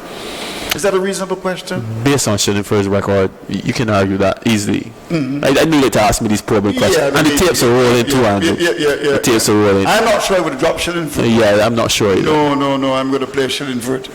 I'm going to play him off spinner. He's got the experience. I was a bit surprised that he was actually left off. But you know, when you look at the other teams as well, I mean, you see Guyana normally playing a lot of spinners. They come here to Barbados on the green pitches and they play their fast bowlers as well. Yeah. We saw Sinclair bowling, but he's done very well for them. It must have been a very difficult decision, and they've left him out. Hodge, 7 overs and 2 balls, picking up 2 wickets, and of course Kotoy came in over number 71 in the first innings, Yes, and bowled 8 overs. And as we said, that proved to be a mistake. I thought that at that stage of the game, certainly the stage when Calmeres was just looking to get into gear, and Kevin Stout, it was worth a while to give Kotoy a try. You know, you use all your options that are available to you, and then you make adjustments as you go along. But he kept Kotoy out of the game much too long, allowed Calmeres to get into his stride. And as he said, he's a wrist spinner, he's a leg spinner. He can create that wicket, and it may not come courtesy of a good ball. That's the characteristic of a leg spinner. How many long hops have you seen gotten wickets or full toss? So you know you really need to put some confidence into your leg spinner. And Kieran Kotoy has played CPL, etc., so he knows how to start a spell under pressure. So I thought that was an error on Hodges' part. Okay, we've spent some time looking at the Volcanoes bowling. Let's turn our attention now to the Pride's batting. Barbados, with a very handy first innings lead, started yesterday afternoon with Brathwaite and Mosley, lead of 159. And they were good in terms of that opening stand. In fact, the opening stand realized 114 before Brathwaite saw the dismissal of Mosley leg before, and in the end Brathwaite saw actually Brooks departing as well. Let's look at the work of Mosley. Well, the work of Mosley throughout this entire tournament. I like to carry you there, take you there. I'm saying to you, I've seen him growing in confidence, and now these scores that he's put in, particularly even in this game, that 30-odd in the first innings, that was nice. Obviously, this half century, 1 or 2 chances in there, but the tide normally tends to go with you when you get a big score under your belt. You sometimes you get away with those things. But the work of Mosley, particularly today again, he went about his business. He went about his business smartly. He put away the bad balls. That trademark shot of his when the ball is into his stump area, somewhere around say middle to leg. He plays that shot very well and drew through my wicket. He played that on a couple of occasions today. He also played a nice flowing cover drive, and that's how I actually know that Shane Mosley is batting well. I will make the point to Keith a lot that normally when Shane Mosley is not batting well, he plays that cover drive, the ball bounces into the outfield. But we saw him today even on a couple of occasions when he didn't score off it, the ball was rolling along the turf. It suggests to me that his timing is good in terms of when he's making that forward press towards the ball, instead of planting and then letting his hands lead him, he's actually getting a nice flow into the ball and making the contact at the best possible point. So Shane Mosley is going well. Let's talk about Craig Brathwaite. We've spoken about him a lot today. Yes. How did Mr. Brathwaite go in your view? Well, he made 49 from 90. Then it was He was caught. Well, let's start with the wicket. I thought it was a poor dismissal. It was very soft. Yep, very soft. He was actually caught on the run with his left foot in the air, guiding the ball towards gully. Before that, though, you could see his application. You could see it starting to come back. He played 1 or 2 nice strokes as well, some firm drives up to the cover region, but he's still in the woods and he knows it. Right. He knows it. All right, Brooksy? Brooksy, He's been hard and gold. He's certainly not a big 100, but he's also not trouble the scores too much. He teases you a lot, you know. He teases you a lot. us. I mean, his years he's been doing that He's been to us. consistently teasing us. Yes, he got a good delivery from Hodge. You know, surprised him a bit. Probably just cuddled through. Did he keep a bit low? I would say kept a bit low. I don't think it's a delivery that should not have been able to negotiate. All right. Okay, fair enough. And the dismissal, of course, if we go back to Mosley, looked dead. How did that look to you? Well, was it okay? I was offset, and I saw on the naked eye, I thought he was out because to me he came across and he swept across a full delivery. Right, okay. I didn't see the benefit of the replay, but I'll have to go with umpire Barnwari on this occasion. Okay, fair enough. Now, so we've looked at Mosley, we looked at, of course, Brooks, and you know, when we look at the next batsman to go, let's look at Dowrich. How was he gone? But Dowrich was not settled at all. Ray Jordan attacked him. As we know, if there's any weakness that Shane Dowrich has, is that when you're aggressive to him early, you tend to get him off his game. And Ray Jordan bowled a couple lifting deliveries, struck him one struck him midriff, and the other one, as you said, struck him in a sensitive part of the anatomy. And Ray Jordan just got a delivery to pitch on a good length, and he was dead in the crease. I don't even think he was probably inside the Do you box. think he was rattled by the delivery before? Rattled may be a strong term. Okay, can I just withdraw that word? Don't withdraw it, Andrew. Okay, what shall I say then? He was concerned about it? Let's play in his mind? Let's say that he was not prepared to come out too early to Jordan. Yeah. And Jordan, you must give him credit, he pitched it up. Yes, he did. Yes. He pitched it up. And it was not a half volley. No, it wasn't. That wasn't. Yeah, I think the length. And you know, this happens very often. Really, you know, you ball a couple of short deliveries, lots of aggression, then you pitch it up, played across it, and looked to be pretty dead out leg before, and his dismissal meant that Jordan had picked up another wicket. 140 for the loss of 4. Kyle Mears is at the crease now. What do you expect from this man who's done so well, the first batsman this season to pick up 500 runs? It's a no-brainer what Kyle Mears will attempt to do here. As we said, though, it's a critical point in the game. If you dismiss Kyle Mears, especially if you get 2 wickets in succession, you can foil the plans of the Barbados Pride. Right. So all is left for the Volcanoes to do. I think Calvin Hodge has to be a little more creative in how he's looking to dismiss Kyle Mears, because if he has the 2 long men back, I was speaking to this in the field, he has the long on and the long off.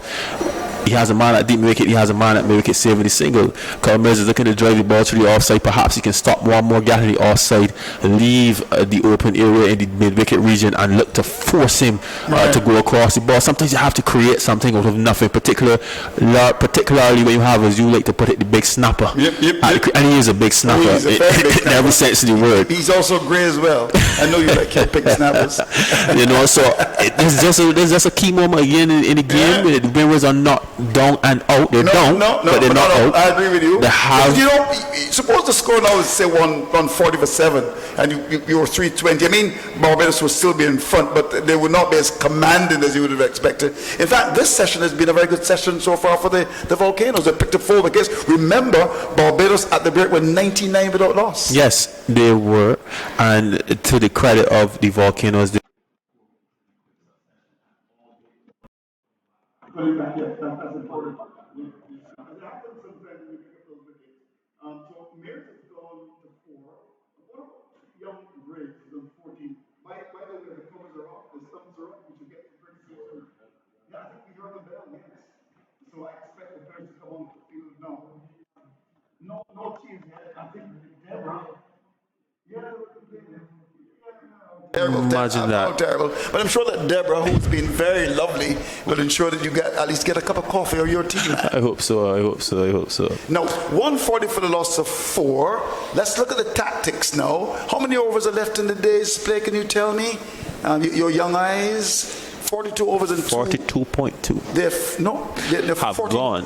Okay. Remaining so 48.4. That's a lot. We won't get them in today for sure. Now, let's first of all look at the tactics of the Volcanoes in this crucial session as the players come onto the field after the break at tea. Well, we have to wait and see how they start back. But as I said, I just would like to see a little more imagination to Kyle Mears. They have Justin Grave hemmed in. He's not out the woods by any stretch of the imagination. He looks good. Right. But obviously half chance there, or more than a half chance, 3/4 of a chance to Ray Jordan.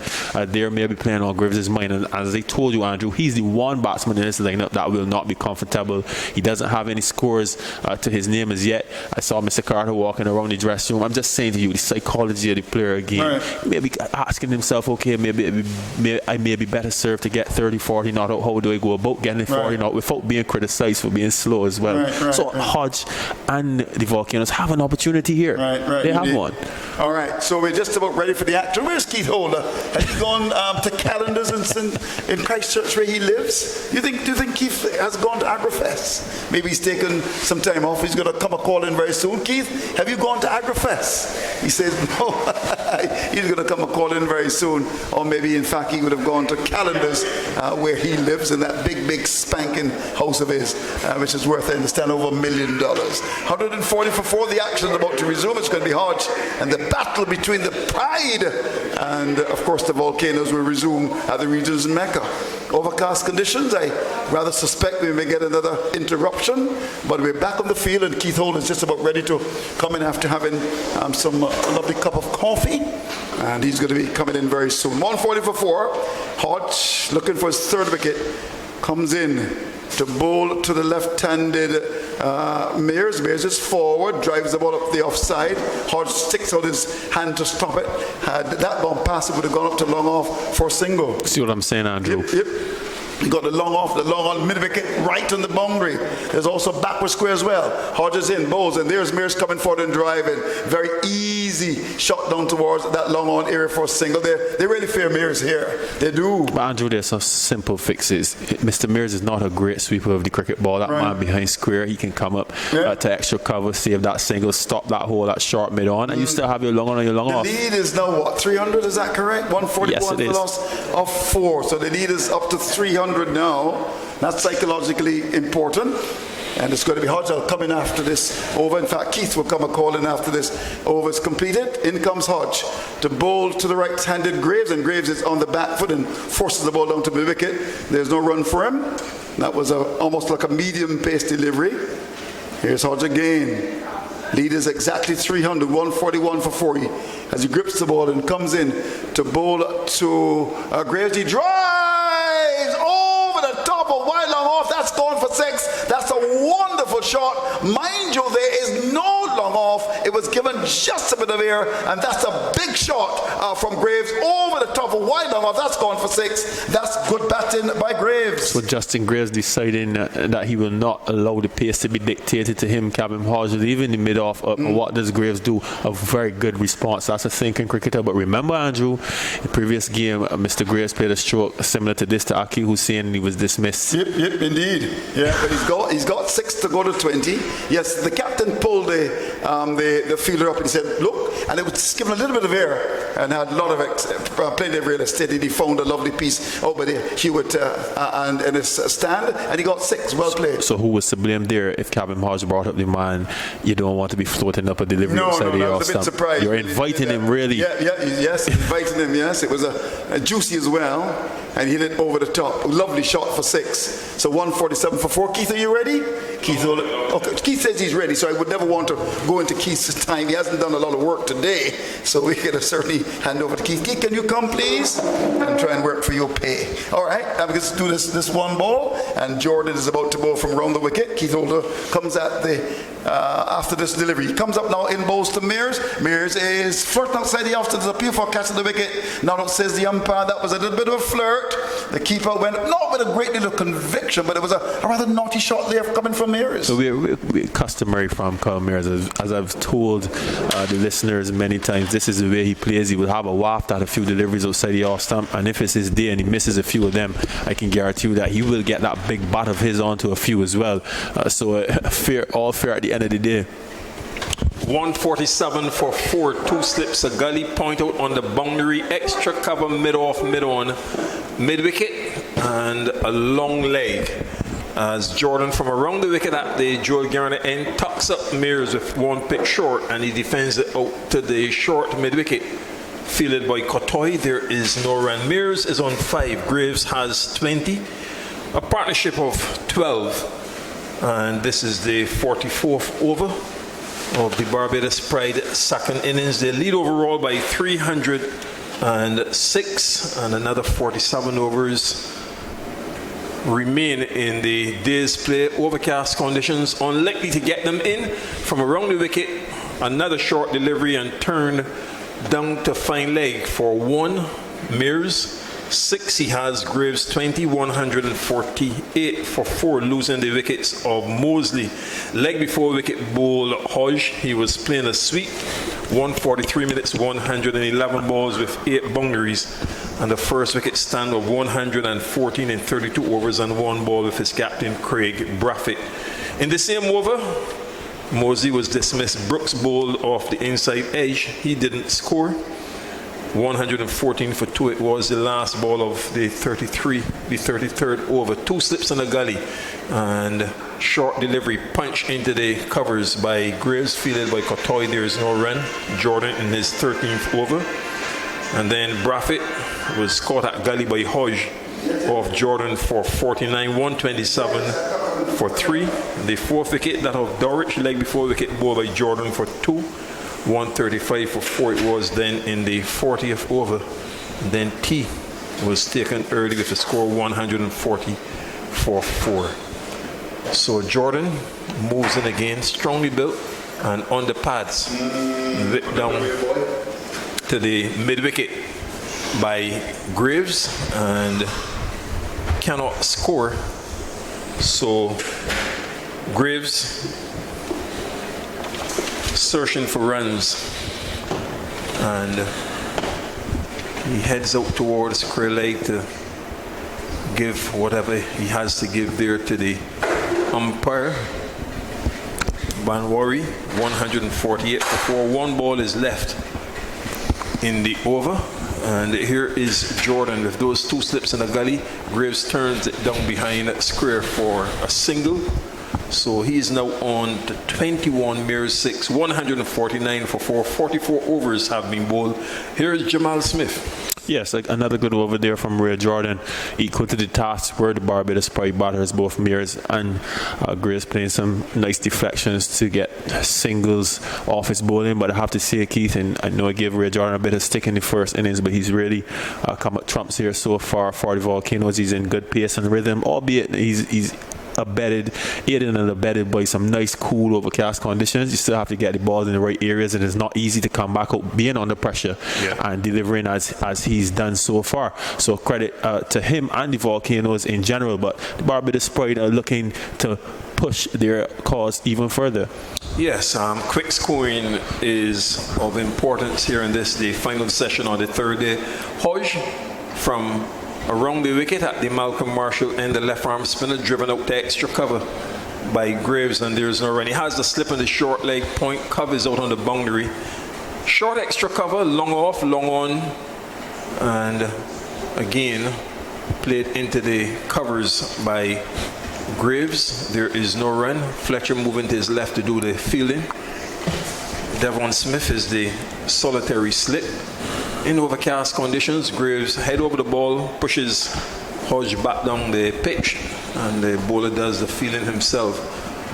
So the mid wicket and then deep backward square, Hodge to Graves. Graves is forward and drives for a single down to long off. 22 now, 6 is Mears, and it's the 150 being brought up by Barbados Pride. 154 4 in the 45th over of their second innings. That's an overall lead of 309. The 150 to 191 minutes, 44 overs and 3 balls, 14 fours and 1 6.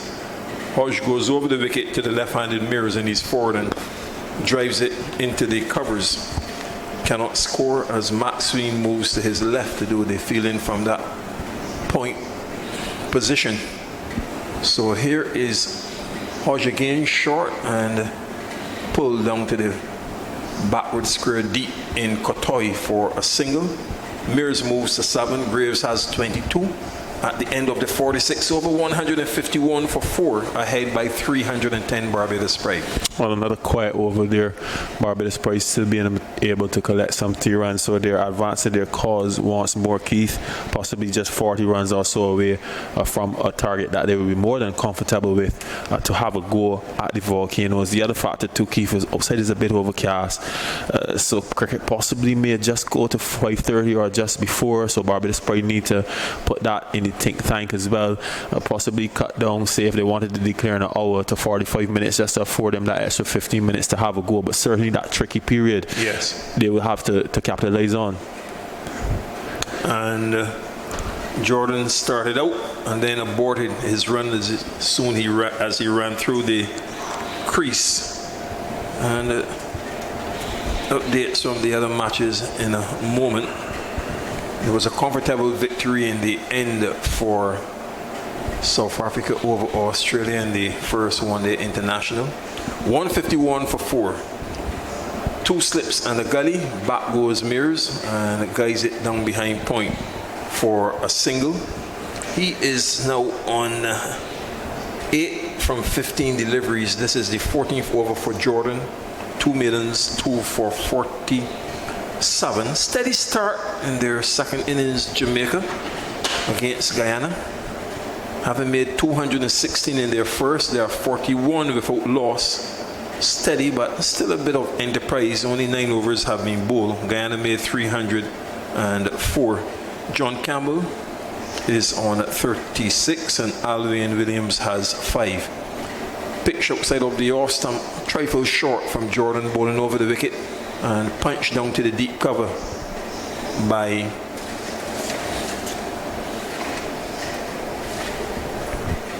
Graves for a single. I got caught up a bit here. Distracted, if you may say, as Trini eased in 153 for 4. So 23 is Graves and Mears 8. 2 slips in the gully. Jordan Bowes from around the wicket at the Joe Garner in, and Mears into a big drive. A lovely shot over long off. Oh my dear, sweet for the maximum. The arms of umpire blades go up, and he did it so easily. Excellent timing. The hallmark of a batsman who boasts of the only player so far this season with over 500 runs and 2 centuries. As he goes into double figures on 14, it's 159 for 4. You love that shot, Jamal. Yes, I promise not to use the word disdain anymore when Kyle Mears is batting. I have to go to my dictionary to get a few more adjectives to describe the strokes that he plays.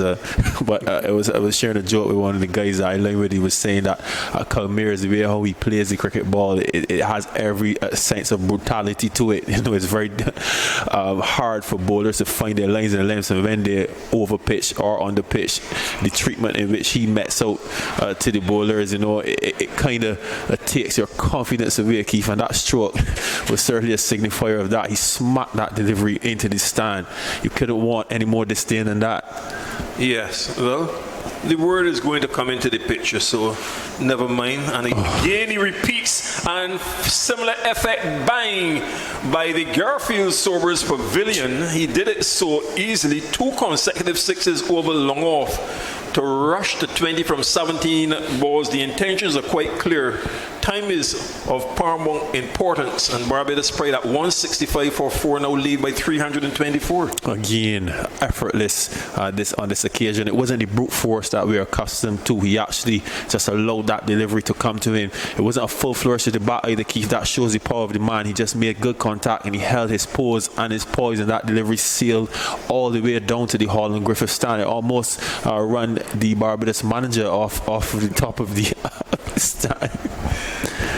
So here is Jordan again, short delivery, and he plays it wristily out through the wicket. A chase here for Katoy. He is rather fast across the outfield, and they've completed the second run as Mears goes up to 22. Graves has 23, 167 for 4. And if you don't want to say that he hit it with disdain, what about contempt? I love that, Keith. Well done. What about derision? Oh, he's getting in those synonyms. Well done, Keith. Well done, Keith. Well done. All I did was to look up. No, that's no problem. No problem, Keith. So we certainly have to go to our dictionaries to get some more words to describe the way that Kyle Mears plays. But that shot just now, he showed a bit of dexterity doing his batting. He just came inside his wicket and just turned that one away like a touch player. Now, just a solitary slip, and Gully and Jordan still from around the wicket short, and he sways out of the way, but given his initial reaction, he would have pulled or hooked it. The over is completed, and a sudden acceleration triggered by Kyle Mears, the informed left-hander, who is on 22. Graves has 23, and it's 167 for 4, a stand of 32 for an overall lead of 326. Well, certainly not sudden in the sense that we anticipated this. As I would have mentioned to Andrew a few moments ago, this is another critical stage for the Volcanoes in terms of trying to get Kyle Mears out, not to keep him quiet, because that will not happen. And so far, they've not been successful, and he's been able to collect some 15 or so runs out of that over. So therefore, he's on his way forward, and Barbados Pride advance their cause even further. So Jamal is going to take a break. Thank you very much. Enjoy your tea, and be careful who you sit beside when you go over to the president's suite. Welcome back, Antonio. Yeah, Keith, welcome back. Hodge from around the wicket, and Graves plays it down towards mid-on. There's no run. A slip on a short leg. Point covers out on the boundary. Extra cover, short and straight. Long off, long on, both just inside of the boundary. That straightish mid-wicket and deep backward square. And pitch short. Driven back up on the offside of the pitch by Graves. There is no run. Hodge is in his 10th over, 1 maiden, 2 for 24. Overcast conditions at Kensington Oval, and the Windward Islands captain is pushed down to the long on by Graves for a single, his 24th run. Mears on 22, 168 now for 4. And you look at the number of overs remaining in the day's play of 44. Although it's starting to brighten up a bit. Hopefully we, with no more interruptions, will go down to just after 5:30 or so, who knows. Pushed into the covers by Mears on the front foot. And they take a single. Good intelligent batting. So Mears now 23, Graves 24, 169 for 4 at 328 the overall lead, 6 wickets in the hand. Anything around 350 or 360 I think is cool enough to seek a declaration and try to get some wickets before the close of play on day 3. And Graves driving it, a short delivery down to the long on, more pushing it for a single. He is on 25, Mears 23, a partnership of 35, 174 4 at the end of the 47th over. And Hodge, 10 overs, 1 made and 2 for 27. That shot that Justin Graves continues to play down to the long on fielder, it just shows that the surface continues to be very good for batting. Those deliveries, as you mentioned, not full by any stretch of the imagination, and he's on the front foot and just blunting them down the ground and collecting the single easily. But Kyle Mayers continues to show his importance and how much of a vital cog he is in this Barbados pride wheel, coming in and scoring at over 100 strike rate. He's very enterprising and very destructive in his approach. So, I was mentioning as well that interest in particular in Jamaica, and a fairly positive start to their second innings by the home side, 55 without loss, and they still have to wipe off that deficit of 88. And then you can say, well, they will go. As Matt Sween comes back into the attack, his first delivery is outside of the off stump. Graves went into a big drive, missed, and it virtually scattered along the turf on its way to Stewart, 170 for 4. But John Campbell has been going at a fairly fast clip, 47 from 41 balls with 5 boundaries. His silent partner is Alwyn Williams on 8, and 55 without loss, having made 216 in their first innings, to which Guyana responded with 304. Here at Kensington Oval, Max Sween, left arm fast, that's very wide of the off stump, and quite rightly called wide, signal wide by umpire Jonathan Blades. It's now 171 for 4.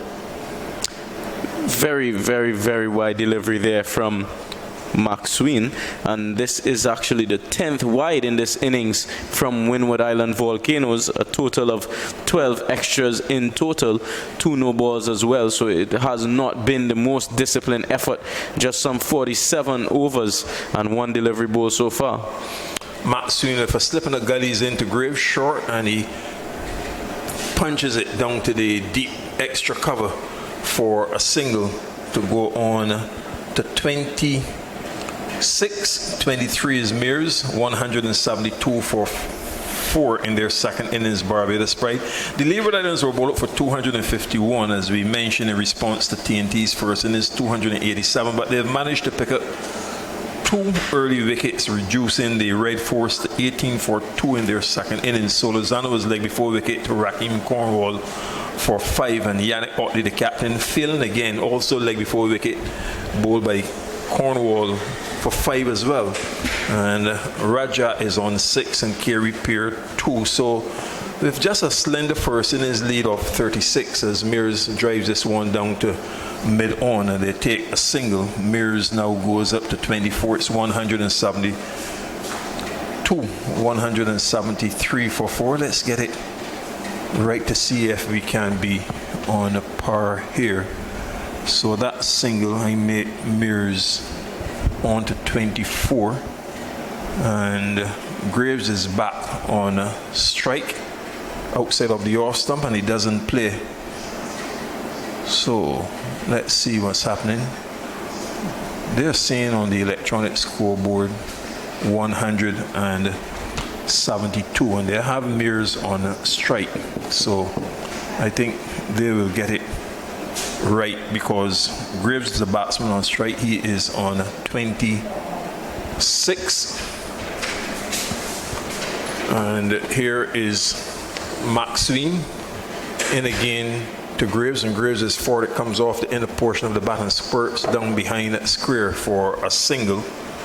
And with that single, Graves now goes up to 27. We make him 174 for 4. Justin Graves has been fluent. That delivery there coming off the inner portion of the bat as he tried to drive it into the offside, just picking up a single there in the backward square region, bringing the destructive Kyle Mayers back on strike. As the fielders, they scramble to all ends of the field, Keith, certainly trying to protect the boundaries. So 174 for 4, short delivery goes over his shoulder and taken by Stewart, with Maxwell now having completed his 11th over 2 maidens, none for 25. The overall lead is 333, and those on the electronic scoreboard just making their adjustments to ensure that they are on par with our scorer Susan Bell. Yeah, Chris Gale's second triple century for West Indies, 333. A very important number for him. He dons it on his back in several T20 leagues across the world, and I'm sure that he'd be wishing his Jamaica Scorpions to continue their attacking start. John Campbell, who very much models his game in a similar mold to Chris Gale, has he brought up his 50 just yet, Keith? I just switched, but I'll tell you that in a moment. It's 174 for 4, and Hodge continues, guided square on the offside down to the point, fielded by Kotoy. The batsman is Graves with a slip and a short leg. And bowling from the Malcolm Marshall end, Graves head over the ball, plays it back down the pitch to the bowler, and there is no run. 74 runs, that's the margin of victory for South Africa over Australia in that first ODI at Pearl.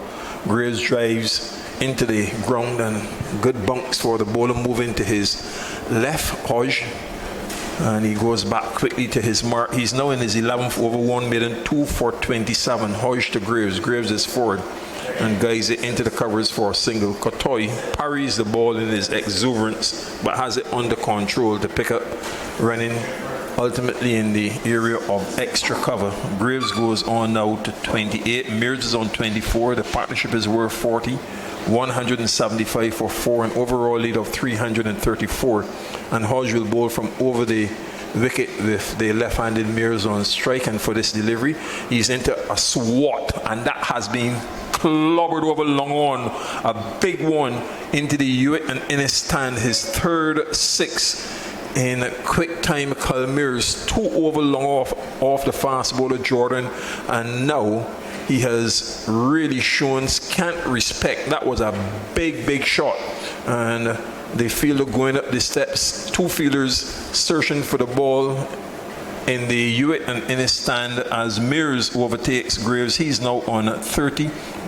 Graves 28, 181 for 4. The lead overall is 340, and one anticipates that a declaration, very much so, is in the air. Antonio.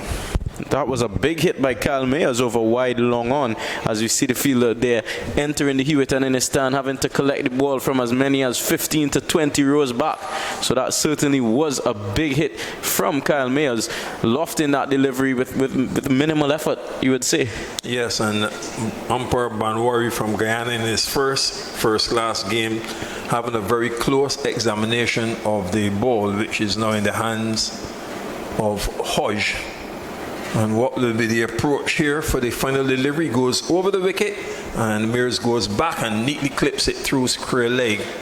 The busy as a bee, Kotoy runs in to do the fielding, releases it quickly into the gloves of Stewart, and a single taking Mears on to 31 from 24 balls, and 3 sixes in this knot, a stand of 47. Graves is on 28, 182 for 4 after 49 overs.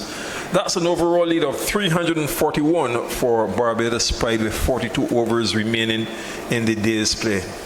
This is certainly just what the doctor would have ordered. Kyle Mayers has come in. He's scored very quickly. 3 sixes in his 31. As this lead continues to approach to 150, and Justin Graves with him, he has been the perfect foil. He's on 28 at the moment, having been put down a sharp quarter and bowl opportunity to Ray Jordan when he was on 14. But it's going to be Maxwell who's going to continue, and I'm sure that Kyle Mayers is having his eyes set on scoring as quickly as possible. That lead probably 350 plus before the end of the over. Yes, maybe we'll get a chance, hopefully, during the course of this over, just to summarize that first ODI which we were tracking between South Africa and Australia. A 74-run win for South Africa, who made 291 for 7. And here is Maxwell, left arm fast over the wicket, pitches up, and Mears digs it out and plays it square on the offside. There is no run. Behind an unbeaten maiden ODI ton from Class N, 123, not out from 114 balls with 7 fours and 3 sixes, supported by Miller with 64 from 70 balls, 4 fours and 1 6. Bavuma got 26 and 2 for 59 to Mitchell's start. The leading wicket taker was Pat Cummins with 3 for 45. That's neatly clipped, a full toss, and really neatly clipped down into the fine leg boundary by Mears, showing the dominance which he's had this season, especially against his former team, the Windward Islands Volcanoes, from round 1 at Arnold'sville in St. Vincent when he got his maiden first class 100 to his second here in the first innings of 140, and now he goes to 35, 186 for 4. The overall lead is 345, Antonio. Almost a T20 shot there, Keith. He's showing his full repertoire. He has been very dominant in T20 cricket in Barbados, domestically certainly, and we would like to see him continue in this rich vein of form across formats. Now he did bat very well for Barbados wearing blue earlier this year, and now he's transitioning even better in the 4-day competition. Yes, that was neatly played, and I think you put it very well. Here's Maxwell again, and back he goes, wrapped on the top of the pad. The bowler was about to go up, the ball goes out on the offside, and there is no run. So Pat Cummins took 3 for 45, start 2 for 59, and then Australia subsided from 174 for 3 to 217 all out in 45 overs and 1 ball. Warner 25, Flinch 10, Steve Smith 76, Labuschagne 41, Mitchell Marsh 16, Carey 5, Short 18, Stark 5, Cummins 6, Zampa not out 7, and Hazelwood 1. Maxwell with a solitary slit, point cover on the boundary, extra cover, long off, deep mid-wicket, square leg, and Mears advances and drives it down to the long on for a single. He is now on to 36, 28 Graves, 187 for 4. Maharaj had 10 overs, 1 for 48. Again, no maidens were bowled. Nortier, 7 overs and 1 ball, 2 for 39. Ngidi, 8 overs, 3 for 30, the leading wicket taker. Fellow Kuwao, 10 overs, 1 for 52. And Samshi, 10 overs, 2 for 45. Shamsi 2 for 45. And Graves pushes it square on the offside. Nikhil Uttamchandani. I have that one right for you, Nikhil? Yes, I know you are great on these pronunciations. This is a youngster who we will bring on, as you know, Antonio. Nikhil Uttamchandani, now in upper 6 at Queen's College, having transferred from Harrison College. So he's moved from Crumpton Street to Husbands. Yes, he has. Very diverse and intelligent young man. He's familiar with all the players. Yes, and as Grace pushes this one forward, I want you to go onto YouTube to follow what he's been doing for this game, and his versatility stretched yesterday to managing the public address system. So he deserted us and replaced Frank Gill for that one day, and you were hearing his voice throughout as he took comfort over by the official scores. Oh yeah, I'm sure he'd be happy in that area. He did play a very important role with the Barbados Tridents earlier this year in the CPL, or late last year I should say, in the Caribbean Premier League T20 competition. Yeah, and he's a cricketer in his own right. I was not familiar with that last part of it. Yes. I do know of his media exploits, but I've never seen him in whites or in coloured stuff. When you get a chance, go on to the BCA website, put his name in the search, and you will see a couple of wickets he takes here and there and a couple of runs he scores. Okay, who does he represent? Queen's College. Okay, Yeah, got you. so schools division cricket, Yes. you'll see him. But once you put his name in, it's going to come up. Yeah. So the start of another over in the making, 187. Before you were asking me what was happening, well, it's now what, at 21 minutes after 3 here in Barbados and the Eastern Caribbean. You wanted to find out about John Campbell and whether he had reached the 59 without loss, trailing by 29. And oh, that's another clobber, a massive one, swinging Hodge over the wide long on, and this one I think has now cleared the stand. Did it come back? And what a massive stroke by Mears. And with that 6, he goes up now to 42, and it's 193 for 4, Antonio. It may have cleared the stand, but it certainly did scatter one of the pigeons that was, nesting on top of what I'm not sure what he was in his stand. It was just relaxing, and when that ball struck with so much velocity, the pigeon just, became disoriented and had to fly away quickly, fearful for further missiles being struck in his direction. Yes. Now this partnership, Antonio, is 58. And Mears has 42 of it. He's faced, 30 balls, 4 6s and 1 4, 193 for 4. The overall lead is 352 and mounting. So Hodge now opts to go from around the wicket. There's a slip in, the point covers out on the boundary. Short extra cover, long off, long on, mid wicket, backward square, all on the boundary. And then a short, wide, mid on. Cal Mears on fire, 193 for 4. And Hodge bowling from around the wicket, wide of the off stump. Mears dabbing at it just over the head of the slip. And they will come back now for the second run as Fletcher's return goes into the keeper. So a couple more runs for Mears on 44. And he's racing towards a half century. He is now going past 550 runs for the season. Kyle Mears at 195 for 4. And looking at it on the replay, Andrew saying it was a catch, just tipping his fingers. Here is Hodge from around the wicket, short, and Mears goes back and punches it down to the deep cover for a single. Max Sween's left arm return brings the keeper straight forward.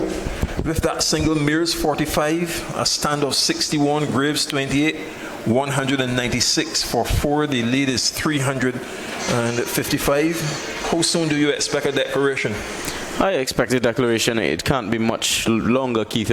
Probably next 2 overs or so. Hodge to Graves, pitches short, and he pushes it upon the onside of the pitch. And the bowler does the fielding. There is no run. 196 for 4. And Hodge, 2 for 44, 1 ball left in his 12th over. As he is around the wicket, Graves on the front foot, drives it up towards the mid-off, and there is no run as it was partially stopped and parried away. 196 for 4. Hodge now with figures of 12 overs, 1 made, and 2 for 44. With Graves 28, Mears on 45 at 196 for 4. That's an overall lead of 355. It's truly been a brutal onslaught here from Kyle Mayers. He's treated us and all those who are able to view, whether in the stands or on the stream, and unfortunately those on the radio cannot see it, but he's treated us to the full range of shots. We've seen the slog sweep onto the top of the Hewitt and in his stands. We saw a flick over wide long on that went 20 rows back. Then we see him with a little bit of a dill scoop off of that leg stump full toss, and then we see him cutting the ball powerfully down to the sweeper. So he's played strokes all around the wickets, and it really has been very attractive. 45 off 32 deliveries with 4 sixes and 1 4 from Kyle Mayers. Well, Cato has come right back onto the long off boundary. The cover is also out on the boundary, and Maxwell, and he whips it. Wonderful shot over backward square, and will come back now for the second run. Just pivoting to that short delivery. Goes on to 47 mirrors. It's 198 for 4. The overall lead is 357. He continues to be very aggressive, but he really hasn't played a false shot. It further testifies to how true and good this pitch is for batting. He just helping that one over the fielder's head at square leg, just to the right. The fine leg having to run around, not before he can complete 2 runs. Solitary slip from Maxwell into Mears, and Mears makes the adjustment to a slow delivery and guides it skillfully past where a third slip would have been. Fletcher has to run back from that solitary slip. A single, Mears 48, Graves 28, a stand of 64, 199 for 4, and the overall lead 358. Meantime, the question you've been asking of John Campbell has been realized. He's now on 53 from 57 balls with 5 fours.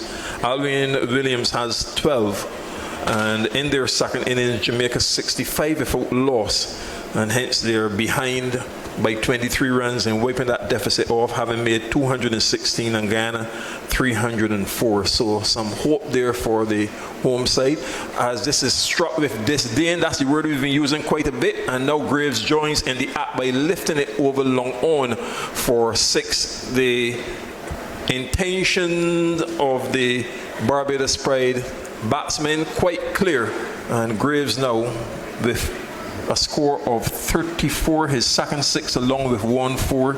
He's faced 60 balls, takes the partnership to 70, brings it to 200 in 220 minutes off 51 overs and 3 balls, 15 fours and 6 sixes. It's 205 for 4, and Maxwell will go in again. He's bowling his 13th over, none for 39 outside of the off stump, and Graves dabs it down to point. There is no run.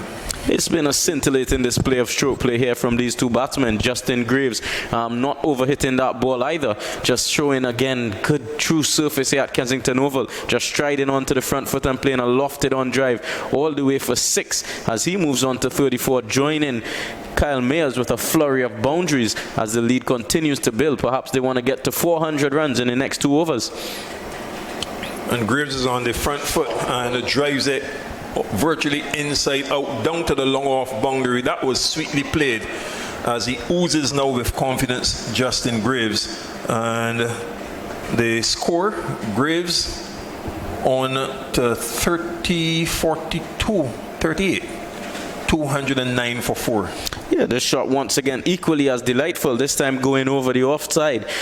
He is a very talented player, and we did see him at the top of the order in that Global T20 Canada, showing his ability to hit the ball over the infield, and once again now transitioning here in a situation where they want to push on the scoring rate, showing his ability. Maxwell bowls short and back he goes and skillfully guides it down behind a point, racing out towards the boundary, and they come back for the second run and will settle for 2. So Graves on to 40, Mears has 48, the partnership is worth 76, and Barbados Pride on 211 for 4 in their second innings. 52 overs have been sent down. That overall lead is 370, and Ashley Nurse goes out to take a bit of refreshment to Graves. I suspect it's a message as well. They're probably communicating the captain's intentions to declare. I'd certainly hope that he's looking to declare shortly. It is 3:30 on this day 3. Another 39 overs remaining in the third day's play. And perhaps we might see Kieran Katoy coming into the attack. He does have the ball. He's yet to bowl an over in this innings. 52 overs already been bowled, and he hasn't bowled any as yet. So I'm not too certain if he will feature in this innings with the ball at all. Or no, it's actually going to be Ryan John, is it? Or is it Preston? Yeah, Preston Maxwell, the left arm seamer, will come into the attack from the Malcolm Marshall end. And the fielders spread once again. Kyle Mayers is on strike, so then there's really no need to attempt to restrict any singles. There is a fine leg in position. There's a guy on the long on boundary, long off. Sweeper on the offside.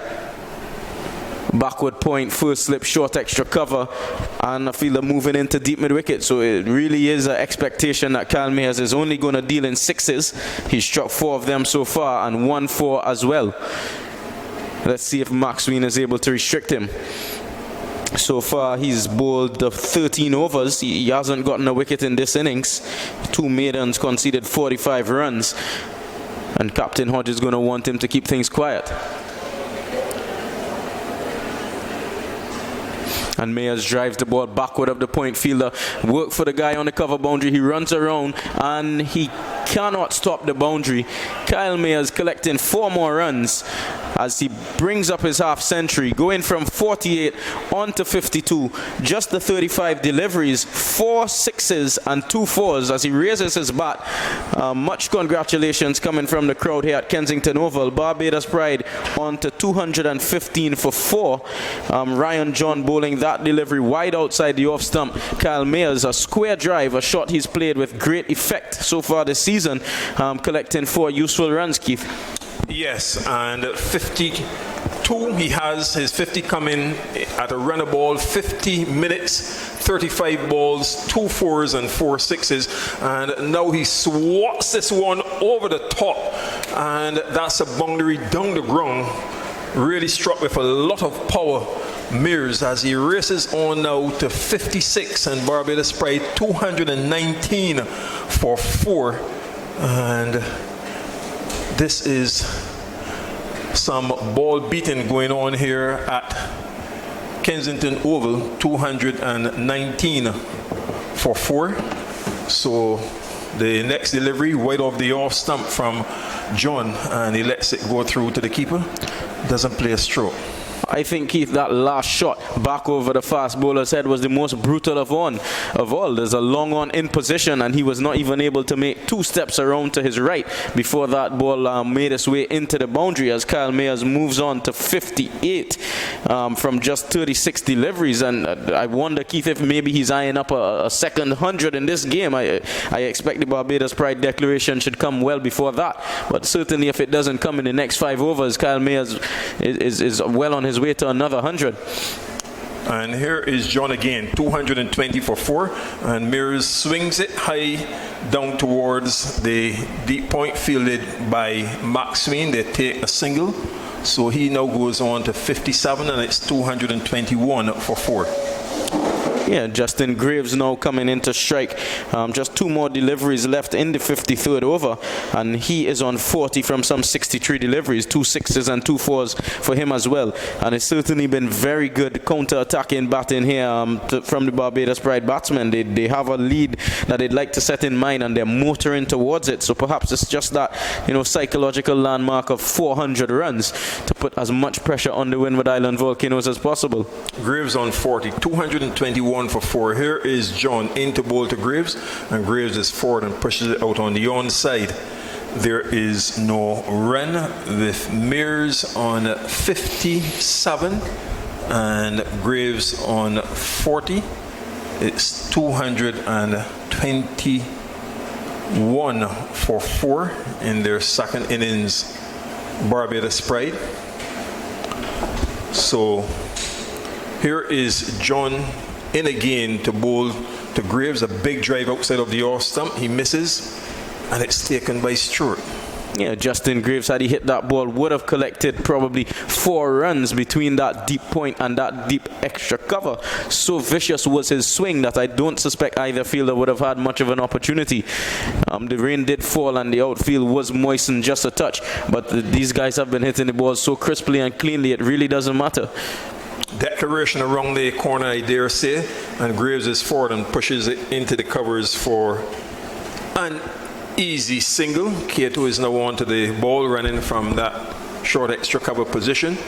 Graves goes to 41, and Mears is on at 57, 222 for 4. And that's an overall lead of 381. 53 overs have been bowled. A glance up to the pavilion. You're almost 400 runs in the ascendancy. I don't know if they want to see that as a psychological ploy, but I would say, come in now, boys, and let's have a bowl this evening and try to get 3, 4, or 5 scalps. Yeah, I think 3, 4, 5 scalps would be well on their minds with some 38 overs, of course, left scheduled for the day's play. Not certain that we'll get all of them in. It's not very bright sunshine here at Kensington Oval. We did have those 2 rain delays earlier in the piece, but as I look out to the southeast, I don't think any more rain should come this evening. It should be, play up until the schedule closes. It's 5:15. Yes, well, no idea. Attachments have to be made with the stoppages, so it is now, 23 minutes before 4. I think we can go on with no more interruption and get these overs in. They can go up to with the light as it stands, unless it goes rapidly, but the evening now seems fairly well set. To close to 2 o'clock, 222 for 4. Are they trying to give Graves an opportunity for a 50? And he gets, I reckon, close to boundary. Will it go into the boundary at fine leg? And a desperate attempt to save it, running from the long leg as he went into a big drive. It came off the inner portion. And that's a boundary to Graves, which now takes him on to 45, 226. For 4, the overall lead 385. I certainly would make this the last over of the innings, come what may, but you want to give a guy a chance to score a half century. The interest of the team certainly will be the bigger picture, but who knows? Graves on 45, he has that opportunity to score his first half century of the season, and wide of off stump from Maxwell, as they would say, hiding it, and he cannot get back onto ball. It goes through to the keeper, Stewart, who is a lone figure. Third man is there, point, deep cover, short extra cover, then long off, long on, mid wicket, backward square, all on the boundary, and there's a short mid wicket. That's the field for Maxwell, bowling left arm fast over the wicket from the Joel Garner end, and Graves swings at it outside of the off stump, misses, taken by the keeper. 226 for 4. Yeah, as many as 6 fielders on the boundary at the moment for the Windward Island Volcanoes. Just those 3 fielders in the 30-yard circle, as just about everything that this partnership has touched has turned to goal, or it's certainly gone racing across the boundary. Some 91 runs they've put on after they came together with the dismissal of Shane Dorridge in the 40th over. So that's just 14 overs. Short delivery from Maxwell, punch down to the deep extra cover for a single to Graves, who is now on 46, 227 for 4, and the sun comes back up here at Kensington Oval. The afternoon looks brighter now, and after this, another 37 overs remaining, and once the declaration comes and you eke out a couple overs, the equation will come down, but the lead is almost 400. It's 386. Here is Maxwell, and the ball short and tucked down to the mid-on. They've gone for 1, coming back quite comfortably for the second, because the field is pretty well spread. Cotoy was encroaching from the deep mid-wicket, and there's also the long on running in, so 2 more to Mears. He's now on 59, 229 for 4. This partnership worth 94, and here is Maxwell bowling left arm fast from over the wicket into Mears, and Mears is forward and guys it square on the offside. There is no run, so the over has been completed. The 14 for Maxwell, 2 maidens, none for 52. 229 for 4, 54 overs have been bowled. Mears 59, Graves 46. The lead is 388. The batsmen meet for chat. what could be the purpose of prolonging here? To give Graves his half century? I imagine it will be a combination of giving Graves his half century and also getting that lead to that psychological 400-run mark. I imagine they would have already done their calculations and reckon that they have enough overs, enough time, enough light, and the ammunition to certainly dismiss the Windward Islands Volcanoes in their final fourth innings of this match. Well, now let's see what's going to happen here. Is it a change in bowling with Hodge coming off, and Graves drives into the covers, and there is no run. So Maxwell has had 14 overs, 2 maidens, none for 52. And Ryan John comes back from the Malcolm Marshall end. He's in his 10th over, 1 maiden, none for 46. He has a slit third man. Point is on the boundary. Covers on the boundary, short extra cover, long off, long on the boundary, deep backward square, just a couple meters in, and the mid wicket. Right arm fast over the wicket, short, and Graves hooks and gets it down to fine leg for a single. And he now goes on to 47. It's 230 for 4 in their second innings. Barbados Pride. Fletcher's down on the fine leg boundary. Umpire Blades moves from square leg to square leg, mirrors the left-hander on strike, and let's look at the fielders in the deep cover. Long off, long on, mid-wicket, backward square, all on the boundary. So John is into Mears, and Mears heaves it uppishly down towards the deep backward point, and they take another single as Maxwell comes in to do the fielding. So Mears on 60, Graves 47, 231 for 4. The overall lead is 390, and Graves with a chance to complete a half century, 3 runs away. The Stanworth 96, 231 for 4. In goes John, and Graves is forward and opens the face of the bat, runs it down behind point as it's fielded by Cato coming off the boundary. Graves with that single is now on 48, 232 for 4, 2 balls left in the over. Mears on 60, comes on strike, 577 runs. So you know what?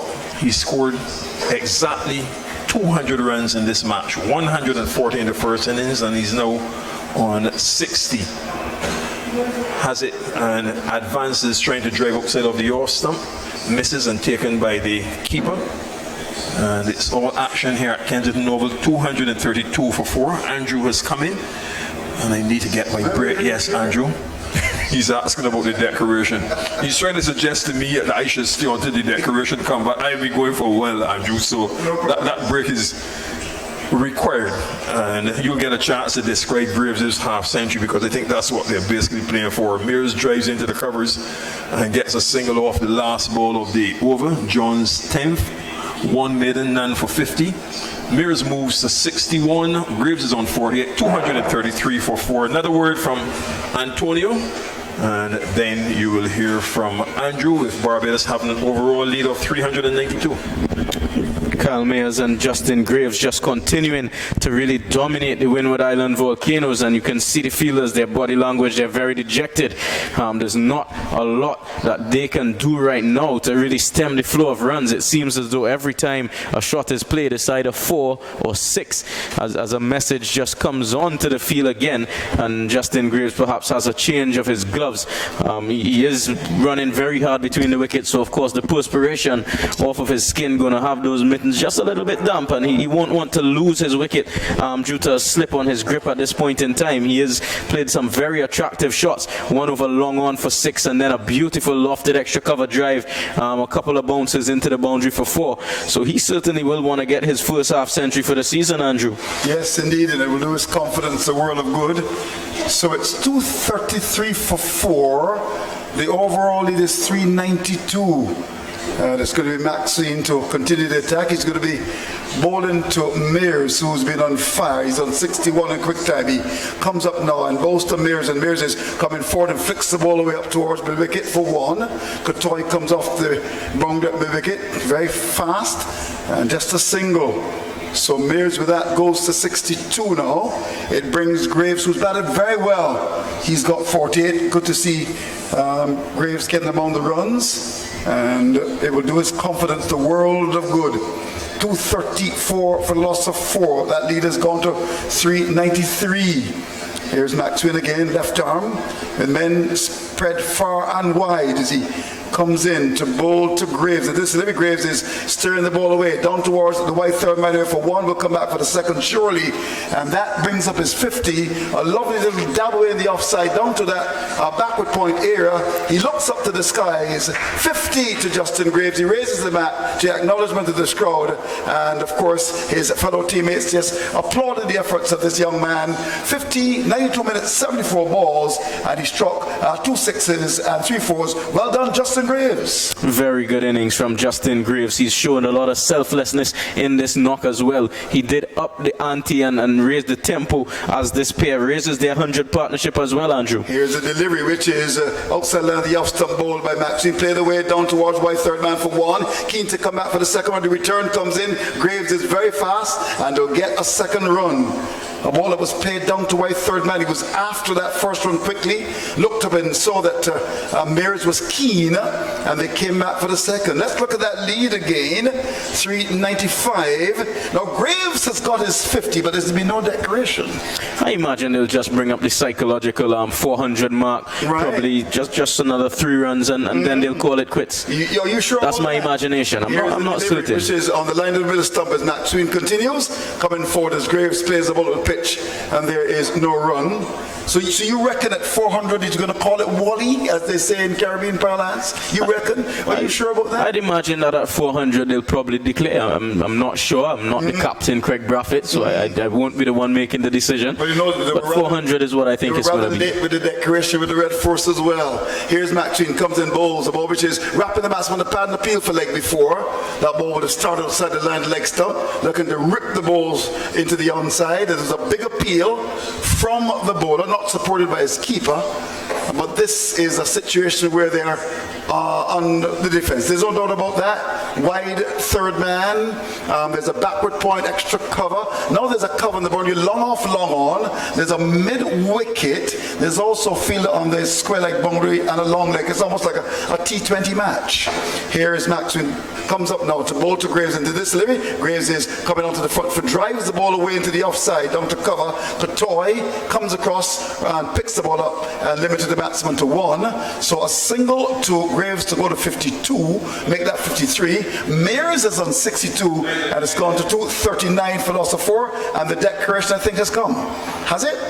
So we make it 239 for 4, yes, or no. In fact, you're saying yes, but the water card is coming, the refreshment, and the golf card is coming on. So Keith, are you sure? Oh my golly. Well, Keith in the back was saying that's it, but no, gentlemen, it's a water break. Barbados will continue. Are you sure about that, Andrew? I'm seeing Justin Graves. He's walking off very quickly. He's walked past the water cart, and he seems to be making his way off of the field. Okay, so the water cart, they've made an error. It's turned around and it's leaving the field. Okay, so that's it then. So, okay, fair enough. Well, I would imagine that you would want to make the declaration. So, Barbados, 398 they lead by, so that's the declaration coming. So, Barbados making the declaration, 239 for 4, and good work from Mears, 52 not out, and in fact 62 not out. Graves 53, a partnership of 104 to Jiffy. Barbados are very much in charge in their backyard. Talk to me about that. Very much in charge, Andrew. This partnership putting on 104. They did come together in the 39th over, and it's just some 16 overs and 2 balls later, and they've put on 104 runs. Both of these guys are really showing their dexterity and their ability to play the game in various formats. You would have mentioned at the end there that it's somewhat of a T20 field, but that could never be a T20 field, Andrew. 7 fielders on the boundary. I'm not sure what cricket it is, but I've never seen that many fielders positioned position on the boundary in a white ball game would be a no ball. Yeah, it would be a no ball. You're right about that. So let's look at the work, first of all, of our very good friend, Mr. Mears. 62-42 balls. He faced back that 43. Occupied the crease for 66 minutes in terms of sixes, 4 in terms of fours, 3. And he continues to bat very well indeed, Kyle Mears. Let's look at this now. Talk to me about Mr. Mears. Mr. Mears was at his destructive best. I think he's had a very good season for the Barbados Pride. He continues to stretch his lead here as their leading run scorer, and I believe he would have gone back into that pole position as the leading run scorer in this competition. And there was some discussion about Justin Graves as well. That was a very good innings from him. He did settle down and occupy the crease when there was a flurry of wickets, but then as the team required him to up his tempo of scoring, he did show that selflessness, and he did not poke around and wait for his 50.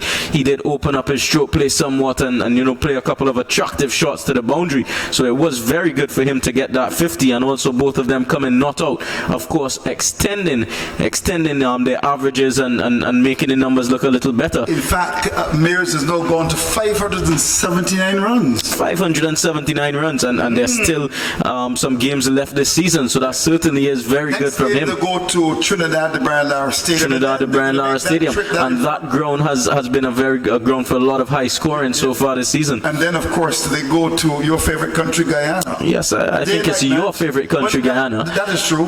Keith Holder loves Guyana. I think he loves the pineapple from Border Market. So 239 for loss of 4. And it's interesting to see what happens. We're going to start to get an update. The last time I checked as well, in that match between the Jaguars and the Scorpions. The Scorpions were 65 without loss, batting the second time. We'll certainly update you as far as that is concerned, but I shall endeavour to run through the details of what has happened. We see on Graham Bell making sure that everything is okay. Is everything okay, Mr. Bell? Okay, making sure that he keeps his contract. All right, here we go. Brathwaite caught Hodge, ball by Jordan for 49. Mosey leg before to Hodge 60. Brooks, hot and cold. Come on, Mr. Brooks. He was bowled by Hodge for a duck. Graves batted well. Good to see the man from St. James doing well. He was not out 53. Ball 78. Minutes at the crease 92. Fours 3. Sixes 2. And of course it was then Dowridge was leg before to Jordan for 2. Mears not out 62 in a jiffy. 43 balls, 66 minutes. And this man is seeing the ball as big as a Bajan breadfruit. He's really batted well. He hits the ball like the big cat Clive Lloyd. In terms of sixes, he would have struck 4 of them and 3 fours with a strike rate of a whopping 144. Barbados making the declaration. 239 for 4. Mears 62 with Graves 53. 104 in an unbroken stand for wicket number 5. The bowling. Jordan 14 overs, 2 maidens, 2 for 62. Maxine bowling 15 overs, 2 maidens, none for 58. Thomas, 5 overs, 1 bid, none for 24, was all over the place like our local Calypsonian Punka. Then we also had John, 10 overs, 1 bid, none for 50, and Hodge, 12 overs, 1 bid, and 2 for 44. Now, Antonio, I want you to examine the bowling of the Volcanoes for how many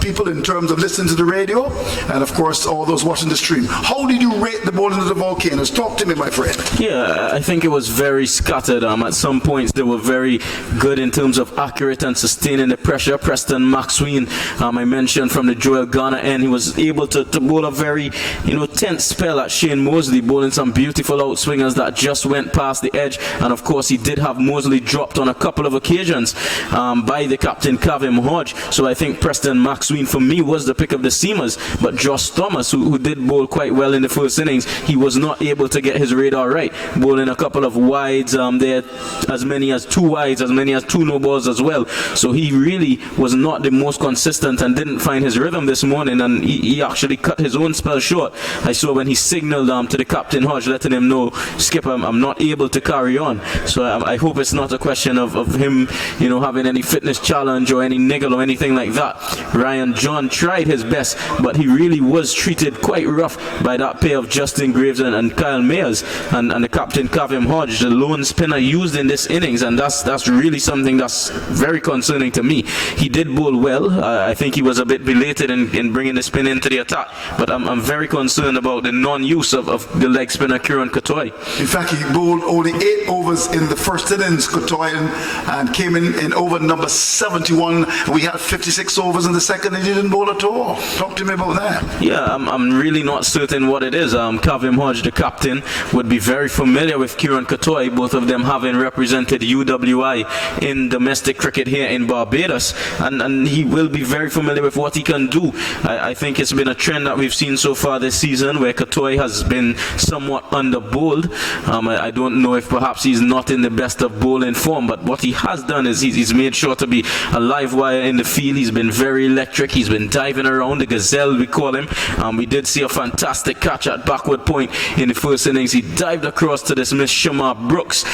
I think it was off the bowling of Ryan John. So his energy levels remain up. And then before today's game, or before this match, he did show some form with the bat as well, but I'm not certain why he has not been bowling. Okay, so talk to me now. 399 to win, can we confirm that? I think we can. And in terms of overs left in the day's play, I see 35. I don't think we'll get those overs in. We've had already 2 interruptions for the day. So this period, as we head towards the end of the third day, is going to be vital, very vital indeed. Certainly, very vital. Windward Islands Volcanoes, I know you're an avid tennis fan, but this is really climbing Mount Everest. It's a huge total for them to chase, 399. Well, by the way, you're talking about football. We note with interest that Liverpool, for the first time this season, they lost, and they lost to Watford. Liverpool 0, Watford 3. Oh, well done to them. So it's a situation where they were really doing it. They should still go on to win comfortably, but Watford, one of the teams at the bottom, did not disappoint with a pretty good performance today. So, of course, a big game is on tomorrow as the umpires are beginning to come out now. We've got Everton playing against Man United. Today it was Brighton 0, Crystal Palace 1, Bournemouth 2, Chelsea 2. All the Man United fans would love that. Newcastle didn't score, Burnley didn't score. West Ham United 3, Southampton 1.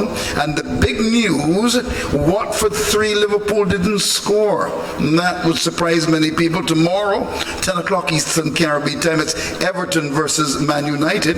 And Tottenham, Andy Thornhill's team, will play against Wolves. So, and we also, well, I see Man City against Arsenal, but okay, that's not going to be on. So we're going to have a situation where we're going to have Everton up against Man United, Tottenham against the Wolverhampton side. So scores coming up there. You got it close. Can you tell me what's happening in the other games? Yeah, Trinidad and Tobago Red Force, they're in a spot of bother. Are they?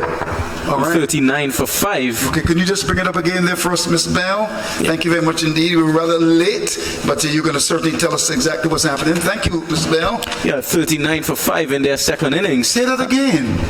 They're 39 for 5, Andrew. 39 for 5. In response to Leeward Islands, would have made 251 all out. Of course, Trinidad and Tobago, they batted first, and they scored 287 all out. There were a number of changes to that Trinidad and Tobago team after what was a very embarrassing defeat. Including the dropping of Ramdin. Yes, that's one of the changes. A very embarrassing defeat at the hands of Barbados Pride in just over 3 days. They did bat well in the first innings, but 39 for 5. I'm sure they'll be concerned about that. Overall scores in that match, just tell our listeners and viewers. Yeah, Trinidad and Tobago Red Force batting first, 287 all out. Right. Leeward Islands in response, 251 all out, led by Amir Django. Of course, he's a Trinidadian overseas player. He made 90. Right. And now Trinidad and Tobago batting a second time. They are 39 for 5. If we could just see that full scorecard, would be lovely. But let's look at the Jaguars game. I think that's up there, thanks to Miss Bell. What is it now? It was somewhat of a rollicking start by Jamaica Scorpions. At one point, John Campbell was 47 off just about 40 deliveries. Right. Jamaica, they batted first, scored 216 all out, and then Guyana Jaguars getting past that quite comfortably with Vishal Singh 93. They ended on 304 all out. Right. But now Scorpions batting a second time. They are 88 for 3. For 3? Well, that means that they've lost a couple of wickets, because the last time I checked, they were 60 odd without loss. So John Campbell had raised his half century. So they're in trouble there. They've not not even wiped off the deficit as yet, and they've already lost 3 wickets. So I'm sure the Jaguars would want to win and try to be on the heels of the Bajans. So the action is about to begin, the 4th and final innings of this match. Will the Volcanoes hold on? Will the Pride win? We shall see. It's going to be the batting of Cato. Cato's going to start, and let's see what happens here. So we're just about ready for the action, and it's going to be Roach to take it up, as you'd expect, with 3 slips. There are actually 4 slips at a backward point. There's a man at cover mid-off, on the onside of mid-on, and a man down at backward square. So the target, 399 for victory, and here we go with the first ball. Here's Roach as he comes in to bowl to Cato, and to this delivery Cato is on the back foot, turns the ball away for the first run. It was in the air for a little bit there and went down towards that mid-wicket area for Hardin to come across to pick it up, and there is a run immediately. So what do we have? We got 1 without loss, and the Volcanoes are hoping to bat soundly this afternoon. On the other hand, we're certainly looking in terms of Barbados. So from a Barbados perspective, they're looking to get as many wickets as possible. But it looks as if it's who's at the crease? Is that Cato and Hodge? So there's no Devon Smith. No Devon Smith opening the bat, and that's interesting. Yep. Here we go. Here's Roach as he comes in to bowl to Hodge, and to this delivery, Hodge is getting a good tight delivery on the middle stump. Deep in his crease, plays the ball away down towards mid-on. No ball is called by the umpire. Umpire Jonathan Blades from Barbados. Ban Murray, he comes from Guyana. First time I'm seeing the young man, and from all reports I'm told he's enjoying Barbados. 2 without loss. The action certainly continues, and it's a break for our very good friend Antonio, nicknamed Trini, and his place is now taken by the very tall Jamal Smith, who's about 7 feet tall. Here is Roach, comes up now and bowls to Hodge, and to this delivery, Hodge is getting a wide ball outside the off stump, goes by to be taken by the keeper, and it's 2 without loss. Jamal settles in his chair. He's got his water, ensuring that he watches his calories, because you can put on weight when you do cricket. I fully understand when cricketers go on these long tours, you see them come back with a bit of a punch. There's so much to eat and drink, and sometimes you've got to be extremely disciplined, and your good friend there's got some water instead of a soft drink. Nice to see that. Here we go, as Roach starts his run with a shallow alongside him, comes in to bowl to Hodge, and Hodge gets the ball, which is a bit closer, but still too wide to enforce a shot, and the ball goes by to be taken by the keeper. Hello Jamal, how are you? Are you well? Well, Andrew. Nice to see you. What's your thinking? You know, just interested at the opening pair. I don't know if it had anything to do with Devon Smith being off of the field for a while. Yeah, because he was off the field for some time. Yeah, but very interested indeed. Okay, we're going to maybe try and double check that. But we're going to watch Kemar Roach looking to get early wickets. He's going to bowl to Hodge.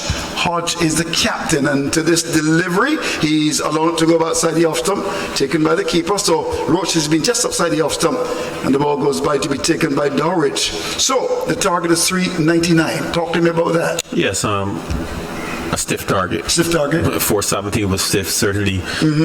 This target, no. Just about 400 is just as stiff, if not stiffer. I think it's stiffer, really. You're right. So the session, of course, is going to be important. Here is Roach as he comes in now, on his way again to bowl to Hodge, and to this time Hodge is coming forward and is bowled. Beautiful piece of bowling by the old fox. There was Roach bowling the deliveries outside the off stump. That ball came back and it has rattled the off stump, and that little duck pin comes across the screen. I love to see that. So a poor start for the Volcanoes. They're in big trouble. They've lost. Their captain is 2 for 1.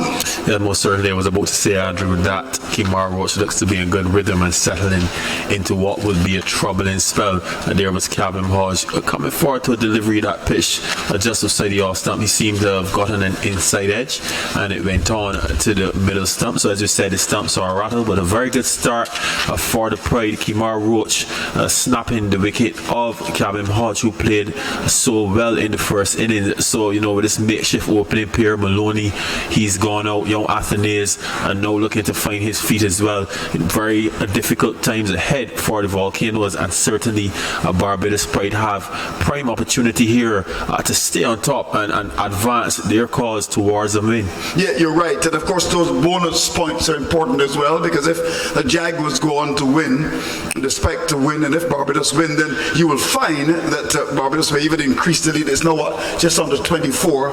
So it's going to be interesting to see what happens. The Athenaeus is a new batsman, but what a start for Kemar Roach. That's what a start for Kemar Roach, and contrasting innings from Cabin Hodge. From the word go in the first innings, he came out and he was stroking deliveries all around, counted some 10 boundaries in that lovely enterprising 50 half century of his in the first innings. But Kemar Roach settling into his rhythm very quickly and being able to produce a good delivery to dismiss Hodge. Yes, he bowled a couple outside the off stump, and then that one came back inside his onto his off stump. Now Athenaeus, this little Dominican, hello to all of our friends in Nature Isle. They just had their big Calypso competition. Here we go. Roach from the wicket, comes in to bowl to Athenaeus into this delivery. He's coming right across the stumps and plays the ball for the off stump up towards mid-on. To end the first over from Kemar Roach, the experienced fast bowler, gets his cap and walks away. The Volcanoes are under pressure already. They're 2 runs on the board. They've lost their captain. That's the latest score here at Kensington. You know, Andrew, I love to see the entire spectacle of the Barbados Pride. You have to say 3-prong. You know, you have the exuberance from Harding. You have Shamar Holder, who has this quiet confidence about him and a bit of swagger. But as you rightly said, Kemar Roach, even from the way he moves around in the field, you can see that he's an old fox. He knows what he's doing. I think he set up Hodge. Yes, he's very deliberate. Love the outswingers, yes. Very deliberate. Better the crease and angle it back, and he was out. It's wonderful to see. Andrew. Wonderful to see. But it's going to be Holder to continue. And there's a lady who sent me a WhatsApp. I don't even know. I don't know if she got my number. Maybe Keith Holder gave it to us. And I said that I'd already booked his ticket to London. She said it was rather premature. All right. Hello to you, wherever you are. Here we go. Holder starts his run. Comes in to bowl to Cato. And to this delivery, Cato is getting one down the leg side. A no ball is called. And I rather suspect he might have nibbled that to the keeper. But a no ball is called by the umpire. They were just about to go with a big appeal, and out went that hand. Oh, it was a short delivery. I think he nibbled that. He did. He most certainly did. Yep, indeed. But it's a no ball. It was a nice short delivery. Keeper took it down the leg side. Very good catch as well. The Dulwich diving forward seemed to tuck him up a bit under that rib area. Very uncomfortable area when deliveries are there, and he gloved it through. It looked like the Barbados player was certainly just about ready to go up, and the umpire said no more. Umpire Bad Mary, who comes from Guyana, wonder if he's going to be home in time for the elections. In he comes on his way. This is Sol. He's up to the wicket and bowls to Cato, and Cato is going back and turning the ball away through forward square for 1. Will he come back for the second? Surely he will. He tends to make a lot of movement in his crease. Let's examine him as the bowler comes in. He tends to come right across his stumps, and he comes across and just works the ball away through forward square for 2 to carry the score to 5 for 1. Yeah, so yesterday I was talking to Dave Yama Marshall. He pointed out that Cato likes to get inside his wicket. We call it the preset. Yep. So his first movement is exaggerated towards the offside. He gets in a line. What I have to say as well, Andrew, is watch Shamar Holder. I just noticed something about him. He seems to bowl quicker as his spell ages. That's very true. That's very, very true. As we saw against Fletcher yesterday, as he comes up now to bowl to Cato and to this delivery, Cato gets a short ball and swings it. Where's that going? Down to back square. That's gone for 4. Came inside of his stumps and he hit it very well indeed. That's going down to the boundary for 4 to carry the score to 9 for 1. It's nicely played by Cato, and that is the benefit of getting inside your wicket. I don't know if you were on set with me yesterday when Maloney was struck. I was saying he stays the leg side of the ball, so the short delivery that's nipping back would strike him because he's directly in line with the ball. But when you're going across your wicket, as they would say, getting across, right, you're then able to be inside those deliveries. And you know the old time opening batsman Desmond Hayes is even all the way down to Sharon Campbell. They will hook those deliveries behind square, fine leg, that kind of area. So certainly Cato was in a good position to dispatch that short delivery. But Andrew, remember, as I told you, I find from over number 2 going into 3, it's been Shamar Holder really gets those turbine mine's burning. And he certainly bowls the old ball well.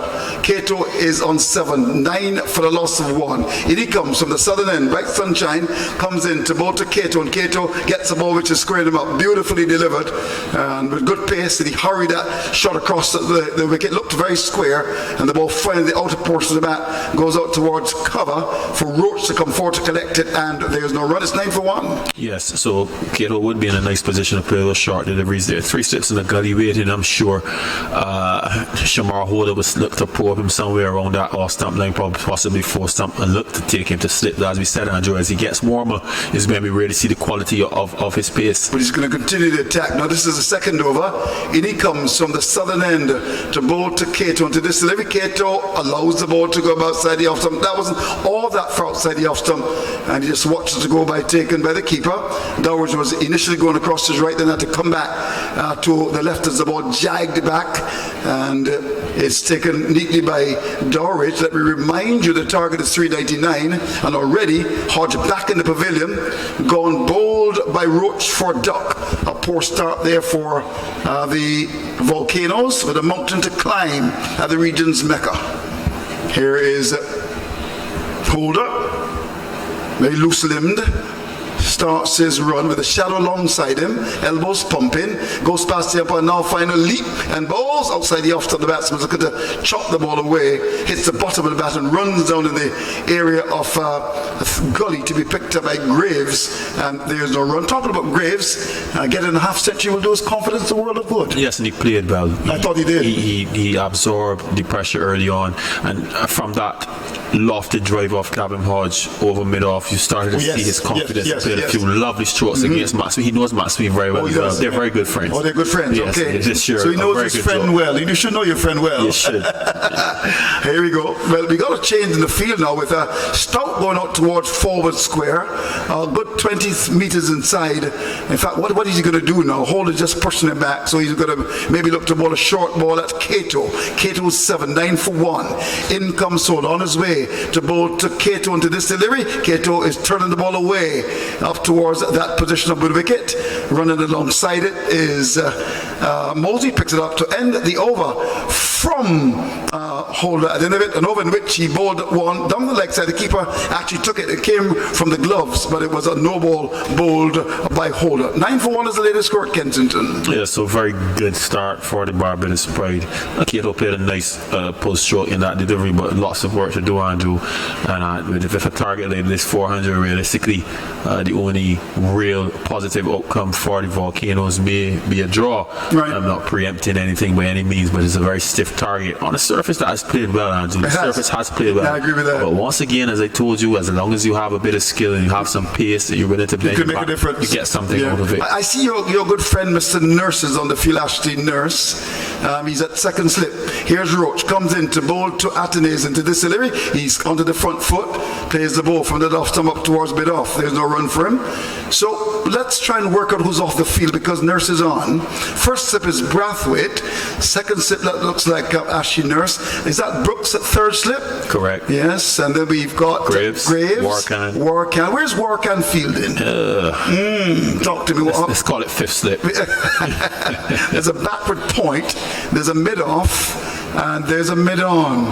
Here's Roach, comes in to bowl to Atenes into this delivery. He's coming forward, ball in the off stump, no problems at all. Little man from Dominica just plays it up towards that mid-off area. There is no run. I was in Dominica recently and certainly enjoyed my a couple of nights there. Good to see my good old friend Lockhart Sebastian and his son Liam. They did some commentary. Leon is, I think, working as a project officer in one of the ministries, and good to see him. Here is Roach from the wicket, is in to bowl to Atenes, and Atenes gets a lift in delivery. There's no forward short leg, and the ball goes off the top of the bat down towards the mid-wicket area. That ball cut back at him, spattered him, and it was in the air. And in fact, it looks now. Where's our good friend fielding? That looks like who's normally that forward short leg? That's Mosey's done at backward point. Andrew, did we identify the man that's off the field? No, I don't think we did. Who's Possibly Kevin Stowe, based on what I'm seeing. Isn't that Kevin Stowe out at mid-wicket? 25 years he's at mid-wicket. Yeah, how can you miss that walk? Here is Roach, comes up again in bowls, outside the off of the back foot, stroked away by Athenaeus through cover for one. The ball is picked up by, that's Mosley, running back from backward point to get a single. It was a bit short and had enough time to get across and get into the line nicely.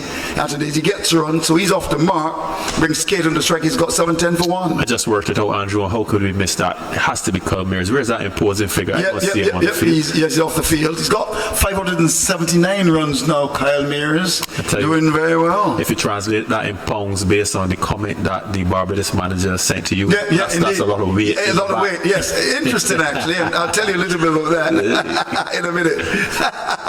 Here is Roach. He comes up now, goes Sebastian Pan. Now he's in both to Cato. Cato is getting a lifting delivery outside the off stump, pulls the bottom and the wind. That ball goes out towards the point area. That was a nasty one. Remember, Andrew, we were speaking about that particular area all game. Just about 3/4 of a good length. There's a lot of deliveries have lifted from there. Add to that the seam positioning. You got to have that forward shot leg in it, I think, as well. That's your favorite field. Nobody's going to put it in now. I think they really should have had it there for Athenaeus as well. There's no need to put the backward point in. So they've now gone with a forward shot leg. And sometimes that could be psychological as well. With somebody round you may be a bit worried, and sometimes just the field position can get you out.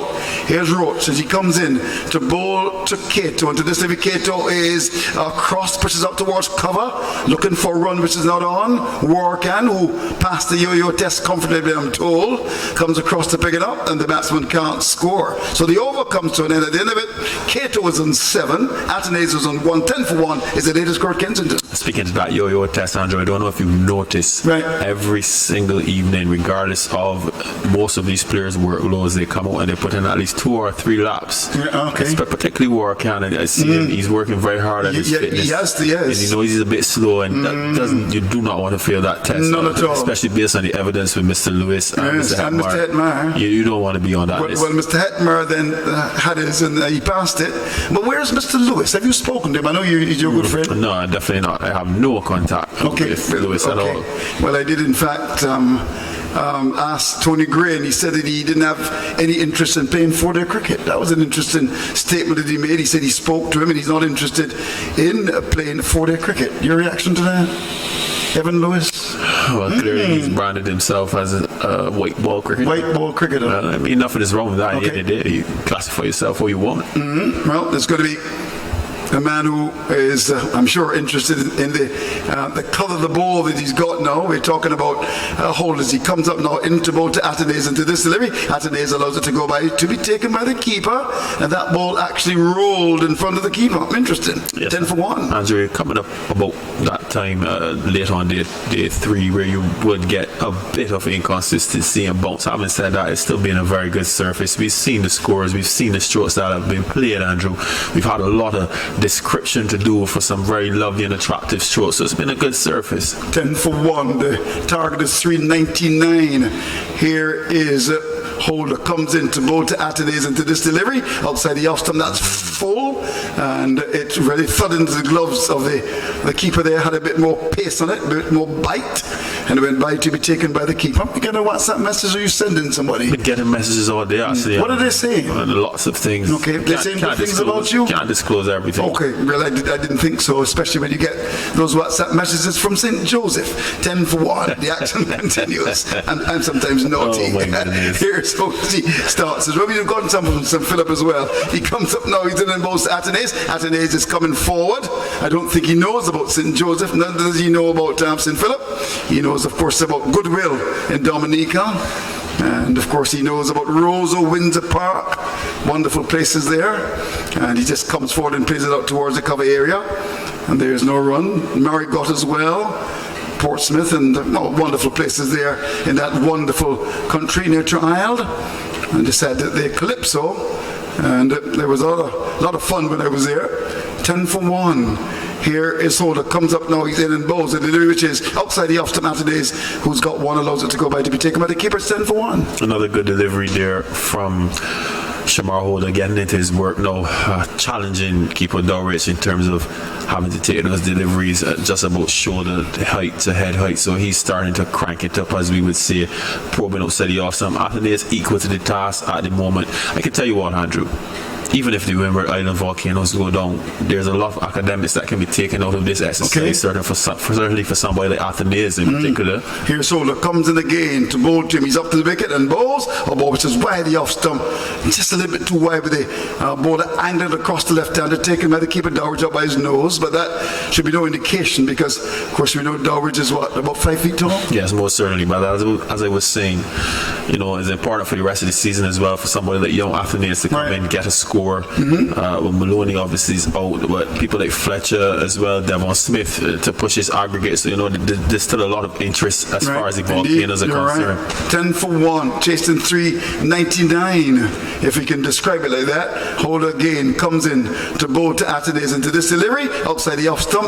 Again, good pace, and no ball is bowled by Holder, and this is his second, and the score's up to 11 for 1. Andrew, you've noticed he's getting quicker. He is. And quicker. And quicker. That delivery that took off, Shane Dowridge had to leap for all he was worth to take that delivery out of the sky. He actually was almost knocked back by the force of the ball as well as he landed. Shamar Holder now really getting into his work. Do you think he can get up to 90? I think so. I think he has a long way to go. He can develop. Okay, interesting. 11 for 1. He goes back to his mark, turns now, and comes in from the southern end of the Malcolm Marshall end on his way to bowl to Athenaeus into this delivery. He's coming onto the front foot and just strokes the ball out towards that extra cover area for Kevin Stout to pick it up to end the over at the end of it. Athenaeus has kept in 1. Cato's got 7, and the Volcanoes batting the second time, having made 257, replying to Barbados' a very imposing score, very good score coming from the Barbados team. And in terms of their response in the second innings, it's been a situation where Barbados made the declaration at 239. They're now 11 for 1, which is the latest score at Kensington. Yes, another good over there from Shamar Holder. Some quality deliveries outside the off stump. Athenaeus equal to the task so far, allowing them to go by him, then playing a pleasant defensive stroke into the offside. But certainly, Andrew, from a pride perspective, they'll possibly be looking to eke out, say, 2-3 wickets this evening. From a Volcanoes perspective, they have to keep as many men in the hut as possible, so they will not want to lose any more wickets not today. At all, and hope that on a Sunday we can get some good old rain, and that would certainly help the situation. We had 2 interruptions. Take some time. The umpires are conferred. What do you think they're talking about? Maybe dinner? I know they've conferred a lot in this game. Very interesting. I remember I posed a question to Keith, saying that there's an umpire on debut. There's also a very new umpire, Blaze. I'm pretty sure hasn't done 15 first class games yet. I wonder how did that happen. I know certainly domestically you always have a junior and a senior, particularly a debutant. You got two juniors here.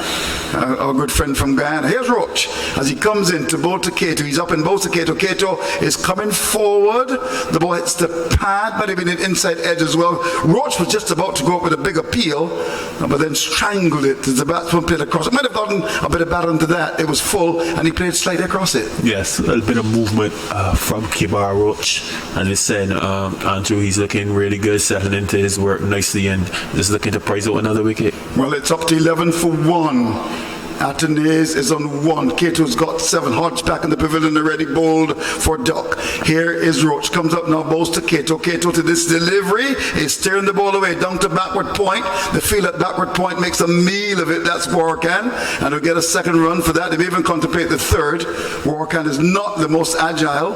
And the ball went past him down at backward point for 2. Well. Yes, think he could have done better there? Probably could have done better. A bit slow on the dive there. Beating to his left as well, which is strange. It is his strongest side. And to be honest as well, he doesn't look like he's in on the angle. He looks like he's almost dead square. When I say dead square in terms maybe he's not in the right position. The crease line. He possibly should be a couple more paces to his left. So that's bad angling on his part.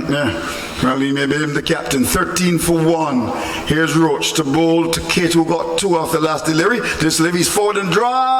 drives over mid-off, down to the boundary. That's going to go for 4. A ball pitched up well. He launched into the big drive. That's gone for 4. Well played, Cato. Some aggression from the little man. He gets a boundary. The score goes to 17 for 1. Yes, well played there by Cato. Full stride out and just lofting that delivery over the infield. No real danger there at all. That was good batting, Andrew. Good positive intent as well. So we've seen that Cato is prepared to play his shots in good areas. And that was pitched up, and of course he drove it over that mid-off area down to long off. Here's Roach, comes up now, balls to Cato. Cato is wrapped in the pad. There's an appeal for leg before, and well, that was a good delivery. Roach reckoned that he had his man there. They're appealing. Roach hands akimbo. Can't believe that wasn't given. Yeah, Roach and company, I tell you what, they've been losing a few dollars tonight. That's some clear descent there, Andrew. Yeah, indeed. Almost all the private players. I love to see it in the monitor. Will be sharp. It looked, he might have just gotten outside the off. Let's have a look at that. Talk to me. Here we go. What do you think? Oh, that's tight, Andrew. That's tight. He didn't get outside the off stump. That ball came back. That's very tight. That's tight. I think this is why Roach is certainly not at all happy about that. But that struck him in the pad. And haven't seen that again. That might have been given. Here's the delivery, which is pitched up outside the off stump. And there's the batsman, Cato, coming forward. They're looking very square. And the ball comes from the outer portion of the mat, goes down towards Gully. Maybe if we can see it again, Mr. Bell, is that possible? But Andrew, to be fair to umpire Blaze, though, there was an element of doubt because he would be considering whether or not the batsman was outside of the line. Right. But was there height involved or not really? Possibly a bit of height as well. Okay, let's have a look at that. Here we go. What do you think there? Possibly outside the off stump. You reckon? He gave the benefit to the batsman. Okay, well, yeah, we can't blame him for that. 17 for 1. Here's Roach, comes in to bowl to Cato into this delivery short, and he just helps it really down to backward square. Runs here, didn't have the pace, will get too comfortably. Kevin Stout from that backward square position picks up, rifles the return, and they come back for the second. But Roach was not at all happy when the umpire didn't give it, and he just gets the hat from the umpire, doesn't even look at him. That's what you fast bowlers do, and he walks away. He actually grabbed it from the umpire and went up towards his position at mid-off. He's not a happy man at all. And no doubt, 19 for 1. I know Dorrich having a quiet word to Blaze as well. I'm sure asking him what was the reasoning behind not giving him out. You have to be very smart and tactful, especially when your pocket is could be the other thing challenged. too is that, I don't know what umpire Blaze told him, but he didn't, was shaking his head. Yeah, especially when maybe he didn't quite like the explanation. especially your pocket would be challenged. It's just easy to say with Blaze, that one going outside off. There's a very smart way of saying it. You probably say yes, and you have to live with that, as opposed to telling him what could be the reason. Right. Did you have any friendly umpires in your time play for the Friendly umpires? Friendly umpires, yeah. I don't. Lovely to talk to them, not really? I will speak to them. Okay, fair enough. Well, that friends thing, it doesn't make a No, difference. it doesn't make a difference. 19 for 1. Here's Holder to continue on his way to Atenaeus, who's got 1. He's up to the wicket now. He's in. Most Atenaeus is going right across the stumps and plays the ball up towards mid-off, and there's no run. So 19 for 1. But certainly he did have a little word with umpire Blades, who said something to him. Just shook his head and went behind. Roach was down at his knees. He was bellowing out the appeal, and the umpire said no. Might have just maybe gotten upside the off stump, and might have been a question of height as well, but it was certainly worth a shout.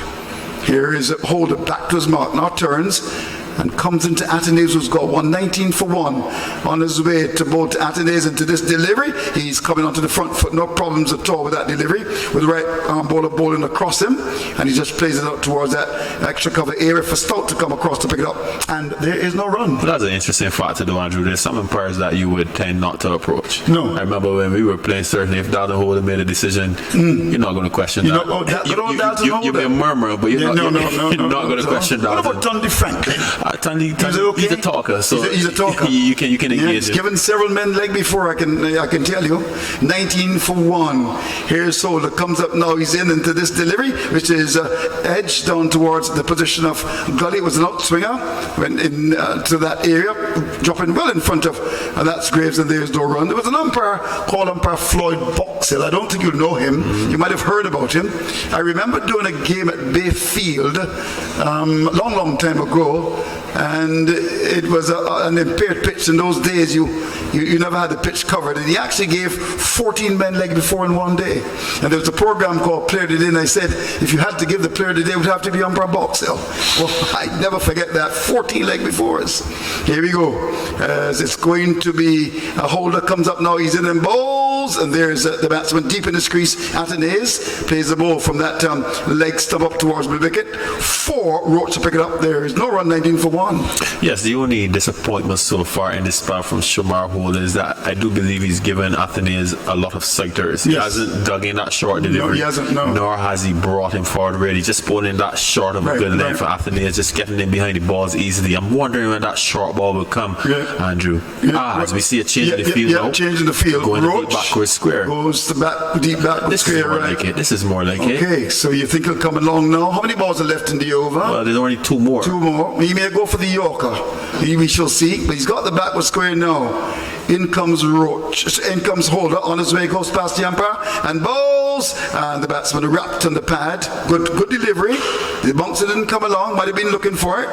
And it's the top of the pad and goes away up the pitch. There's no run. So, Andrew, this is the last ball. You've just employed the deep backward square. Right. As a bowler, what are you going for here? Are you going to bowl the short delivery, or are you going to double bluff him? Well, I would maybe want to double bluff him, maybe go with the Yorker. But you know why I ask you these questions, Andrew? I've seen you bowling already, and you have no respect for the front crease. But that's true as well, because I want to increase my pace. That is the only reason. Keepers, have you ever seen Andrew bowling? He does nothing by the rules. No, I get the ball to move.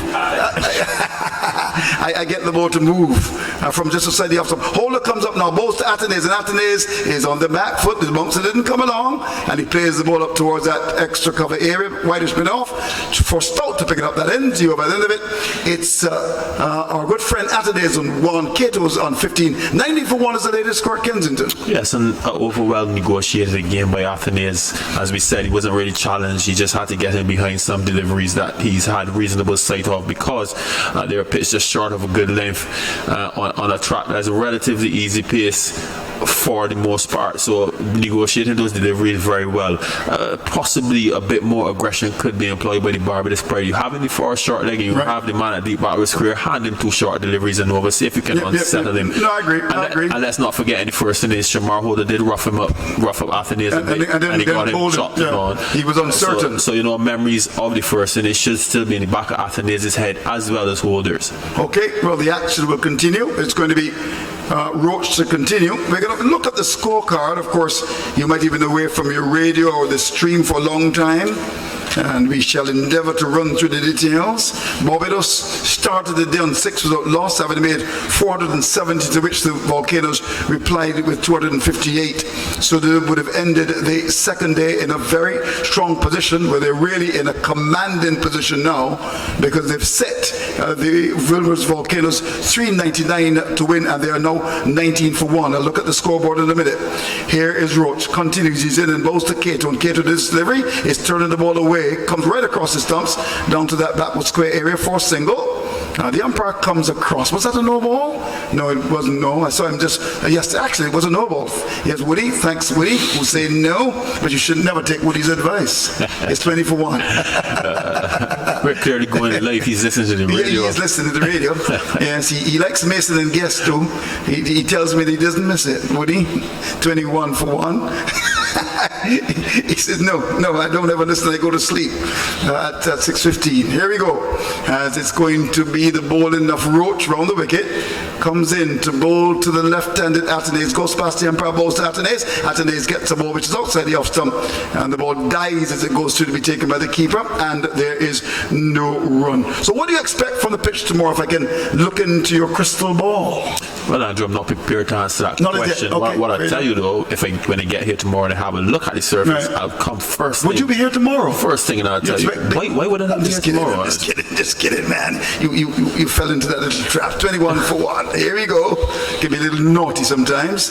Hello to all of our friends listening and, of course, watching. In comes Roach. He's in both Athenaeus, and Athenaeus is driving up towards mid-off. Not the full-blooded drive. He went up to mid-off, and the young Harden, who's very athletic, comes across to make the start. Good to see cricketers fit. I'm so happy to see Harden in the field moving like a gazelle. Of course, they're telling me that Holt is the fittest of the lot, although there's some little dispute about that. I'm told it's actually Harden, but I wouldn't. I would go for Harden. You'd go for Harden, yes. Maybe last Woody may know the stats. 21 for 1, but Harden and Holder, two young men doing well. Here's Roach, comes in both to Athenaeus. Athenaeus is off the back foot, plays the ball into the offside, down towards that cover area. There's a gap which is inviting. Let's look at it. Backward point, there's a mid-off, so a lovely piece of real estate. So they may be looking to get him to go driving, and the trap is set. There are men behind him. There are as many as what? How many slips there? 5. 5 slips. What? Well. Maybe that should, or is it 4? What is it, Woody? I see 5 slips. Woody's doing something there. What is he saying? 3 and 2. Was he trying? I still say 5 slips. He probably saying 3 and 2 gullies. I'm saying 5 slips. I'm saying 5 slips. It could very well be 6 now. He's in and balls outside the off stump. That's Roach bowling to Athenaeus. He loves to go by to be taken by the keeper. So there are 5 slips.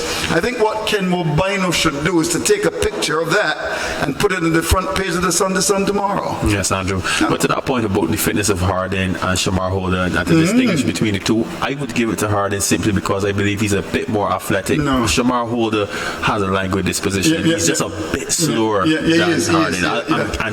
I'm giving it to Harden. No, you're giving it to Harden because you know it's Harden. 21 for 1. I'm giving it to Harden because of my keep eye, Andrew. No. I'm told it's Harden. It's like putting you and Woody together. Can you confirm that? Who's fitter between you and Woody? Oh, come on. I jog every morning. Woody's always in bed at 7 o'clock. Here is a delivery which is, one on the line of the off stump, bowled by Roach, coming forward as Athenaeus plays the ball to the pitch, and there's no run. It's 21 for 1. Woody, did you jog in the morning? No. Woody's sleeping and snoring too. 21 for 1. Cato is on 16, and of course Athenaeus has got 1. Keith Holder comes a call in a minute. He tends to go to early morning mass on a Sunday. Somebody tells me he's a Catholic. 21 for 1. The action continues. Roach round the wicket. Comes up now. He's in. Bowls to Athenaeus. Athenaeus is turning the ball down towards the long leg area. That's going to go for 4. Well, of course, you've got 5 slips. No fielder on the 5 leg bunk. That's going to go for 4. So it's badly lined and worked away down to that position for 4. So 21 for 1 becomes 25 for 1 now. Athenaeus is up to 6. Cato is on 16. We'll invite the thoughts of our good friend Jamal Smith, and then to take you through for the next half an hour. So it's going to be Keith Holder. Yes, another over, well negotiated there by Athenaeus in particular. A nice shot off the last delivery to get 4 runs, just coming inside his wicket and tucking that delivery down the leg side for 4. So well negotiated by him, but as you said, Keith, they're a long way away from any position of assurance. So they have a lot of work to do. The Barbados Pride, on the other hand, just a bit docile. I'd love to see them a bit more aggressive, because if they can eke out 2, 3 or 4 wickets this evening, it would obviously be an easier job in the morning, but they certainly don't want a case where they come here tomorrow and the Volcanoes are only 1 down, because then the Volcanoes can have visions of drawing this match. And a reminder that the target is 399, 25 for 1. 7 overs having been bowled. And here is Holder bowling from the Malcolm Marshall end. It's outside of the off stump. No stroke from Cato, taken by Dorrich with a very attacking slips and gully cordon. 1, 2, 3, and the slips. 3 and 1. What do you say? That's good. Yes, Goody. I'm in agreement this time. 3 and 1. 3 and 1. And then the cover. There's an inviting gap mid off, though slightly a bit wide. Yes, 3 slips of gully point, and a pitch short, and it's forced through the covers for a single. Warwick runs around to do the fielding. So Cato now on 17, Athenaeus 5, 26 for 1. That target is 399. 2 new openers in the second innings, and the captain Hodge was bowled by Roach without scoring. with the score on 2, the 5th delivery of the innings.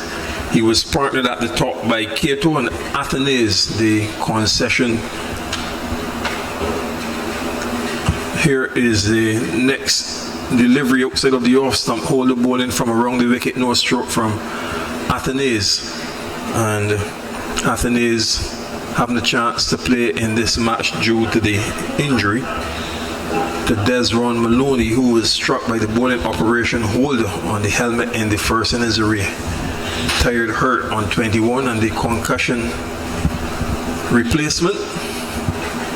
He finds 3 slips, a gully, point, mid-off, forward, short leg, mid-on and a fine leg. Really bright and sunny conditions, lovely weather compared with the period between lunch and tea, and Holder from around the wicket into Athenaeus, and he's forward with a bit of flourish. He drives it up to mid-off, fielded by Stout, and there's no run. Stout, no doubt, looking forward to a bowl before they close. Jamal, he has 149 first-class wickets. And the other thing about Kevin Stout, I was telling some guys when I was in the concession stand yesterday afternoon, I've never seen Stout bowl a spell without getting a wicket somehow.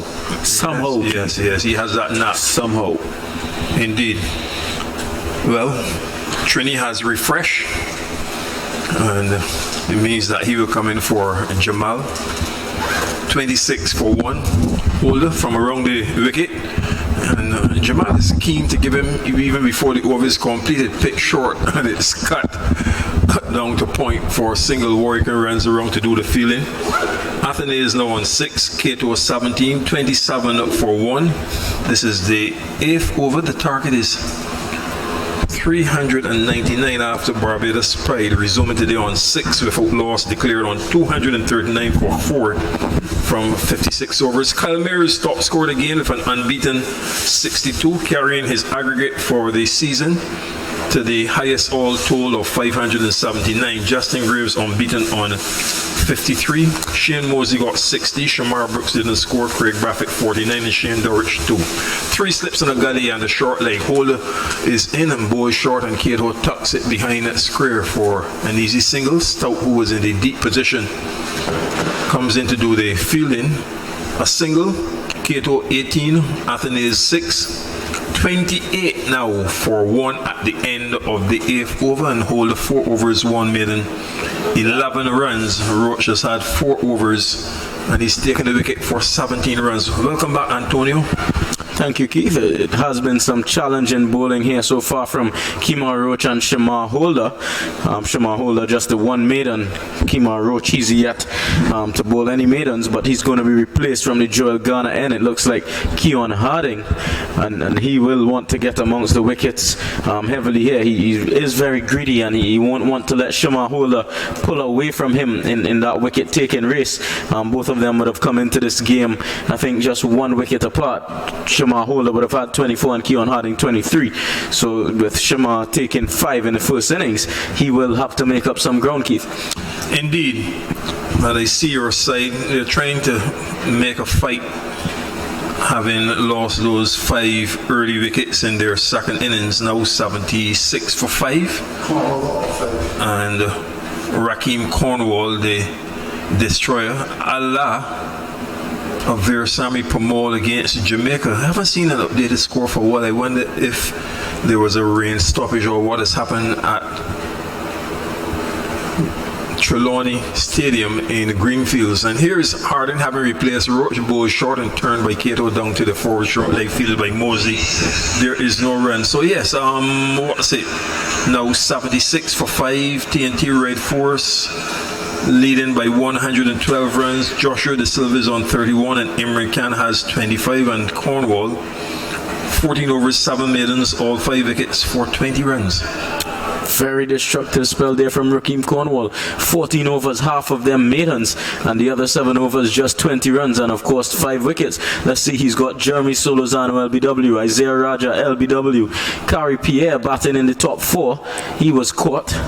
Short delivery and crack through the covers. That's a fine shot from Cato, pitched short by Harding in his first over, and a boundary to Cato as he moves to 22, Athenaeus 6, and the Windward Islands Volcanoes 32 for 1, set 399 for victory.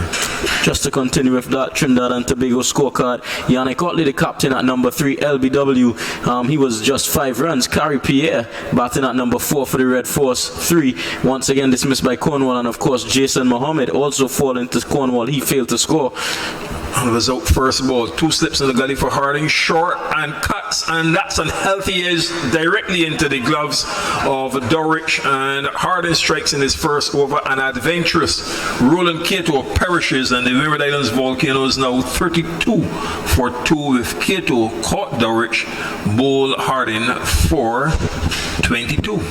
Yeah, the previous delivery, Cato would have cut beautifully and masterfully away to that backward point boundary, but just trying to repeat his successes, the delivery much closer to him from Keon Harding, and Harding generating good pace and good carry, finding the outside edge, a comfortable catch there taken by wicketkeeper Shane Dorrich as Windward Islands lose their second wicket. Of course, in this innings, Devon Smith did not open the batting, and neither did Desron Maloney. Those would be the 2 openers from the first innings. Of course, Maloney was struck on the head by Shema Holder and was replaced by the concussion sub Alec Athenaeus, who's at the moment not out on 6. But Kavim Hodge, who would have opened the batting in place of Devon Smith, he was bowled by Kemar Roach, who breached his defensive forward prod without scoring. And now we have Roland Cato, who was very aggressive, hitting Kemar Roach back over his head while he was operating from the Joel Garner end, falling to that cut shot from a delivery which was too close outside the off stump, and he has to go back to the pavilion for just 22. Further bother here for Windward Islands Volcano, 32 for 2, and they are at the moment some 366 runs behind that Herculean and very mountainous challenge of 399 for victory. So the new batsman is the experienced Andrea Fletcher, and pressure here for the Windward Islands Volcanoes with a big target of 399, and Barbados Pride looking to complete their 5th victory on the trot. They beat Red Force by 299 runs here in the previous series, and Trinidad and Tobago Red Force were set 377 for victory and closed the penultimate day on 48 for 4. What will be the close here? After this 24 overs remain, it's 4:45, the sun, the light is very, very good, really a sunny afternoon, and again repeating that the period between lunch and tea, a couple interruptions because of rain. 32 for 2, 2 slips of gully cover, mid-off, forward short leg, mid-on, deep backward square on a fine leg. Harding bowling from the Joey Garner end, pitches short, Fletcher goes back and pushes it into the covers, and there is no run fielded by Graves. 32 for 2. Keon Harding making sure that he catches up on Shema Holder, as I would have discussed a brief while ago, taking his first wicket, taking his tally on to make him 24, is it, Keith, this season? Harding 24 and Holder 29. Yes, so he has some ground to go still to catch him, but a very good start here. He's in his first over in this second innings, and he has conceded a boundary, but he's also gotten a wicket. He's in again to flash outside of the off stump. He picks up the line and doesn't play through to the keeper. 32 for 2. So activation in relation to what's going on in Jamaica, and Guyana well on their way to victory, which they could very well complete today as well, because Jamaica, they have plunged now to 98 for 6 in their second innings. That is really a dramatic slump after the first wicket. Peer added 75. The captain Campbell, who was dismissed for 66, and Alwyn Williams 18, and then wickets tumble. Blackwood 6, Palmer no score, Dennis Smith 2, and Merchant 1. Solidly forward is Fletcher against Harding and plays it down to mid-off, fielded by Holder. There is no run. The end of Harding's first over, a successful one in which he had Cato caught at the wicket by Dorrich for 22. He's conceded 4 runs, 32 for 2 of 9 overs. And here what? Nkrumah Bon is on 5, and Dennis Boulay is yet to score. But look at the bowling figures here. how can you stop him, Veersamy Pamol? He has all 6 wickets for 9 runs, and he is in his 6th over. So that's what, 13 wickets in the match already. Yeah, he's definitely a man on a mission. I know many have accused him of only taking wickets in his hometown, Guyana, but here he is in Jamaica, dominating once again. 7 in the first innings, 6 in the second, and there's still 4 wickets to fall. Yes, and the lead is just 10. Yeah, do you think he might be able to go on and snatch up all 10 wickets? Well, he's very much on course. That would be a feat. 2 slips and 2 gullies, and this one squared him up a bit, turned him around, and going down to the second slip in the substitute Nurse. Brafford is at first slip. Nurse is on the field for Mears. So let's work it out definitively. A little gap there between Nurse and Brooks, who may be considered a third slip. And then there's Graves at the gully, working at point. Mid-off Stout, Mosley under the bat. Mid-off Roach, mid-on Stout. And on the front foot, Athanaze head well over the ball, and he pushes it out towards the offside. Holder does the feeling himself on his follow through, and then throws it to the mid-on and Stout. And there is no run, and on the fine leg boundary is Harding 32 for 2. Yeah, very solid in defense there, Alec Athanaze. A couple of days ago, he probably would not have been thinking about facing up to this attack, as he was, just carrying the drinks, but coming in with that concussion sub rule to replace Desron Maloney. From around the wicket, Hole is outside of the off stump. No stroke. From Athanaze, Dulwich takes 32 for 2. Have you heard anything about Desron Maloney, Keith? Do you know if he's okay? How severe was his injury? No, I haven't had an update, so that's a good question. And also there was Quinton Botswain, who would have suffered a heart attack of some proportions in a couple of rounds back. Is he well on the road to recovery? Well, from a Lever's perspective, again, nothing. I don't know if... Where's Woody? We'll see if you get something from Woody, the correspondent for Cricket West Indies, as this one is picked short and turned down towards fine leg. They feel it is Harding, and Hole is still bowling from around the wicket to the left-handed Athanaze. With that single, he is now on to 7. Fletcher yet to score 33 for 2. But based on the reports which we received, when Botswain had those problems against Barbados, it sounded a bit scary. Very, very scary stuff. Yeah. There are 3 slips in the gully with Fletcher on strike, point, mid-off. The short leg is in, very close under the bat is Mosley, and Roach is out and going a bit deeper, just a couple meters inside of the boundary at the backward square. Hole is into Fletcher outside of the off stump. He doesn't play. Dulwich takes 33 for 2, set 299, 399 for victory. After there was a declaration by the Pride in the post-tea session, and towards the end of the innings, Mears opened up in partnership with Graves. And Graves getting an unbeaten knock of 53. On the front foot is Fletcher and drives Holder up to mid-off. There is no run. The end of the over. Holder, 5 overs, 1 made and 12 runs. The Windward Islands 33 for 2. Their target is 399.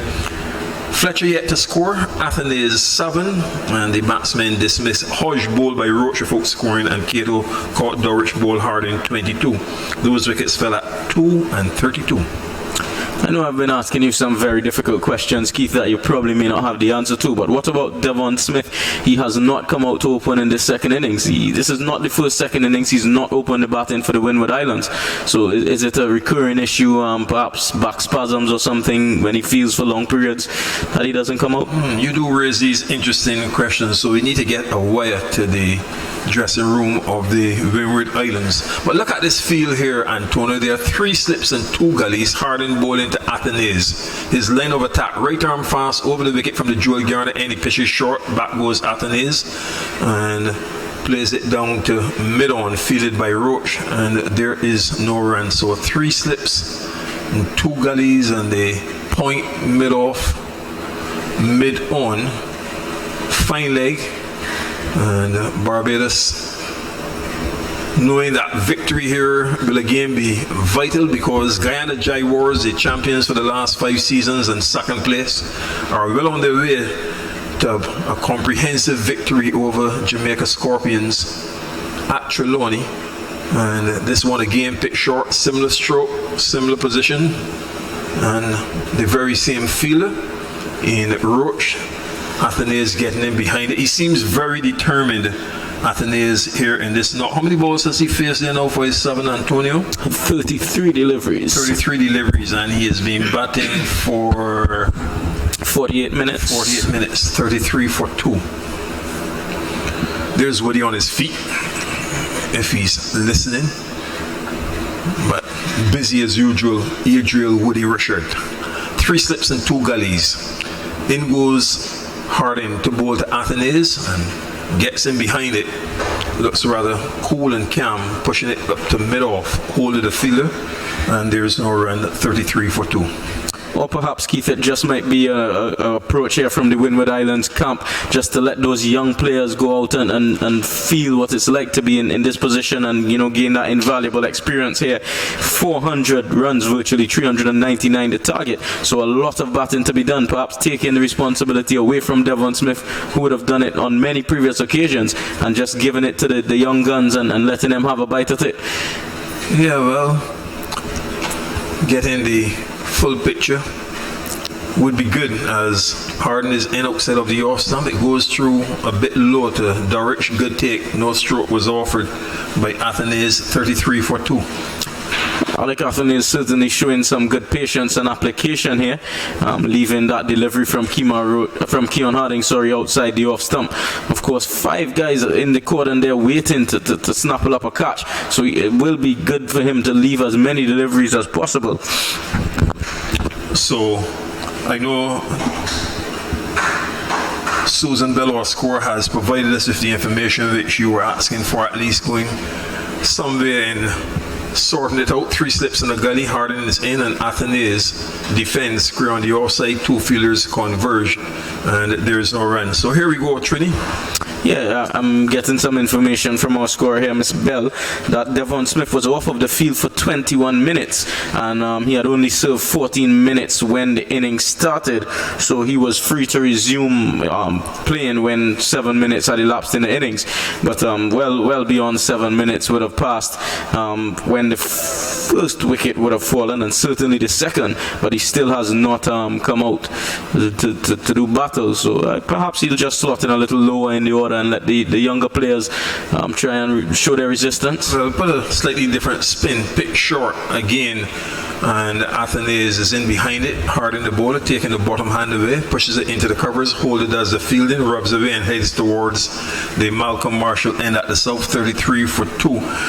The nature of him being off the field, which we are uncertain about, so probably it's much more than what meets the eye. And possibly, I mean, he came back on, I'm thinking here, he came back on for 14 minutes, but he didn't serve the full 21 minutes which he was off initially. But as you said, perhaps something was wrong which led to him leaving the field in the first place.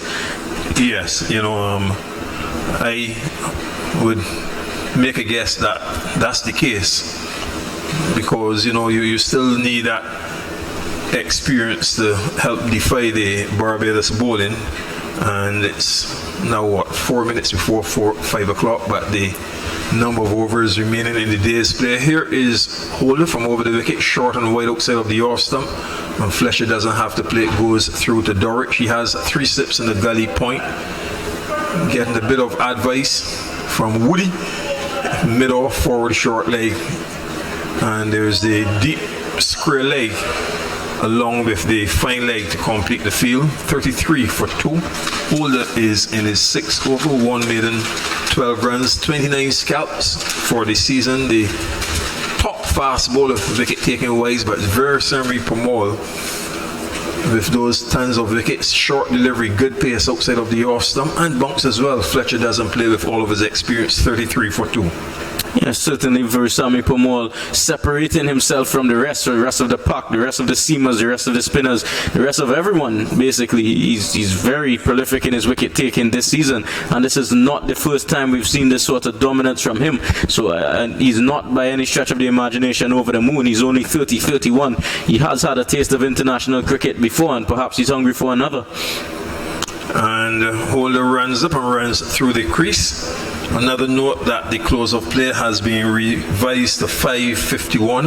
I think based on the conditions as they are now, we can safely go to 9 minutes before 6 o'clock. It's this time of the year when the light doesn't really go until about 6 o'clock, and I was making the point, I believe, if it was not you, it would have been Jamal, that in the days of the Shell Shield Championship, going back to the late 60s into the 70s, even 80s, and here is this short delivery from Holder, but certainly in the 70s, off the top of my head, defending on the onside.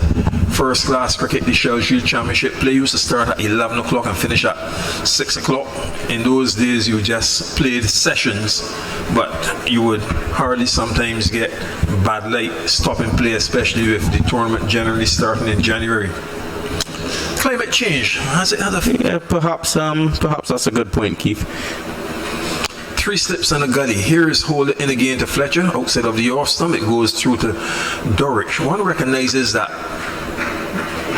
some balls from both Holder and Harden are not really carrying through the variation now in terms of the balls carrying to the keeper. One has recognized that. Dorich there, he's looking down, he's running. Should he take another step or two up? And the slip scored as well. Braffett at first slip, Nurse to substitute at second slip, the third slip in Brooks, and Graves at gully. Warwick on that point. Mosley on the bat at short leg, and here's Holder into Fletcher, wide off stump. That's a good carry. Dorich takes again, no stroke, 33 for 2. I think it's typical of a pitch that has gone through some level of wear and tear, but I do still give it a very high mark in terms of consistency of bounce. 1 or 2 deliveries, mainly those on the wider side, keeping a tad low, but generally when it's in the area that the batsman is forced to play, the bounce has been very consistent and he can trust it and play comfortably forward and back. We haven't seen the type of, disconcerting bounce that we would have had in the last game against Trinidad and Tobago Red Force, where just about all batsmen were struck at some point on their gloves and on their fingers. So Holder pushes off again from the Malcolm Marshall end, bowling over the wicket to Fletcher, and he's forward and drives. That's a lovely shot through mid-off, and that will gain him a boundary to get him off the mark. He just poses and repeats the stroke, and the half volley touched it nice with that drive, and he has 4, Athenaeus 7, 37 for 2, 12 overs have been bowled.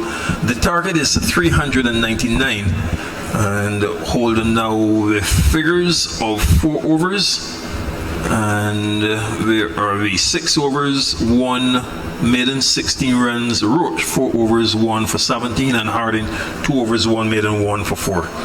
Beautiful timing there from Andrew Fletcher, not overhitting that delivery from Shamar Holder, and once again showing the consistency of bounce. It was a full delivery, not quite a half volley, and Fletcher there just easing forward and perfect timing, not overhitting it, just to the right of that middle fielder and collecting 4 attractive runs. And I think he has some really good bats as well, Keith. We did see in the first innings he struck a delivery from Keon Harding onto the roof of the Greenwich and Haynes stands and out of Kensington Oval in what was a very beautiful flick shot off the pads. So Andrew Fletcher, he did get a half century in the first innings, and he is one of those experienced campaigners that the Windward Islands would be relying on here if they are to resist the efforts of the Barbados Pride and either save this game or go on for what would be an extremely unlikely victory.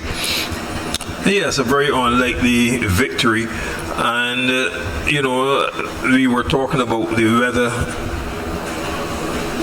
in the period between lunch and tea, and the approach of the Barbados Pride batsmen recognizing then that they needed to up the ante. And as we reflect on their second innings, again credit to Kyle Mears in this wonderful form. and 579 runs for the season. The refreshment card is on the field. You're not losing any play, and a relief for Justin Graves to get a half century.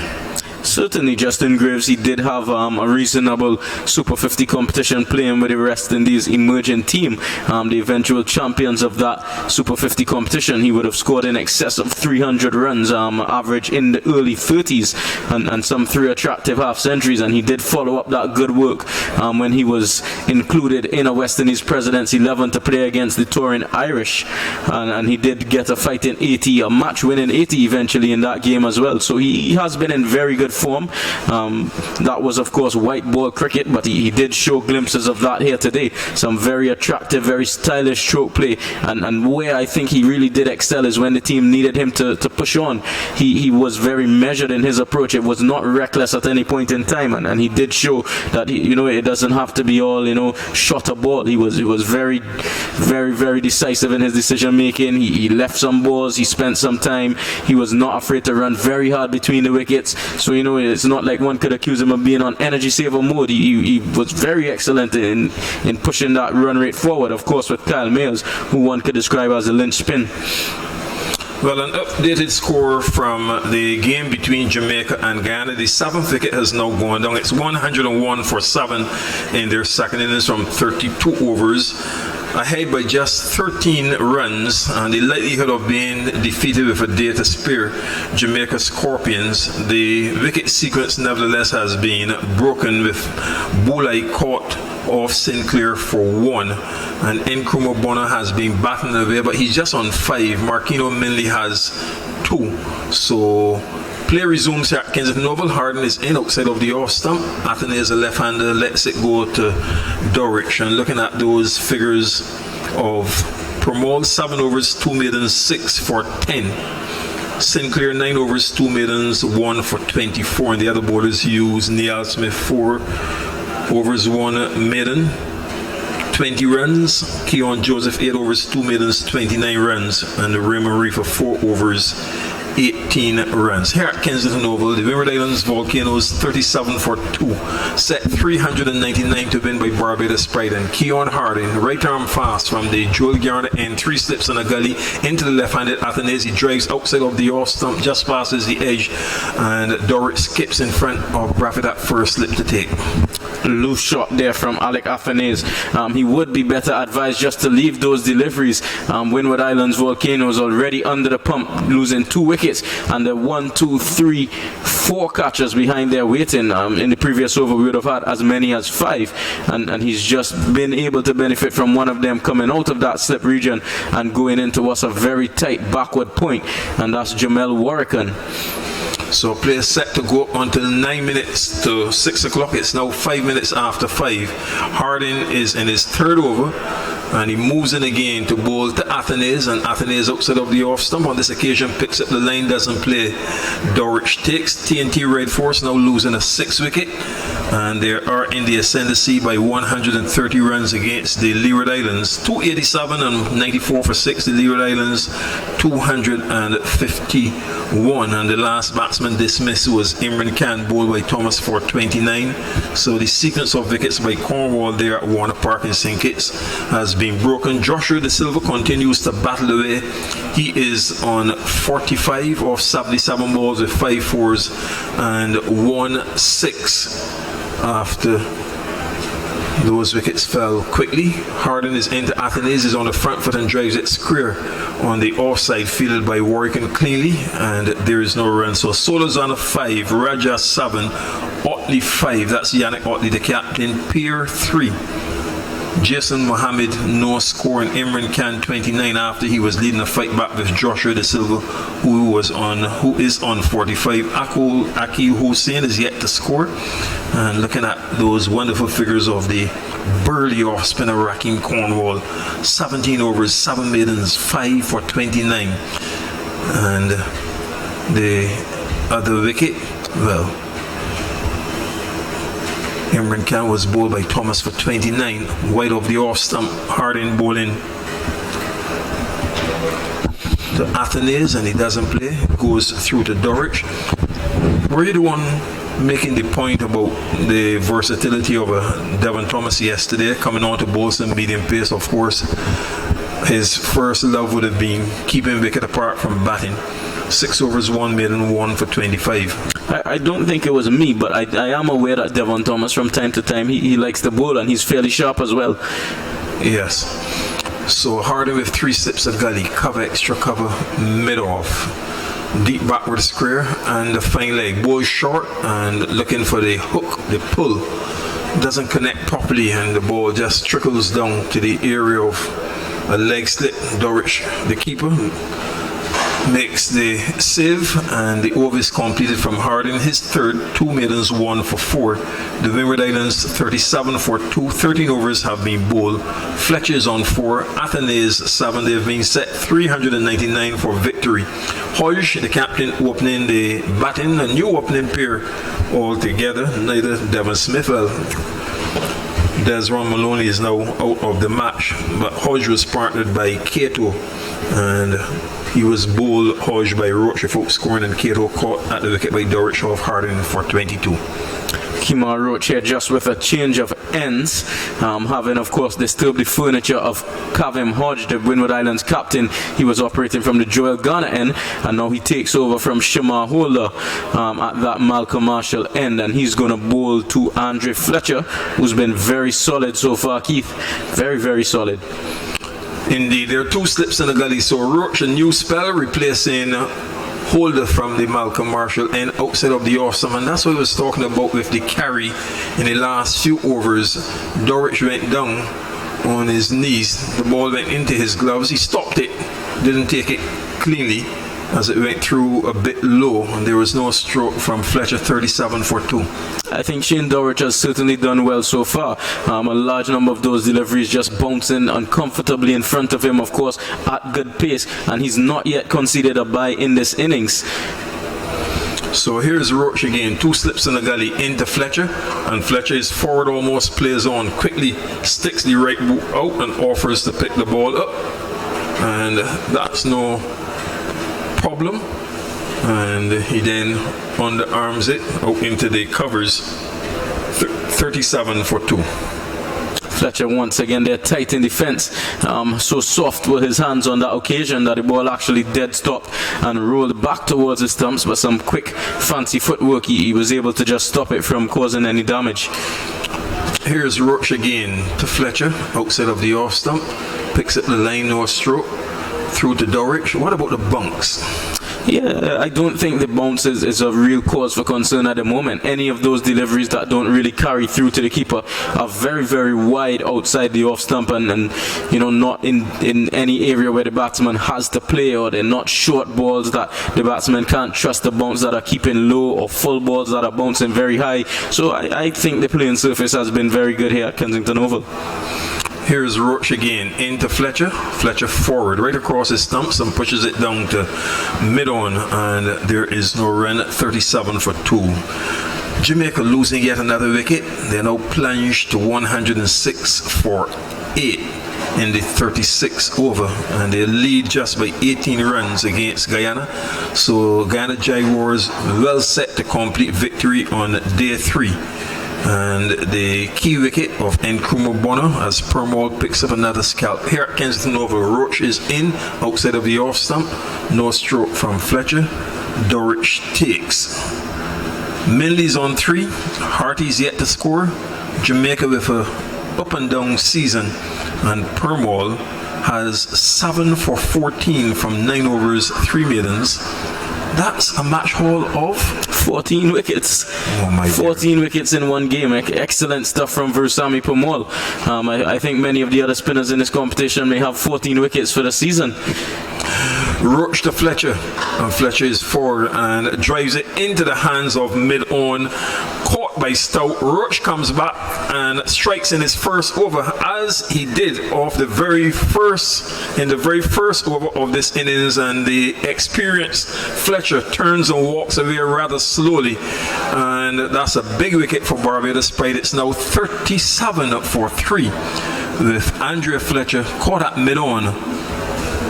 by Stout off Roach for 4, and Roach now with 2 for 17. Very soft dismissal there from Andre Fletcher. I think he probably found himself in a bit of two minds, not wanting to be too aggressive, but it was a half volley on leg stump, and he just, tapped it. No real intent there, no real aggressive intent. I'm not too sure, why he didn't just extend on that shot as he would have in the first innings and loft it over mid-on, who was already quite close, just offering the simplest of catches there to Kevin Stout. A muted celebration there from Kemar Roach, as he prefers to get those wickets caught behind or knock their off stumps or breach their defense, in which case he'll be very exuberant in his celebration. But just getting this gift here, as we look at the replay, just really a check shot, as though offering some easy kitty catching practice there to Kevin Stout at mid-on.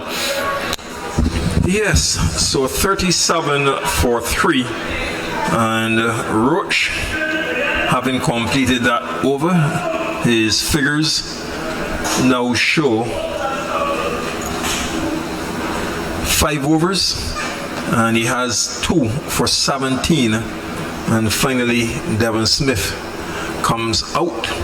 So both batsmen at the crease are left-handers. 37 for 3, 14 overs have been bowled. We'll go up to 9 minutes to 6 o'clock, and at 12 minutes after 5, I'll probably just do a couple more and let Andrew take you to the close. Wide of the off stump from Harding, and so wide that umpire Jonathan Blaze signals a wide. Dorrich was skipping across in front of second slip. The score goes on to 38 for 3. 2 left-handers at the crease. I can think of one of these 2 Barbados Pride fast bowlers who's definitely going to be licking his chops. I've mentioned it just about in every game that the Pride have played, but Kemar Roach, when he sees left-handers, he gets very excited, and we all know why. So Athanaze on 7. He's been battling away. There are 3 slips in a gully, and he has it now with Harding. Again, wideish of off stump, not as wide as the previous delivery, and the ball is into the gloves of Dorrich, skipping across in front of first slip. I think it's important here that Windward Islands do keep the scoreboard ticking over, if only just to not allow the pressure to build on themselves. Alec Athanaze, he has been very resolute in his defense so far. 7 or 44 deliveries, but he is going to want to rotate the strike, if only just to frustrate the Pride in some way a little bit, because if you just allow the opposition to bowl delivery after delivery at the same batsman, it's only a matter of time before one comes down with your name on it. Harding halfway there, bowling from the Joel Garner end into Athanaze. Again, it's outside of the off stump and no stroke. Dorrich takes 38 for 3. Keon Harding himself has dismissed Devon Smith on a couple of occasions. Jamal Smith would be able to tell you a little bit more about that. He's queuing up. He's going to join you for a few very shortly, Keith. But I do know that Keon Harding enjoys bowling to Devon Smith and likes to have him caught in that gully and fourth slip region when he just angles it across his body and gets that extra bounce and away movement. So apart from the 3 slips in gully, he has the cover point, extra cover mid-off, mid-on, and a fine leg. Here's Harding again to bowl to Athanaze, and he gets in behind 1 pitch short, defends it down to silly point, and Mosey from extra cover comes up to do the fielding. There is no run at 38 for 3. The wickets of Kevin Hodge bowled by Roach for a duck. Roland Cato caught Dorrich, bowled Harding 22. And Andrea Fletcher caught at mid-on by Stout off Roach for 4. Those wickets have fallen at 2, 32 and 37. And earlier, Barbados Pride having resumed today on 6 without loss of 1 over. Declared on 239 for 4 off 56 overs in their second innings. Outside of the off stump, Harding to Athanaze, no stroke. Dorrich takes. Calmeers again top scored with an unbeaten 62, taking his aggregate for the season to 579, the only player with over 500 runs. And unbeaten was Justin Graves on 53. Shane Mosey got 60. Shamar Brooks didn't score. Craig Braffett 49. And Shane Dorrich 2. Jordan had 14 overs, 2 maidens, 2 for 62. Max Sween 15 overs, 2 maidens, none for 58. Thomas 5 overs, 1 maiden, none for 24. John 10 overs, 1 maiden, none for 50. And Hodge 12 overs, 1 maiden, 2 for 44. It's 38 for 3. Set 399 for victory.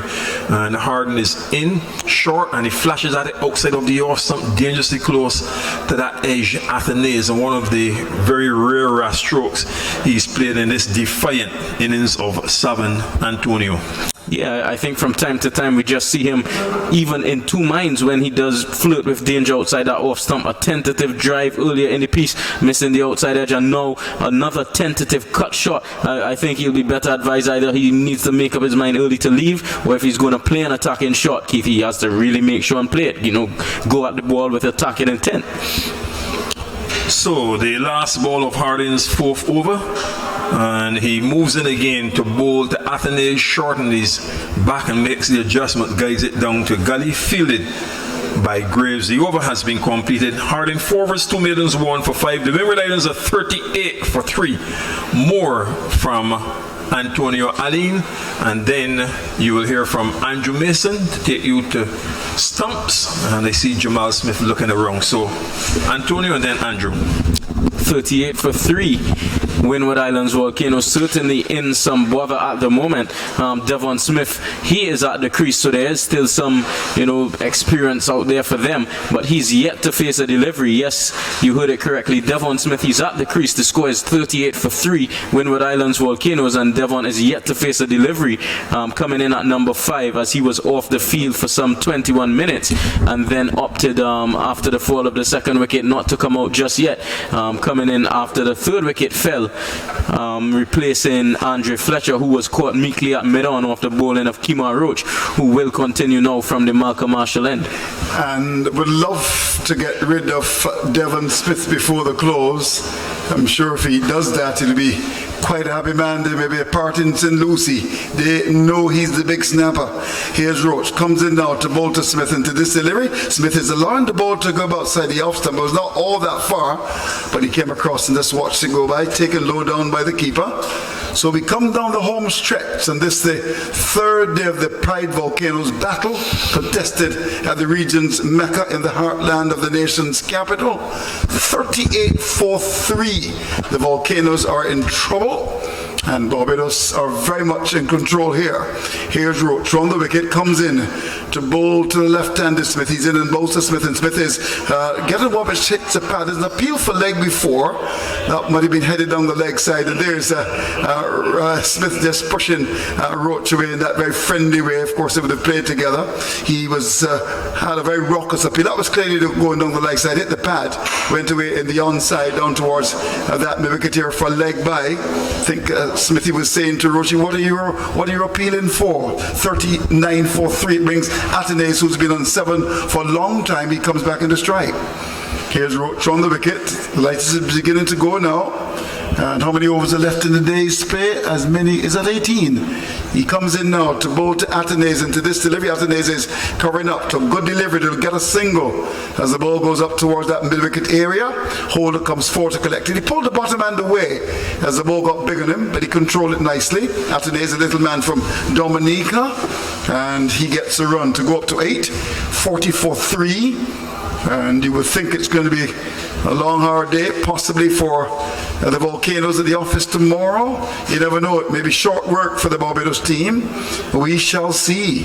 Here's Roach, looking to pick another pepper as he comes in to bowl this time to Smith into this delivery. Smith is forward, opens the face of the bat, guides it squarely offside, down to backward point.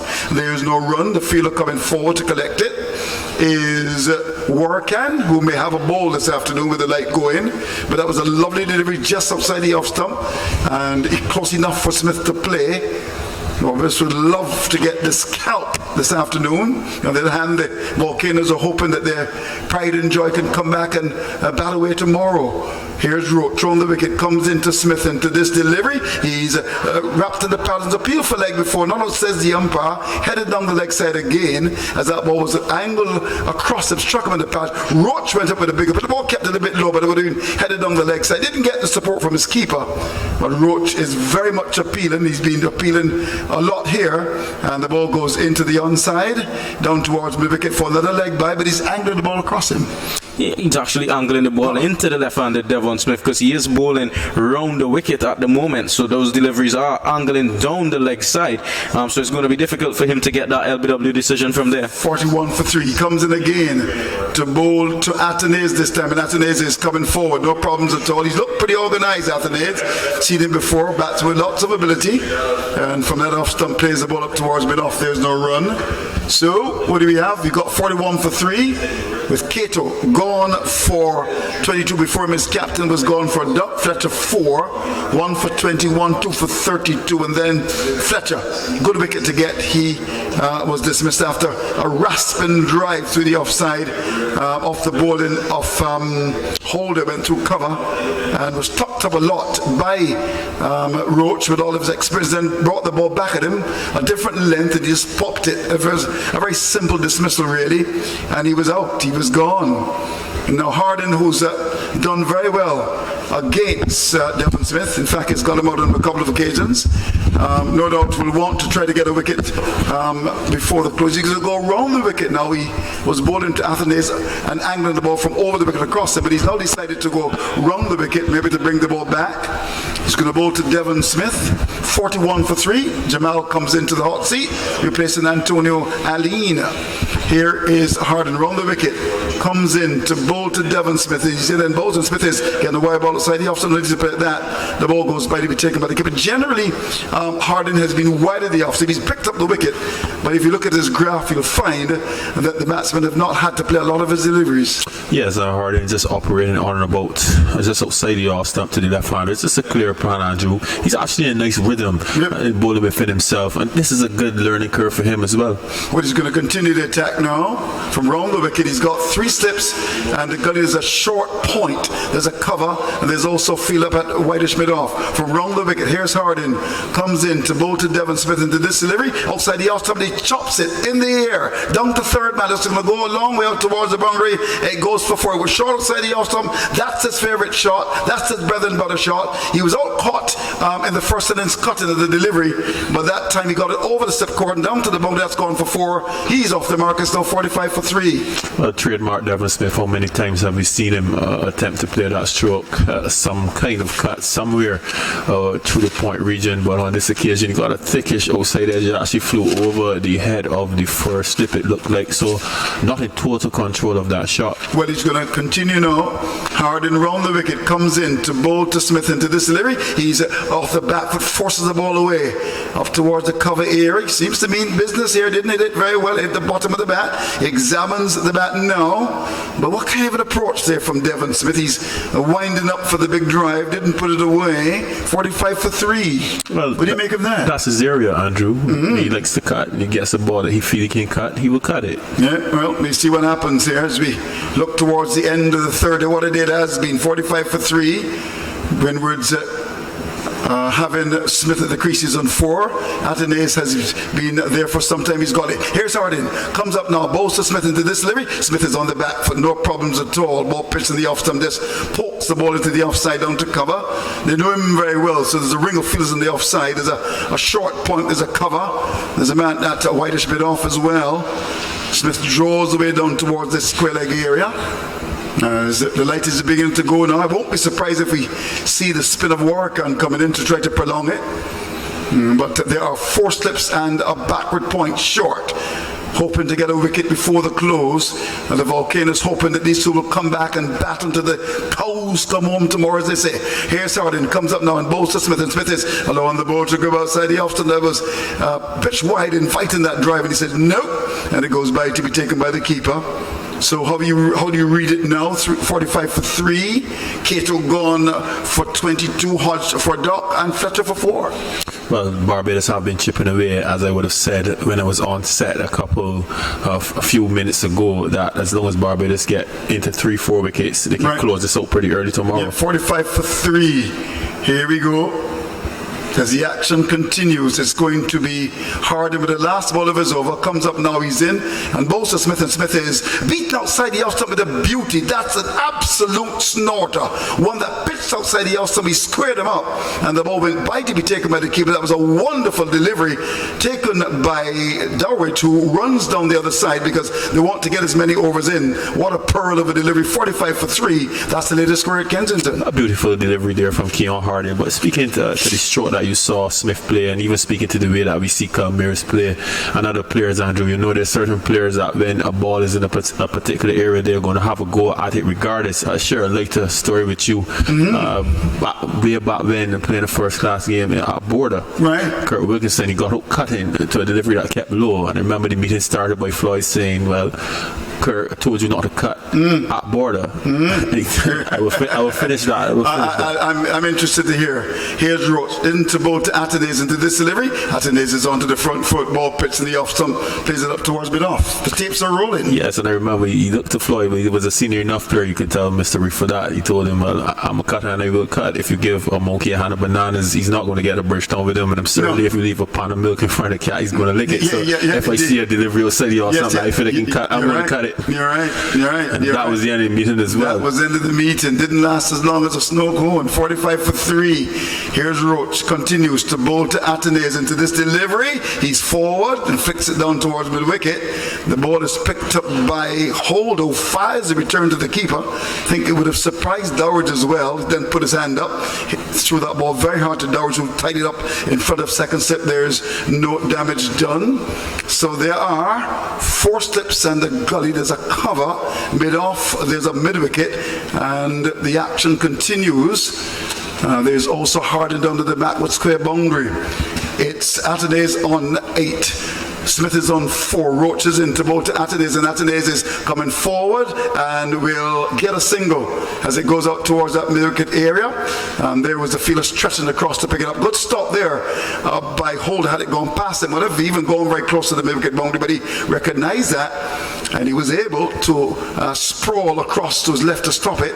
But they got a run. Atenes goes to 9 now. How long has he been at the crease now, Atenes? He's been there for 84 minutes. He's struck 1-4 and he's faced 54 balls. So he's been really trying to stick in there, trying to hang in there. Roach into bowl to Smith. He's in bowls to Smith. Smith is forward, ball pitched in the off stump. Different length on this occasion. And it goes down towards the cover area. As he drives out to cover, Roach has been angling the ball into him. And so far has had 2 appeals. One was vociferous, one was cheeky, as the ball headed down the leg side. And on 2 occasions the ball ended up down at mid-wicket for 2 leg byes. But he's bowling around the wicket, looking to get the ball to cut in to the left-hander. 46 for 3. Smith is on 4. Roach is in and bowls him into this delivery. He's forward and drives to extra cover. Lovely shot. Will get 1. Stout is after it. Picks it up just about, no losing his cap in the process. And there's Smith coming back for the second. Not the full-blooded cover drive, but it went out towards cover. And Stout had a run from mid-off. And it was also Mosey and the shin pads running from cover. And Smith is back for second. He's now up to 6. And the score's gone to 48 for 3. Jamal. Yes, some good intensity shown by Kevin Stout, though, to be running some 30 yards back and putting in a slide and rocketing return as well. You're right. Here's Roach. Comes in again to bowl to Devon Smith into this delivery. He's beaten outside the house. A lovely delivery. He came forward at 1 touchdown. That cord of uncertainty, and he played at it. And the ball went by to be taken by the keeper. Look at the scale of Kemar Roach. He's really learnt, of course, experience as a great teacher. And that ball left him as he groped at that, and it went by to be taken by the keeper. So, at the end of the over, it's Smith on 6. Atenes batting away. He's got 9. 48 for 3 is the latest score at Kensington. I can tell you one thing, Andrew. The effort of the Barbados Price Seamers this evening has been very disciplined. In sharp contrast to what we saw in the first innings, when particularly Hodge got away with a few boundaries, and Fletcher as well. There have only been 6 boundaries so far in this innings. We haven't really seen any long half volleys this evening. They've just been bowling the corridor, bowling the areas, and they would know that once they chip away, as I said before, they get 2 to 3 wickets, and now they're in the 3 range. If they can get a 4th, they certainly would have done a wonderful job in the field. Yeah, you're right. So the umpires had a little chat about the light. 48 for 3. Here's Harden, comes in now to bowl to Atenes, and Atenes is on the back foot. Looks pretty solid. Atenes gets on top of it, and that ball is played away down towards cover. There's no run. He's highly thought of in Dominica, Atenes, and so far has defended quite stoutly here. And battled away in adversity, recognizing the importance of occupation of the crease. He's got to really do a fantastic job if the Volcanoes are going to get out of this one. Umpire Van Mary comes across from the square leg area towards point. And Harden round the wicket. Bowling to Athenaeus, who's got 9. It's 48-4-3. He comes in now, goes past the umpire. He's up and bowls to Athenaeus into this delivery. Athenaeus is forward again. Good delivery on the off stump, full length. And just blocks it up towards that mid-off area. And walks a bit on towards the square leg position. Ball is picked up by Holder. 48-3. A different role we're seeing here from Keon Harding, not the all bustling in and bowling short deliveries and fuller deliveries here. He's already settled into a line and length this evening. He's bowled pretty well, Andrew. He's bowled well. He's got the wicket as well. Yeah, he's got the wicket of Cato when he cut a short ball that was caught behind by Dorridge.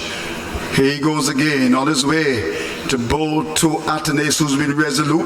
Goes past the umpire, now he's in and bowls to him, and he's on the back foot. There's an appeal for leg before, just coming from the ball that hit him very high. That would have missed about 25 stumps as well, very high. And I think he just strangled it really as he saw that there was no need really to use energy to appeal there, because that was never ever going to be given when on the back foot and hit very high. Interesting to the angles there. 3 slips and 2 gullies. Right. Cover mid off. He's operating from around the wicket to the left hander and still looking to take that ball away. That takes a fair bit of skill. We see Kimar Roach is a wonderful exponent of it. Yes, we saw it in that last over, angle the ball across Smith. Here is Harden again, comes in to bowl to Athenaeus into this delivery. He's on the back foot to a ball that keeps low, digs it out, plays the ball up towards that mid-on area. That was a very interesting delivery as he went back. It kept low, played it up towards the mid-on area to some suspicion, hardly as well. Some suspicion, like that description, Andrew, was certainly scuttled through, almost breaching the defense. But Athenaeus, as you said, he's been very resolute, he's been very watchful. I like him as a little player. Yeah, so we would know he only has a few minutes to go. Yeah, well, the clock is ticking. 48-3. The light is not as good as it was before. Here we go. Harden round the wicket again. 2 balls left in the over. Comes in to bowl to Athenaeus into this delivery. He's across the off stump and steers it down towards that backward point area. There's no run. Ball is picked up by Warkan, who may very well bowl. I think if we get through this over, I won't be surprised if Warkan comes into the attack from the northern end. Just trying to make sure that another over or 2 is bowled. But we shall see. 48-3. Another good day for Barbados. Most certainly, Andrew. Looking very, what you say, cooking good looking? Cooking good looking in their own backyard. In their own backyard. Don't ever forget that, my brother. So 1 ball left and over number 19. Here's Harden looking for a second because he comes in to bowl to Athenaeus and to this delivery. He's on the back foot, looks to swing the ball away. Where is that? Gone out towards Stout, who picks it up down at backward square and will get a single. It was short, went back and pulled it, and it went down to that backward square area for 1. And I see the umpire coming across, umpire Blades, and I also see the umpire Van Meer up at the far end. So I would imagine that Warkan will come in now, because no doubt with the light going, you're going to bring your left arm spin in to hope to get another over or 2. I don't think we're going to see any more pace today. 49-3. Athenaeus has got strikeys in the double figures. He's got 10. So you're saying that we're going to see Craig Brathwaite from the other end? Well, possibly. I would think so as well. The cheeky comment there. Yeah, I think so, because I think if a fast bowler continues now, I think they'll call it. Yes, I think so. So Craig Brathwaite may get a chance to bowl. Well, he thinks he's a big off spinner. 49-3. So Warkan, your favorite left-arm spinner, comes in. Yes, Warkan, as I said, from the first innings, he didn't bowl as well as you would expect, but understandably so, because he's now coming back from injury. But obviously, this is a prime opportunity for him to price something. Well, he's going to bowl to the left-handed Athenaeus. Let's look at his field here.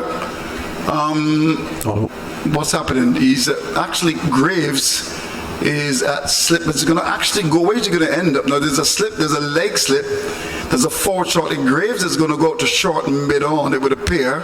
There's a mid wicket, there's a square leg backward, there's an extra cover and a mid off. So it's going to be Warkan to bowl, operating from the southern end of the ground. And he's going to bowl to the left-handed Athenaeus, who's, in the circumstances, done a good job in terms of the defense of his wicket. In comes Work, and he's in both to Atenez, and Atenez is coming forward and whips the ball through mid-wicket, 4 runs. Well. The ball pitched up, and he whipped that beautifully through mid-wicket. That's going for 4 to bring up to 50 for the Volcanoes. Precision, Andrew. Wonderful shot. You had a mouthful just now trying to describe the leg side field. He actually beat 3 fielders there, and he split them. Not a man had a chance. So that's a wonderful shot. Shot indeed. Good timing as well. But I just saw the update from Keith. Jamaica all up for 111. So for that Sammy means Purmall. Listen to this, Andrew. What? For Sammy Purmall, he got an 8 for 18 from 11.4 overs. So how many runs does Jaguars need to win, Keith? 24. And of course, Jamaica's an hour behind the Caribbean, so that should end today, I would imagine. What a performance from the Jaguars. I'm sure that Barbados would have heard that and will want to try and win this game and maintain their lead. But the Jaguars, they're defending their championship. They've won it 5 straight years. And they're not going to go down and play dead, as they say. They're going to fight. And we look forward to that battle, of course, when the Barbados Pride, when they go to Guyana for a day-night match in about, 2 weeks? Time I just double-check to tell you the actual date for that match. But it's going to be interesting. Here's Warkan as he comes in to bowl to Atenez. And Atenez is down the pitch when he gets there. Just prods it up the pitch. The bowler comes across to pick it up. And there is no run. A good delivery. He actually used his feet there and then checked the shot. Well played indeed. Here is Workan again as he comes in to bowl to Atenez, and Atenez is looking to lap the ball away into the midriff for the fielder, who is in at the forward short leg area, and it looks as if Mosey could be in some trouble. But Atenez is very attacking here, and it looks as if Mosey is in big trouble here. Well. Yes. He's floored, and they're gathered around him, and Miss King, with that lovely run of hers, comes out, and here she goes. And Andrew, I was told to tell you it was Dr. King. Oh, Dr. King, for you. Dr. King. Dr. King for you, okay? Okay, Dr. King, not Martin Luther. This, what's her first name? Jacqueline King. Dr. Jacqueline King. I love the way she runs out, but she's got some work to do. For you. Yeah. I want to make that very clear. Yes, Dr. Jacqueline King. Well, she's going to have to do some work to Mosley. Yeah, Mosley is in discomfort. On my naked eye, it seems like he's been shot somewhere in the rib cage, and I can tell you if that's anywhere near the intercostal muscles, that is very, very painful and awkward. No. Yeah, that could be some discomfort there. Well, he's on the floor. Dr. King, Jacqueline King, is out there, and she is just getting him to do some stretches. It was hit very firmly as well. Yeah, probably cut his vein, as we would say. That's a very ticklish area around that rib cage. But it's interesting, though, Andrew. Is he going to go off, you think? Yes, he's going to go off. Possibly going to go off. It's very interesting the way how Athenaeus has gone after work. Yeah, indeed. Yeah. First ball, whipped away through the wicket for 4, and then he came down the pitch to him, and that ball was hit very powerfully. So it's going to be Mosley going off with Dr. King just holding his hand for comfort as well. And we're coming down the home stretch, 53 for 3. Athenaeus is on 14. So Guyana should go on to win the battle in 3 days against the Scorpions, who've been very, very, very inconsistent. So that could really put the cat among the pigeons. Yes, Andrew. It looks like it took him on the arm, probably. On the arm? A bit on the funny bone. Okay, so are we going to have a chance to see the replay again? Is that possible? Mr. Graham Bell? Oh, he's smiling. Maybe he's thinking that it's too much work for him towards the end of the day's play. Are we going to see it, Graham? Thank you. If you do it, I'll give you a penny. Here we go.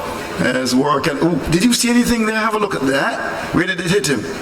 Where did that hit him? Somewhere. That was too fast for me. Have a look again. Keep your eyes on it.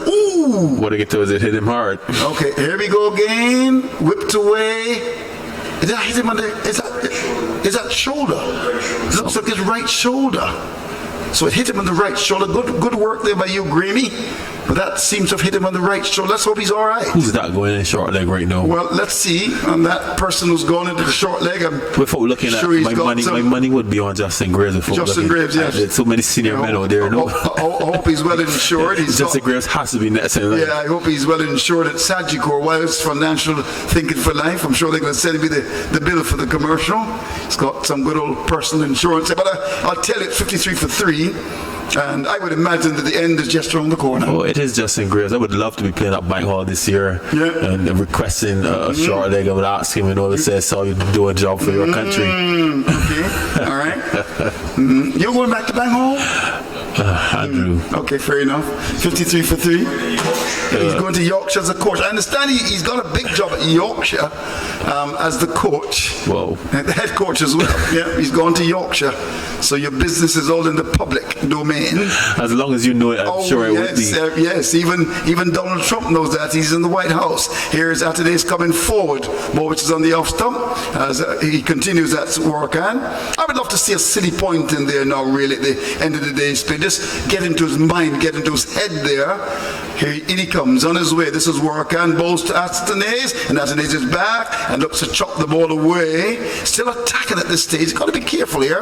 The ball is hit into the pitch, goes into the offside. I see Kevin Stout is warming up down at mid-off. I rather suspect that we may see the spin of the captain. Workan is in, both to Atenes. Atenes is forward. The ball is pushed away in the offside. You need to put a silly point in there now, really. At the end of the day's play, you got to get into his mind. And there's a leg step, yes, but at this stage, you really would want to put that silly point in. Kevin Stout is calling for the ball. 53 for 3. The light is not good, but we're going to see a change in ball. And Harden is out of the attack, and we're going to see the medium pace of Kevin Stout. Are we going to have any more cricket? See umpire Banbury just going across the square leg. He's now going to have a word with umpire Blades, who is the senior man. He's also pretty junior, but of course the umpire from Ghana, this is his first match. But we're going to have Kevin Stout coming into ball. What could be the last over? You never know. Well, schedule close of play is 5:51. What time is it now? 5:42. 5:42. I like it's still acceptable. Acceptable. Okay. Possibly we may get to 5:51. You reckon? Well, it's not been the overcast conditions that we've had yesterday. So with the Jaguars going on to win this, well, what is it going to look like? Barbados, they've got an excellent chance of winning this game. They've put the runs on the board 399 that they've already picked up 3 scalps. Okay, Andrew is reliably informed that he was struck between the thumb and the index finger. The thumb and the index finger. It doesn't look like it's broken, but that's the initial report. Okay, all right, thanks for that. Here Stout comes in to bowl to Smith, and Smith is on the back foot, no problems at all. Just goes back and steers it down to gully. There's no run. So Smith is there, looking solid as usual. He is on 6. Atenes has really impressed me with his defense here. Seen him before. I think he can bat. I think he's got lots of ability. And it can be a little rash outside the after, but he's a player with some ability. Stout in to bowl to Devon Smith. He's in into this delivery. Smith gets a wide ball outside the off stump, allows it to go by, to be taken by the keeper. So we're coming down the home stretch now at the end of the third day's play. We look forward to tomorrow. So Mr. Smith, get an early night's rest. Don't go up to Oystons. Just make sure you get some rest. Are you an Oystons man, Jamal? At times, Andrew. At times, okay. They tell me the big night is Friday night. Get lovely fish up there. Here is Stout, comes out and bowls, pitched up, and there's Smith, who's not an Oystons man. I think in Grenada, where would the action be? No, there's a fishing community somewhere in Guelph. Yes, that's the fishing area there. Keith Ola knows Guelph well. You get some wonderful fish. They've got a lovely fish festival as well there in Grenada. 53 for 3. Here Stout comes in bowls. Outside the off stump off the back foot, down to third man, 4 runs. It was outside the off stump, played away Devon Smith. It was off target and played between the third slip and the fielder at Gully. That's gone for 4 to carry the score down to 57 for loss of 3. And with that, Smith now goes up to, I make him, what's he now? He's gone up now to 10. It's 57 for 3. Instinctive stroke from Devon Smith. Yep, indeed. Well, he's a player they've got to get out. There's no doubt about that. As we have a chance to see the ball. It was a bit short outside the off-stump, just played away. Here Stout comes in, bowls to Smith. Smith is on the back foot, turns the ball away. Down towards that wicket area. Barbados would love to get him before the close. Smith would want to battle away. He's got the ability to bat all day as well. We've seen that before. But a lot of cricket if they're going to save this, would have to be played. And when you look at someone like a Fletcher who can really put you on the back foot, that's a big wicket as far as I'm concerned as well. Stout comes in to bowl to Smith, and Smith is on the back foot, allows it to go outside the off-stump, taken by the keeper. To end the over, I see umpire Blades coming forward. Will give the cap to Stout, and the Bajan players are just running around. So we're going to get another over in. It's going to be Warkan to bowl to Atenes. He is on 14. The last wicket fell at 37. And that was when Fletcher was caught up at mid-on. At soft dismissal, the bowler was Roach. So, here we go. Warkan, the left-arm spinner. Light is not good anymore. Still playable. But we come very close to the end of the day's play. But another, 12 overs left. We're not going to get them at all. We may just get one more over in. Now, what do we have? We've got the short mid wicket. We've got a leg slip. There's a forward short leg, and there's also slip. He's in there working and bowls, and there's the batsman swinging the ball away through the wicket. That's going for 4. Well, Atenes is that kind of a batsman. I've seen him before. He loves to attack, and even in the dark of Kensington Oval, he's going to go off to work and give him some air. That's gone wide of mid-on. Straight mid wicket. That's gone for 461 for 3. And what has he done again, Andrew? He split that leg side field. Indeed. With precision. Yes, he did. Well, what we're going to have here now looks as if it's going to be a change in the field. Change of personnel. Yeah, just in personnel, really. In fact, that Graffett comes to leg slip, and Brooks goes out to mid-wicket. Here we go. Warkan run the wicket, comes in, bowls to Atenes, and Atenes is down the pitch when he gets there, pushes up towards that mid-on area, and the mid-wicket comes across to pick it up. Not afraid to use his feet. It's very interesting tactics by Atenes at this time. 61 for 3, he's on 18. Here's Warkan as he comes in to bowl to Atenes, and to this delivery, he's onto the front foot, plays the ball away down to forward short leg. Lurkin is at Graves. There's no run. How many balls left in the over? There are 3 left in the over, 61 for 3. Here is Warkan, comes in to bowl to Atenes, and to this delivery, he's onto the front foot, no problems at all, just blocking the ball up to short mid wicket, and there's no run. He's defended very well. This has been a good little knock from him. He's faced as many as 70 balls, and he's been the crease now for just over 100 minutes. Well done to Atenes, but still a mountain to climb for the Volcanoes. Here is Warkan, comes in to bowl to Atenes, and Atenes is coming forward, plays the ball up the onside of the pitch, the ball comes across to pick it up, and there's no run. How many balls are left in the over? Just 1 left now? Yes, 1 left in over number 22, and it's going to be Warkan to bowl to Atenes, in bowls to Atenes, and Atenes is coming forward and flicks the ball up to the wicket and won't score hard and picks it up to end the over. And at the end of the over, let's look at the umpires. I see umpire Blades coming across. He's going to give the cap to Stout, so we're going to still have more cricket. What time do you have in your brand name watch there? What time is it now? 5:48. 5:48. And players scheduled to finish at 5:51. Okay, so we may should get another over in. The lights are still playable, you think? Playable enough for the time left. Okay. Only 3 minutes. Only This 3 minutes. will be the last. This will be the last over. And I see the umpire. But there's a complaint from Atenes clearly. Oh dear. A complaint from Atenes. Wow, interesting. All right. Well, he had a little chat with the umpire and Mary there, but everything seems to be okay now. So this should be the last over on the 3rd day of the battle between the Pride and the Volcanoes. Here's Stout, comes in, Bosa Smith outside the off, and that's too wide to influence the shot. And I'm sure that Devon Smith from the Spice Isle is happy to allow it to go by, to be taken by the keeper.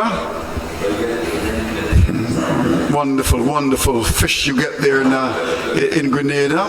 Fishing community, somewhere down in St. Andrew, deep in rural Grenada. But I know there's Guelph, there's a big fishing festival, and it's always great in St. George's. Here is Stout, comes up now in bowls outside the off stump, and Devon Smith, I think there's a St. Andrew man as well, just watches the ball go by to be taken by the keeper. 4 balls left in the day's play, and I can see the ground staff at the ready to bring the covers on. And what a day it has been. We shall look back quickly at the situation. 6 without loss at the start of the day's play. Barbados declared at 2:39 for 4.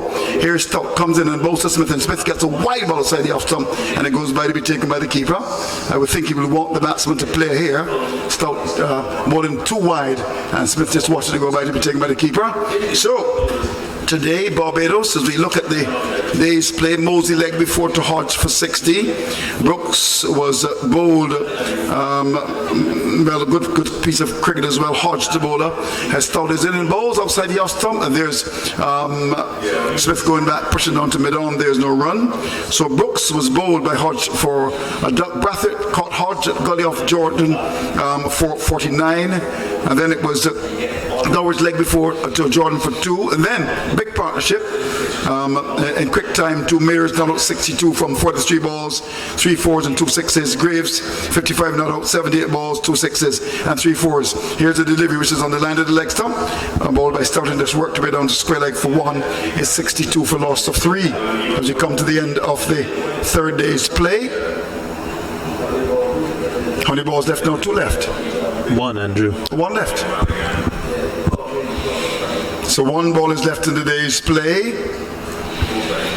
And it's going to be Stout as he comes up now. He's on his way, he's in, and to this delivery, which is pitched up, wrapped in the pad, a big appeal for leg before. What? Oh, the umpire says no. That must have been very close to leg before he played across that. Struck on the pad, and umpire Lewis says no. I'd love to see that in the monitor. He came right across his stumps, struck on the pad. That looked full, and we'll just have to wait to see when we see the monitor. But the Barbadians are very surprised that wasn't given. We shall see. 63 for 3 at the end of the day's play, is it? Just looking to see, or we will have another chance. Have a look at that. And Tim, Andrew, you know me already on my bold predictions before, but the only thing possibly angle, as in it may have just pitched outside the leg stump. That could be the only consideration. So let's see the slow motion. Tell me what you think there. Ooh, yeah, that pitched outside. You think it did? Yeah, Stout should lose some money as well. Okay. Well, he's got a big bank account, I'm told. So it's a good decision. I think when we see it on the monitor, I mean, it was an exaggerated movement across, but as I said, the angle pitching outside the leg. Good decision. 3 for 3. Here's Warkan to continue. He's in. And to this delivery, which is given some air, played away up towards that mid wicket. No ball is bowled by Warkan. Goes down towards mid wicket. There's no run. So here's Atenez, the batsman, 63 for 3. So we're continuing. Spinners on operation. Warkan is in to bowl to Atenez into this delivery. He's coming forward and pushes down towards long on for a single. As it was Brathwaite who couldn't stop it. That short mid-on. Score is gone up now to 65 for 3. Atenez 19 and Smith is on 11. Well played there, and the boy is the long on in place for possibly the last over of the day. Well, you're right. With a lead I think it's because of the shots that Atenez played earlier. Those flicks. You can play them in the last over. Yeah, I agree with that. Yes. Here is Warkan in bowls to Smith, and Smith is coming forward and drives up the pitch. The bowler picks it up. There's no run. So Warkan goes back again, turns down, comes in to bowl to Smith, and to this delivery Smith is going back deep in his crease, plays the ball up the pitch. There's no run as it went up the pitch. 65 for 3. Smith is on 11. How many balls left in the day's play? 2 left now, 3. 3 left. Warkan is in to bowl to Smith, and Smith is coming forward and drives to extra cover. 4 runs, a lovely shot. He's such a good player. That was given to him. He's stroked it beautifully to extra cover. That's gone for 4. Smith now goes up to make him 15, and the score goes to 68 for 3. Well played. That's a partnership that has gone pretty well so far. A partnership of 31, a lovely stroke there from Devon Smith. Both left-handers now taking a piece of Warkan as a late phase. Yeah, indeed. So what's your time now on your watch? Tell me. 5:54. 5:54. Here we go. Lovely drive to extra cover to carry Smith to 15. 69 for 3. Warkan is in. Bowls to Smith. Smith is on the back foot. Turns it through the legs of the leg step fielder for a single. Let's look at the umpire. And let's see what he signals. In fact, a leg back signaled by the umpire. So there was no bat there. Run. So this is a little partnership. Still a long way to go, but you never know. From 37 for 3 could easily be 60 for 5, but they've steadied the ship a little bit there. So we got one ball left in the day's play with a pair, and it's going to be Workan to bowl. As he comes up now, he's in, and to this delivery, Athenaeus is forward and drives it square in the offside for one. We'll get a second comfortably as well, as it goes down to that backward point here. It looks like Dominic Drakes on the field, he picks it up, and there is an opportunity to come through for the second run. The umpire will come across, umpire Blades, and he will no doubt speak to his colleague. I think this is going to be the end of the day's play. You think so? You get that feeling? Or they're going to sneak another over in? But they're consulting. The only light we're seeing now, Andrew, is the artificial on the scoreboard. They're talking. The batsmen are happy to go off, I'm sure. That's a long conversation, eking away some time. What do you think umpire Blades would? I think they're going to call it. I would think so, really. He comes up, umpire Blades. Is he going to get he's going to get Brathwaite involved here? Or we can have another over? Interesting, Andrew. Well, and Brathwaite's in the bowl. So we're going to have another over being bowled. I haven't seen the light meter. He told him that. He has the ball spin. That's quite interesting, Andrew. If you remember, umpire Gustard was using the light meter with Jonathan Blades in conditions similar or even worse. So where's the light meter? You think? Okay, calling for the light meter. Okay, I see. Okay, Patrick Gustard, he had the light meter, but we haven't seen this yet. Maybe Mr. Gustard is taking it back to Jamaica. He himself was taking the readings from both ends. I found that quite interesting. Very interesting indeed. Well, here we go. It's going to be Brathwaite to bowl to Smith, and Smith is coming onto the front foot, plays it up towards that cover area. There's no run. So the last over is about to be bowled. I would certainly be crowding Smith now. I'll certainly have maybe a City Point forward short leg. You never know towards the end of the day's play. Just the forward short leg and the slip. But you need to put another man around the bat. In he comes, Brathwaite in to bowl to Smith into this delivery. Smith is on the back foot, squeezes the ball away, down towards the position of short, fine leg for single. You clearly, at this stage, you've got to put men around the bat, a leg step at a City Point. Do you agree with me at this stage? I certainly would, really. As they said, and particularly even with someone like an Athenaeus now, but he just elected to go with a forward short leg, even if it's just psychological. And he comes on his way to bowl to Athenaeus Brathwaite, and he's coming onto the front foot and strokes the ball square in the offside. There's no run. Athenaeus can bat a bit, there's no doubt about that. 73 for 3, with Athenaeus on 21, Smith is on 16. Here we go. Brathwaite on his way to bowl to Athenaeus, and Athenaeus is coming onto the front foot, no problems at all. Doesn't have to worry about the City Point, which really should be employed. And he's just got the forward short leg in the slip. In he goes, Brathwaite round the wicket. Comes in to bowl to Athenaeus into this delivery. Athenaeus is coming onto the front foot, wrapped in the pad, a beautiful leg before. Now says the umpire, as he played at that. And there was Brathwaite having the appeal. So we've got one ball left in the over. Here's Brathwaite. 2 balls left in the over. And Athenaeus is on 21. In he comes Brathwaite. He's in and bowls to Athenaeus, and Athenaeus coming forward, no problems at all. And the ball is played up the pitch.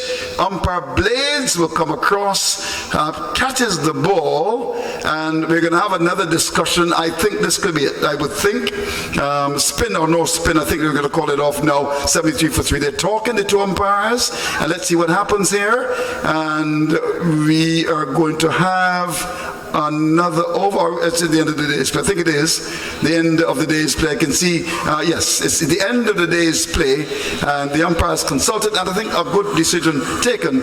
And at the end of the day's play, these two batsmen surviving a tested little period, but a lot of work to be done, a mountain to climb for the Volcanoes, and the scoreboard tells the story. 399 for victory. They're 73 for 3, and they've got to depend heavily on their most durable player.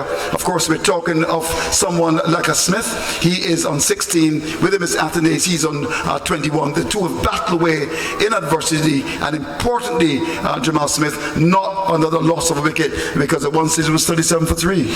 Yes, most certainly. These two have done a reasonable job taking the Volcanoes to the close. As you said, 32 for 3 could easily have become 60 odd for 5 at the end of the day. So still good work from these two. And you know, Devon Smith is the accomplished player. Unfortunate from a Volcanoes perspective that he could not open the batting. Possibly could have made a significant difference in the output of this game so far. Captain Hodge having to come and do the makeshift opening along with Cato, and remember Hodge got a good delivery. Well, you're right about that. There's no doubt about it. Let's look back at the days played quickly for you. Barbados started at 6 without loss, and they did very, very well to reach 239. In fact, by lunch they'd gone to 99 without loss.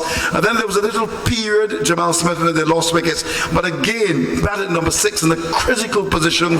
Kyle Mears found a very good partner in Justin Graves, and they really took the game away from the Volcanoes. They scored quickly, and Barbados were able to make the declaration 239 for 4, and it meant that the Volcanoes had 399 to win. Yes, wonderful batting once again from Kyle Mears. I heard there was a bit of conversation about whether he should bat at 5 or 6. I hope that's put to bed by now. A guy reflecting at 550 odd runs, smashing balls all over the park at his accustomed number. I don't see why he would need to be moved. So certainly from Kyle Mears' perspective, he's been playing in the same vein. It was a good confidence booster as well for Justin Graves, who played handsomely for his 50 odd runs as well. So you have to say overall another good batting carry for the Barbados Pride, and they came and did exactly what they were supposed to do: pile on the runs and put the Windwards under pressure. Let's look at the bowling now of the Volcanoes. Jordan picked up 2 wickets. You know, we also had Hodge picking up 2 wickets. But generally, how did they go in terms of their bowling? Hodge was decent enough. I found the Windwards' effort, the bowling effort in the second innings for a sustained period, it was decent. It was only when Kyle Mears came to the crease again, we saw that explosion in terms of the run rate. And Kyle Mears has been a thorn in their side. He's already gotten 2 centuries against them, and coming back here now scoring a brisk half century. So he clearly is a thorn in their side. As I said before, when Kyle Mears came to the crease, he was the critical man. They needed to remove him to keep the Windward Islands momentum going, but they could not do so, and he got into stride very quickly, and the rest is history. 399 for victory. It meant that they needed a good start. Well, the most durable player, Smith, didn't open because he was off the field for some time, but Hodge took the responsibility to open the batting, and Barbados were off to a very good start. Hodge was bowled by Roach. It was a good start for the Barbados side. Yes, and you could see that Kemar Roach was probing away at his man. He got a foolish delivery. Hodge, he got a foolish delivery from Kemar Roach outside that off stump, possibly shaped back a bit, and he got a thickish inside edge, and it rattled into the stump, and that started the procession for the Windward Islands in terms of losing 3 wickets. Well, and then Cato, who is normally a solid player, Hardin replacing Roach from the Northern, produced a short ball outside the off stump. There was Cato cutting, and the catch was taken by the keeper. His contribution was 22, another good wicket to get for Barbados. Well, not really a cut, Andrew, more of a punch. The bat was vertical. It took the edge. Remember, it was from that area that we were speaking about all game, just about that 4 stump area, 3/4 of a good length, where some deliveries are going through a bit quicker and with a bit more bounce than the batsman would anticipate. And there was Cato on that occasion being beaten by a good hard-in delivery, and it went through to the keeper. Well, you know, Fletcher can take a game away from me. He's called the Spice Man. We saw glimpses in the first innings. In fact, he flicked Hardin on top of the big Grenadier stand. It was a really mighty shot, and you know, it was a good wicket to get. Good bowling by Roach, who would come back in the attack, replacing Nola, producing a couple of deliveries just outside the off stump. That one came into him, and he popped the catch down at mid-on, and the catch was taken certainly by Stout, and Fletcher's contribution was just 4. Fletcher guilty of hard hands on that occasion. We know he likes to go at the ball pretty hard, and he's right hand dominant for the most part. Seeing a half volley or possible half volley from Kemar Roach did not get in the best position, and he was only able really to scoop that ball straight to mid-on. Stout jumped up and he took a pretty good catch as well, because I could see a lot of ball when he took it, so it was almost fingertips. But you have to say it was a soft dismissal in the context of the game, and the responsibility that would have been put on a batsman of Fletcher's class at this level. Well, then we saw the arrival of Devon Smith. He is their most valuable player. He came to the crease, 37 for 3, could easily be 50 for 3, 50 for 4, 50 for 5. That was not the case. A lot of credit must be given to this young Dominican Athanaze. He batted for over 100 minutes. At the close, he's on 21. Smith, his bread and butter shot, cut in outside the off on a couple of occasions. He is there as well. And at the close of the day's play, 73 for loss of 3. Important session because, as I said, it could have been 73 for 5, but the two have done a good job, but a lot of work to be done tomorrow. Yeah, it's just a glimmer of hope for the Volcanoes based on the partnership between the elder statesman and the young buck, as we would say. Athene is playing a nice hand, getting in line and negotiating some troubling deliveries from Kemar Roach, Keon Harding and Shamar Holder as well. We saw a little bit of aggression from him against Jomel Warkan, possibly taking a liking to him as well, even albeit that it was later on in the evening, but he showed that extra aggression, but he was very assured of himself. He's played a good knock to this point, and remember what I told you about the academics earlier in this session, Andrew. You know, you would love to see a young player like Athenaeus, especially after being on the bench, being asked to come in because of the concussion protocol, coming in and actually getting a very good score for himself. And obviously Volcanoes, Devon Smith needs no introduction as far as his ability at this level. So if these two can somehow manage to negotiate the first session tomorrow without falling for a wicket, you know, they may be able to set up and salvage the game later on in the day, but that's conjecture at this point, and that's very far away. They still have to come in and reapply themselves and get back in tomorrow, and that's a very difficult task because the Barbados price seamers, they would be fresh, particularly Shamar Holder and Keon Harding and Craig Braffett will be able to, you know, use what's at his arsenal to go at the Windwards once more. So really and truly tomorrow we'll get a better picture, say, within the first half an hour. Let's look at the bowling for Barbados. We saw Kemar Roach come into the attack, picking up 2 wickets. Harding got a wicket as well. 73 for 3, a word on the Barbados bowling. Well, collectively as a unit, the Barbados price seamers in particular have bowled really well throughout the course of this game. Once again, Kemar Roach settling into his work, just bowling well within himself, using his abilities. We saw him fox out, we have to say. Kevin Hodge, he got a bit of a lucky dismissal from Fletcher because we still think that was a bit soft, but overall his general lines in his areas have been very good. I'm sure Cricket West Indies will be pleased about that in terms of his form going up to play some test cricket sooner rather than later. Shamar Holder, he was good again. A bowler within himself this evening though, Andrew. The legs and the arms were not pumping as we have accustomed seeing. He bowled a few sharp deliveries in between, but possibly just getting into his work. Keon Harding, we saw him in a different role today, but this evening, bowling within himself and bowling some areas, getting a few deliveries to leave the left-handed batters. He was able to induce the edge of Roland Cato. Jomel Warkan again, not much you can say about him. He came in, but just bowled the 3 overs in the fading light. Athenaeus took a liking to him, stroked a few boundaries off for him, and Devon Smith completed the set with a lovely flowing off drive through the offside off Warkan. So he has a lot of work to do.